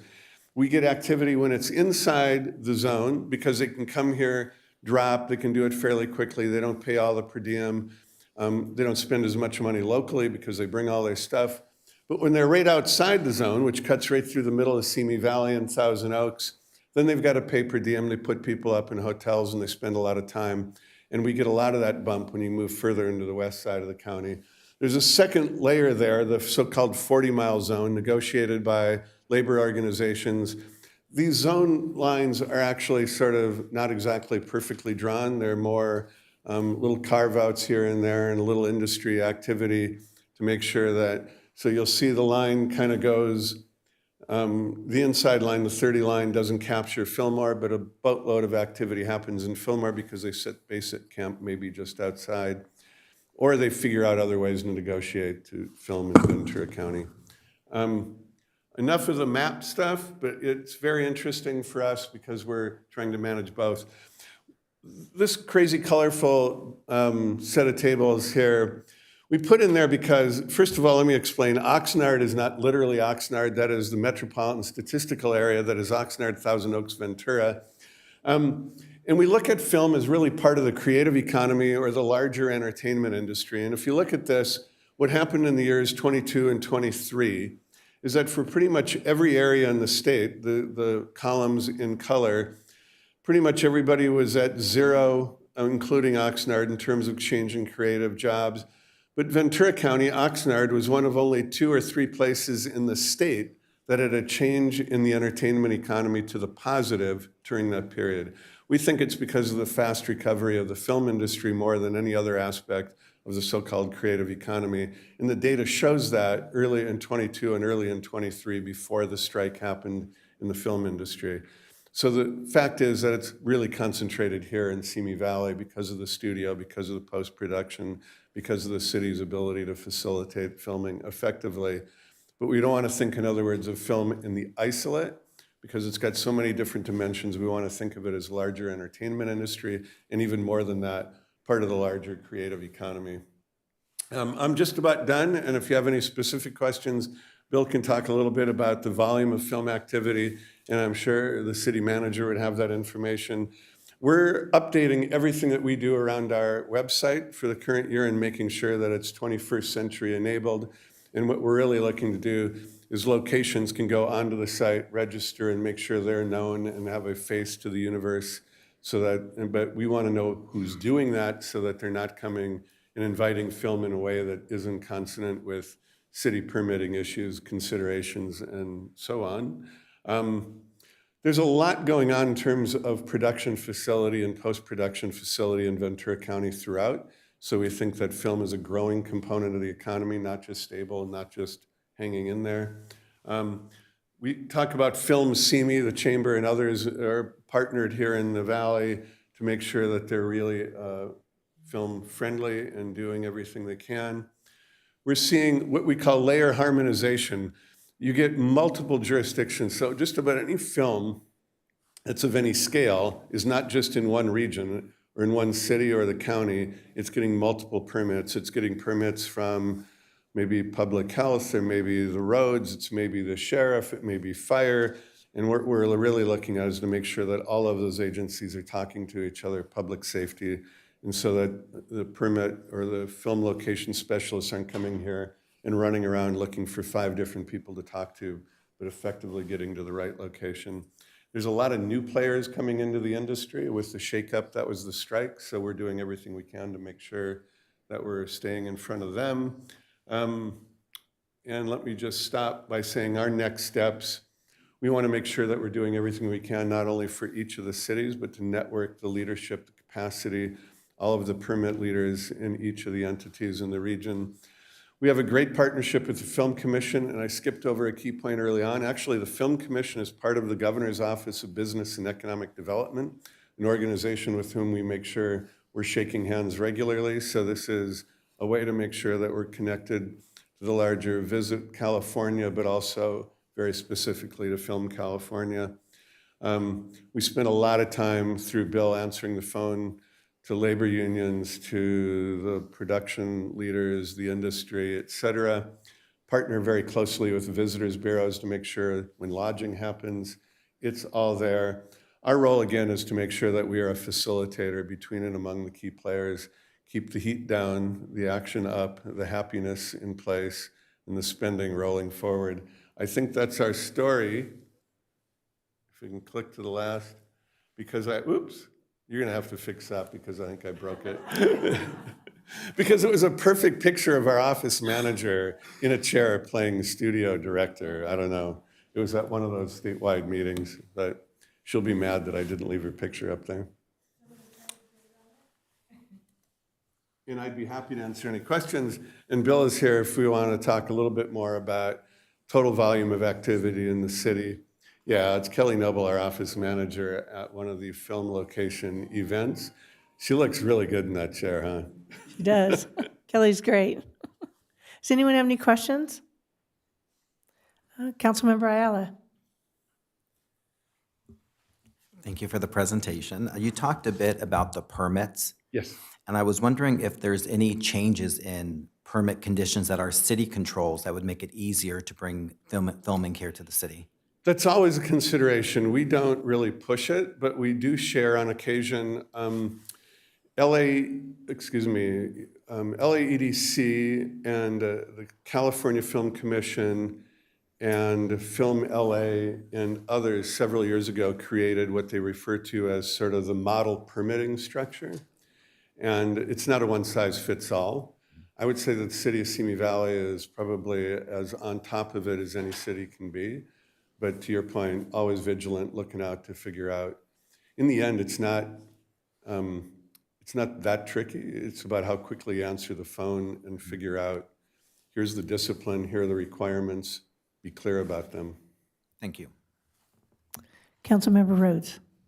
Thank you, Madam Mayor. I am interested in the overall film activity that's here, but my question is your relationship with our tourism district effective, and can we be doing any more to engage that group? I think it's effective. We can always do more. Bill, anything you want to add to that? And I'll let him handle the details. So film tourism is a funny thing because I'll get calls to say, what's filming here? If we start having film fan folks show up, we will stop filming because that active location is not an open set. The tail of produced or released production is very much like set jetters. There are some really good combinations. So what's happened over the last 2 years is that the film liaisons statewide have begun this relationship with Set Jetters, which is an online app, and it's pretty cool. And so anything that has been done here becomes a film tourism resource. The film tourism, Simi Valley Film, has always been a good partner because everyone knows everybody. That's the power of the tourism space, being in the zone, and it's one phone call and the resources are connected up. So I would say, as the unique thing that is Simi Valley, yeah, it's about as good as it gets. The hardest thing is that we all get older. I've been doing this 10 years, and so as we are coming out of the college of the COVID, and as we are coming out of the complete restructuring of film and Palisades burning and Altadena burning, there's going to be a huge demand because there are locations that were hero locations, probably 182, and those locations are now ash. And those productions didn't go away. So I get the call of, can you give me a house that looks like 18 pictures of a house that doesn't exist anymore? And some of the new construction in Simi, some of the older construction in Simi, and certainly some of the sort of modern interaction of streets can be Palisades. And so there is this big push of how do we cheat Palisades, how do we transfer? And of course, having Allied here is a huge bonus. So I'd say that is the most unique thing, allowing Allied to continue to partner and explore its growth. And we can talk about 76 Ranch as a partnership too. So that was a long answer to a little question. Any other questions? Councilmember Lister? Just one question with regards to rates and film. As I understand, cities cannot charge more than the actual cost of processing the permit, et cetera. Do you monitor the pricing with permits between jurisdictions within your Yes. commission? And for a long time, we heard that we were very expensive, and it was very expensive. Reality is that the county as a whole is on par, and in a lot of cases cheaper than LA. Where we are more expensive is for street closures. And so, and that is not unique. Everybody's got their own thing. The county as a whole is expensive to close a street. Your process for closing the street is, this goes back to being clear. Your process, if somebody wants to close a street, is absolutely clear. I think that's more important than the cost. Because if I want to come and use this location or need to do it, you're clear about your process, how long it's going to take, and also who has to give permission. So I think that's more to the point as opposed to the dollars. Got it. Okay, thank you. I guess that's it. Thank you, Bruce and Bill. Appreciate it. Thank you. We appreciate it. Thank you very much. Thank you for driving all this way. It's a lovely view tonight. Thank you. If I can add something, Mayor. Yes. So we had 286 projects filmed in Simi Valley this past year. And staff has actually been in the process of putting together a press release that we were planning to issue after this presentation to promote that to the community, just so that the community is aware of the type of filming that we're doing, the types of projects. But we had 77 television shows, 65 commercials, 48 feature films, 46 music videos. But things like 911 Lone Star, The Rookie, 90 Day Fiancé, most notably Extreme Makeover Home Edition that just aired recently. And the last thing he told me, the book adaptation to the film. So more to come on that. You guys should be seeing a press release on that pretty soon, but definitely something that we want our community to be aware of. We've also had Oscar-winning films filmed here, Everywhere All at Once, a few years back. So yes, filming is a big part of our economy and a part of our culture here in the community. And we thank you and the city staff and everyone who handles that for us. So thank you very much. City Clerk, why don't we go back to item 4D that was also skipped? Thank you. Thank you.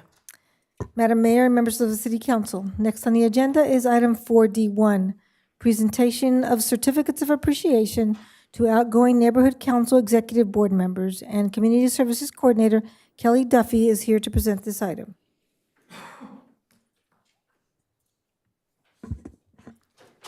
Good evening, Mayor Kavanaugh and members of City Council. Neighborhood Council Executive Board members act as a conduit between residents and city government on matters that affect the community.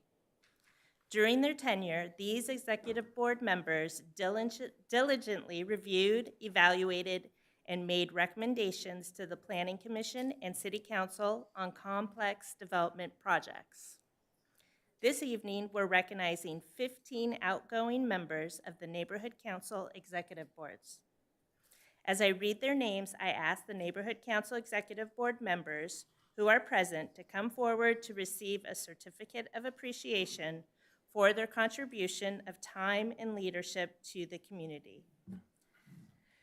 Neighborhood Council 1, Alan Mann, Todd Taylor, Carol Tomier. Neighborhood Council 2, yep, come on up.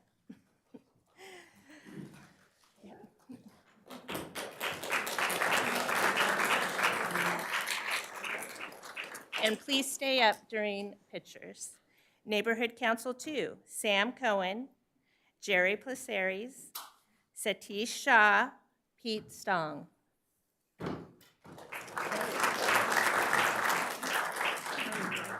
Yes, stay there. And please stay up there, please. Neighborhood Council 3, Stephen Baker, Rachel Bystrom, John Gatewood, Fred Peterson.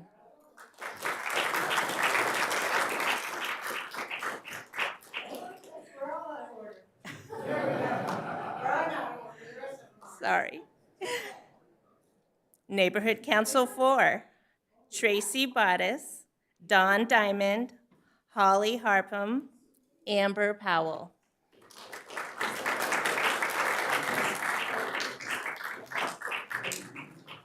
Please join me in congratulating these outgoing Neighborhood Council Executive Board members on a job well done.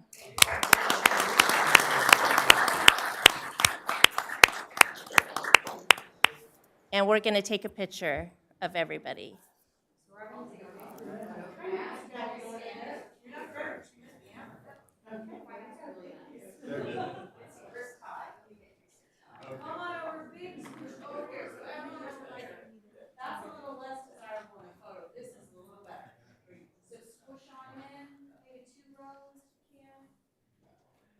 If we have any family who wants to take images, please come on up. I'm gonna need a little bit more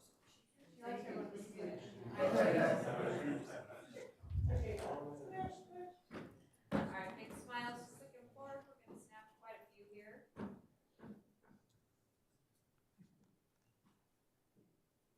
Thank you, everyone. Thank you. Just thank you all for your time in serving on the Neighborhood Council. We appreciate it. Thank you. I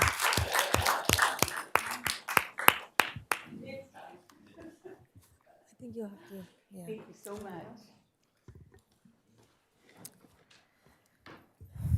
Madam Mayor and members of the City Council, next on the agenda is item 6A2, appointment of Neighborhood Council Executive Board members to the 4 Neighborhood Councils, and Community Services Coordinator Kelly Duffy will present this item. Okay, good evening, Mayor Kavanaugh, members of City Council again. Since 1970, the neighborhood councils have served as an important component in city government structure. They promote citizen awareness and participation in local government. They advise the City Council and Planning Commission on development projects and citizen concerns. There are a total of 22 vacancies on the 4 executive boards of the neighborhood councils. Tonight, 20 applicants are being nominated to serve terms commencing on March 1st, 2025, and expiring on February 28th, 2027. As I read your name, will the nominees who are present this evening please come forward and stay with the mayor, please. Neighborhood Council 1, Carl Lindner. Stephanie Rucker. Emmy Sundin. Neighborhood Council 2, George Bowman, Gloria Bowman, Al Brown, Robert Gunther, Lillian Jacobs, Michael Shaw, Gail Sutton. Neighborhood Council 3, Ellen Bebo, Richard Bebo, Ashley Callanan, Serena Calm. Neighborhood Council 4, Heidi Best, Deanna Block, Peter Calderon, Leroy Leba, Marta Maitleys, Miranda Myers, and I apologize if I pronounced anyone's name wrong. It is recommended that the City Council approve and the mayor appoint all 20 applicants nominated to serve on the executive boards of the 4 neighborhood councils for a term commencing on March 1st, 2025, and expiring on February 28th, 2027.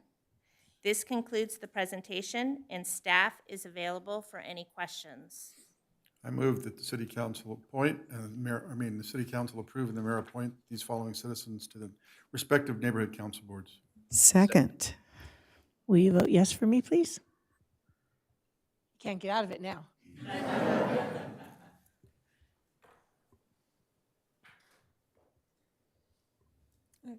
We're still waiting for the mayor. Who's the mayor? We have to do it again. Sure. They're still pushing buttons up there. The motion passes unanimously. Yay! So unanimously, thank you all very much. Appreciate all you're doing. Pictures? Everyone's getting pictures that they want? Squish, squish, squish. And while they're squishing, I just have,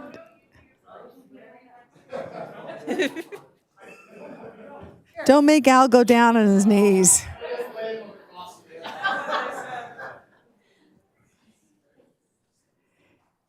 While they're taking this picture, such tremendous work is done by our neighborhood councils. And so thank you to all of you who are willing to advise and assist.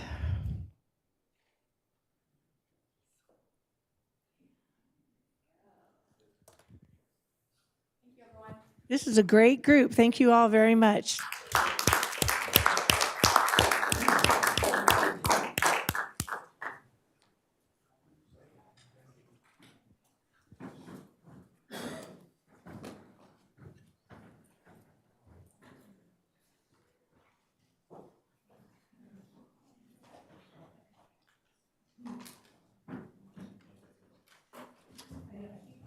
I think we're back to number 13. Now that we totally confused everybody. Madam Mayor, members of the City Council, next on the agenda is item 13A, City Council Member Reports. Well, Councilmember Ayala, this is when we would normally go over what we did our prior. So why don't we just say congratulations to joining us up here on the dais, and we'll have your report next week, or next meeting. All right, thank you. Councilmember Rhodes. Thank you, Madam Mayor, and my other sheet is in the other room, so I'm just going to flip through. Valentine's Day. How far back do we go, to the 10th? Okay. On February 15th, I was honored to be a PADS monitor at the Methodist Church. If you're not familiar, our PADS program allows our unhoused to sleep indoors where it's warm and get a meal, and they need a monitor to do that, and I was proud to serve for that.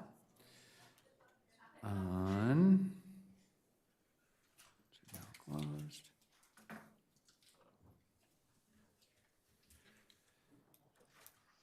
On February 19th, I did two things back to back. Our SCAG committees are changing their agenda items due to the fires to reprioritize agenda items. SCAG, Southern California Association of Governments, sorry.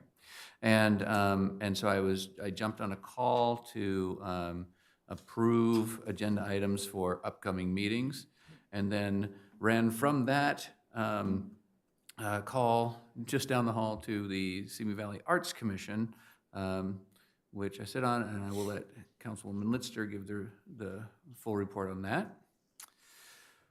On the 20th, Thursday the 20th, I attended in Thousand Oaks the community economic report from the Cal Lutheran, and got great insights about the county. And one of course their fun items that they do is the U-Haul statistic. And the U-Haul statistic is what's the cost differential of ordering a U-Haul from San Francisco to Las Vegas versus from Las Vegas to San Francisco. And you'll be happy to know the delta is getting smaller. It was humongous before. That day I also attended the 28th Annual Police and Community Partnership Recognition and Awards Luncheon. And congratulations to all of the recipients. That was a great event. I had an impromptu meeting with WM. I was invited, and I wanted to see what was happening and what was their management policies on bringing in fire debris and how they handled it up there and what the ongoing plans were. And I thought that was a very beneficial tour. And then that evening, I attended this Seroptimus Live Your Dream Awards dinner, where the winners of the scholarships, the grants, were there, and it was lovely to see so many grateful and energetic people that were going to use that money for great things.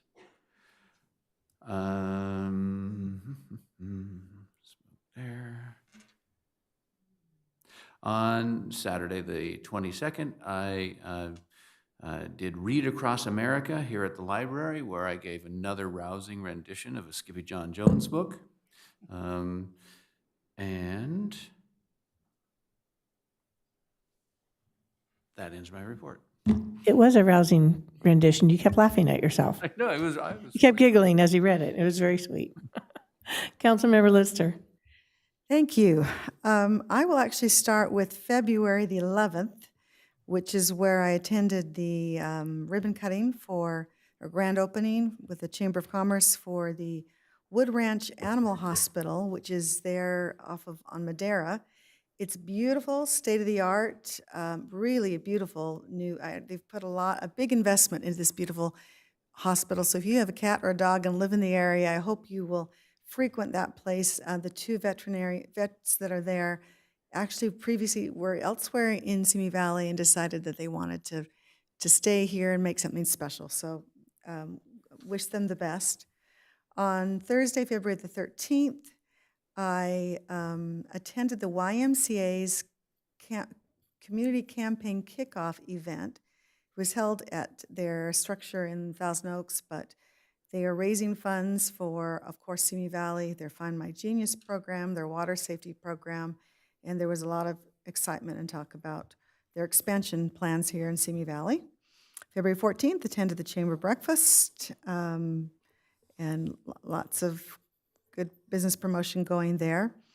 On Monday, February the 17th, it was President's Day, and I will tell you that the Reagan Library had a wonderful family-friendly President's Day celebration. And so I took a granddaughter and I took an adult son and his friend, and really they had everything from arts and crafts to look like to Abe Lincoln renditions to the reenacting the Iwo Jima. I mean, it was really lovely, but I think I had the most fun playing bingo, where you had to know your presidential facts to get it covered. But my granddaughter was particularly delighted because we were one of the winners and she was able to take home a stuffed animal.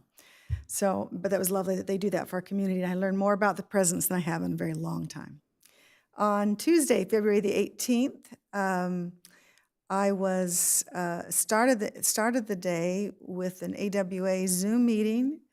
This is all thanks to Councilmember Rhodes, who said we need someone being involved, and so thank you.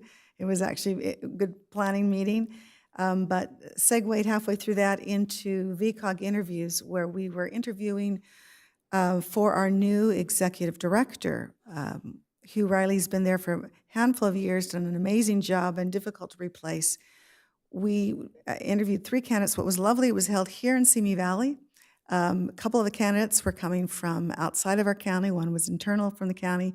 It was a very good interview. I don't think I'm at liberty yet to announce it because I don't believe it's actually been presented to the whole board for their approval yet, but I will say that it was very good interviews. Thank you to the staff who made it such a lovely and inviting place for the interviews to take place, and it was, we all felt very good about the candidate that was selected. Also later that day, I met with a young man who is looking to understand government and thinking a career here might be good, and so he came to our offices to have that chat. On Wednesday, February the 19th, as Councilmember Rhodes mentioned, we had our Simi Valley Arts Commission meeting. Always a very good meeting, fun to hear about the upcoming productions, the efforts of our foundation. I think the thrust of that was really to evaluate the budget. And I think ultimately what we found is currently they are showing some increased expenditures and costs that they need to get a handle on. And so we discussed ways to increase revenue so we get to a balanced point. But it was very instructive and very mindful of what's taking place there, and lots of great productions, performances coming up. Thursday, February 20th, I think was the busy day for all of us. I began that day, again going back to water, AWA Waterwise breakfast held in Oxnard, where we heard from the president of United Water, who spoke about government policies in water, and specifically how possibly the fires are going to change some of the decisions being made, particularly with some of the environmental, possibly some of the environmental, as important as the environment is, but possibly some of the changes that will occur for maybe greater water supplies, potentially, we'll see, that may result, unfortunately, because of the fires that occurred. Also, on that day at 10 o'clock, I attended the Haywood, 11 o'clock, the Haywood Gardens celebration. And I think this is a jewel in our community. And if you haven't seen it, it is a low income or senior facility that is just been remodeled. Initially, we entered an agreement. They came to us in '88. In '91, we set the agreement. It is for our senior population who fall within 60% or lower AMI. And what they have done, though, is come forward, and you may remember that we renegotiated a funding agreement last year. Anyway, ultimately what it means is that they have remodeled every single one of their units. And what is beautiful about it is all the residents were there. They were not permanently displaced. They were very careful to move them out for 1 or 2 weeks and then be able to have them move back into their very own unit, which they were attached to. And often that's not done. But it was, anyway, beautifully done. And so we have this jewel in our community. It's 74 units. I believe we have a affordable agreement until 2045, I believe, so we have a few more years with them. They have a waiting list that is closed. I tell you that because it is so beautiful that you're going to want to get on it if you qualify when it opens. Also attended that day the annual Police and Community Partnership Recognition Awards luncheon. Congratulations to those who received awards. And the Live Your Dream Award dinner as well. And so it's great to see the good work being done by Soroptimist to help women. February 21st, Friday, attended the Holistic Hydration grand opening. Basically, it's a lovely facility that is there at Sequoia and Cochrane. Not only do they do vitamin shots and IV of nutrients, which they would tell you is the fastest way to get your body back to a level if you have need, and they say that they help first responders, and I know firsthand that my pregnant daughter-in-law absolutely benefited by IV therapy. So just know that we now have that in Simi Valley, and wish them the best. On February 22nd, I too attended Read Across America. I want you to know that our Mayor Pro Tem, Mike Judge, started the whole day of reading and did an amazing job reading Daddy Do. And so I just want to commend him publicly for his fine reading performance. Sunday, I snuck over because it popped up on my calendar and I realized we have some jewels of things happening in our community. The Simi Music Video Fest. In fact, I have the program from that. Joe Metcalf and Katie Garibaldi. Basically, just like we had the film festival, this is the music video festival that just occurred for the first time. Really beautifully done, awards ceremony, et cetera. And I commend our tourism district that helped support it, but it was beautifully done. I want people to be aware that took place in our community over there at Studio Movie Grill. Hopefully, they'll be able to do it again, but it was anyway, my hat's off to Joe and Katie who worked so hard to bring that to our community. And that concludes my report. Thank you. Mayor Pro Tem Judge? On Friday, February 14th, I attended the chamber breakfast. On Tuesday, February 18th, I attended also on a Zoom call with folks from the Southern California Association of Governments to try on the Transportation Committee to try and see where we were going as far as the different fears they have of funds being cut to the state. So that was interesting. On Thursday, February 20th, I attended the Police Community Awards luncheon. I then did the waste management tour along with Councilmember Rhodes. It was very enlightening on how they're handling the fire debris. To coincide with that, I also attended later that evening the Soroptimist Live Your Dream Award dinner. But to coincide with the waste management tour on Friday, February 21st, I was on a Zoom call with the fire emergency management teams including the Army Corps of Engineers, that were explaining exactly what they do with the debris and how it is handled prior to getting to our landfill. It was a very interesting call. It put my mind at ease, is the fact that the stuff we're getting is not toxic and it is not hazardous, other than any other normal trash we take into our landfill. That being said, they are going to put it there, and the county has approved that, and like I said, I'm confident that they're doing all they can do to make sure that everything we get is safe, because our landfill is not allowed, and let me explain this again, is not allowed to accept hazardous or dangerous material. On Saturday of February 22nd, as I said, I attended Read Across America. I was lucky to get the first book in, and it was fun reading to the kids. There was only about 6 of them there, but it was fun. That's it, the end of my report. Thanks. Thank you. I waited and tried to do it all on one day.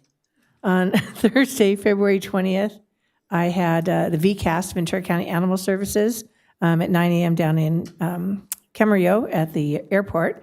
I'm the new chair for VCAS, so for the coming year, and the vice chair is Councilmember Renee Delgado from Moore Park.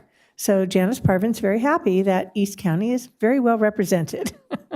So it's a good commission. The new director, Esteban Rodriguez, is really hands-on, excited, energetic, and we're going to see a lot of changes at the shelter, along with new kennels for the dogs. We saw the drawings.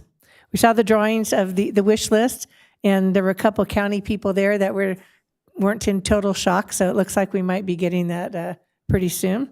So then that same day at luncheon, I attended the 28th Annual Police and Community Partnership Luncheon also with the rest of the council. There were a lot of award winners, so I don't want to read them all. But what I really thought was kind of cool is they gave volunteer service pins to some of the volunteers. We have volunteers that have given 3,000 hours, 2,000 hours, 1,000 hours. It was really impressive to see all of that. But congratulations to all the other winners also. And then at the evening, I also attended the Live Your Dream Award put on by the Stroptimus Club.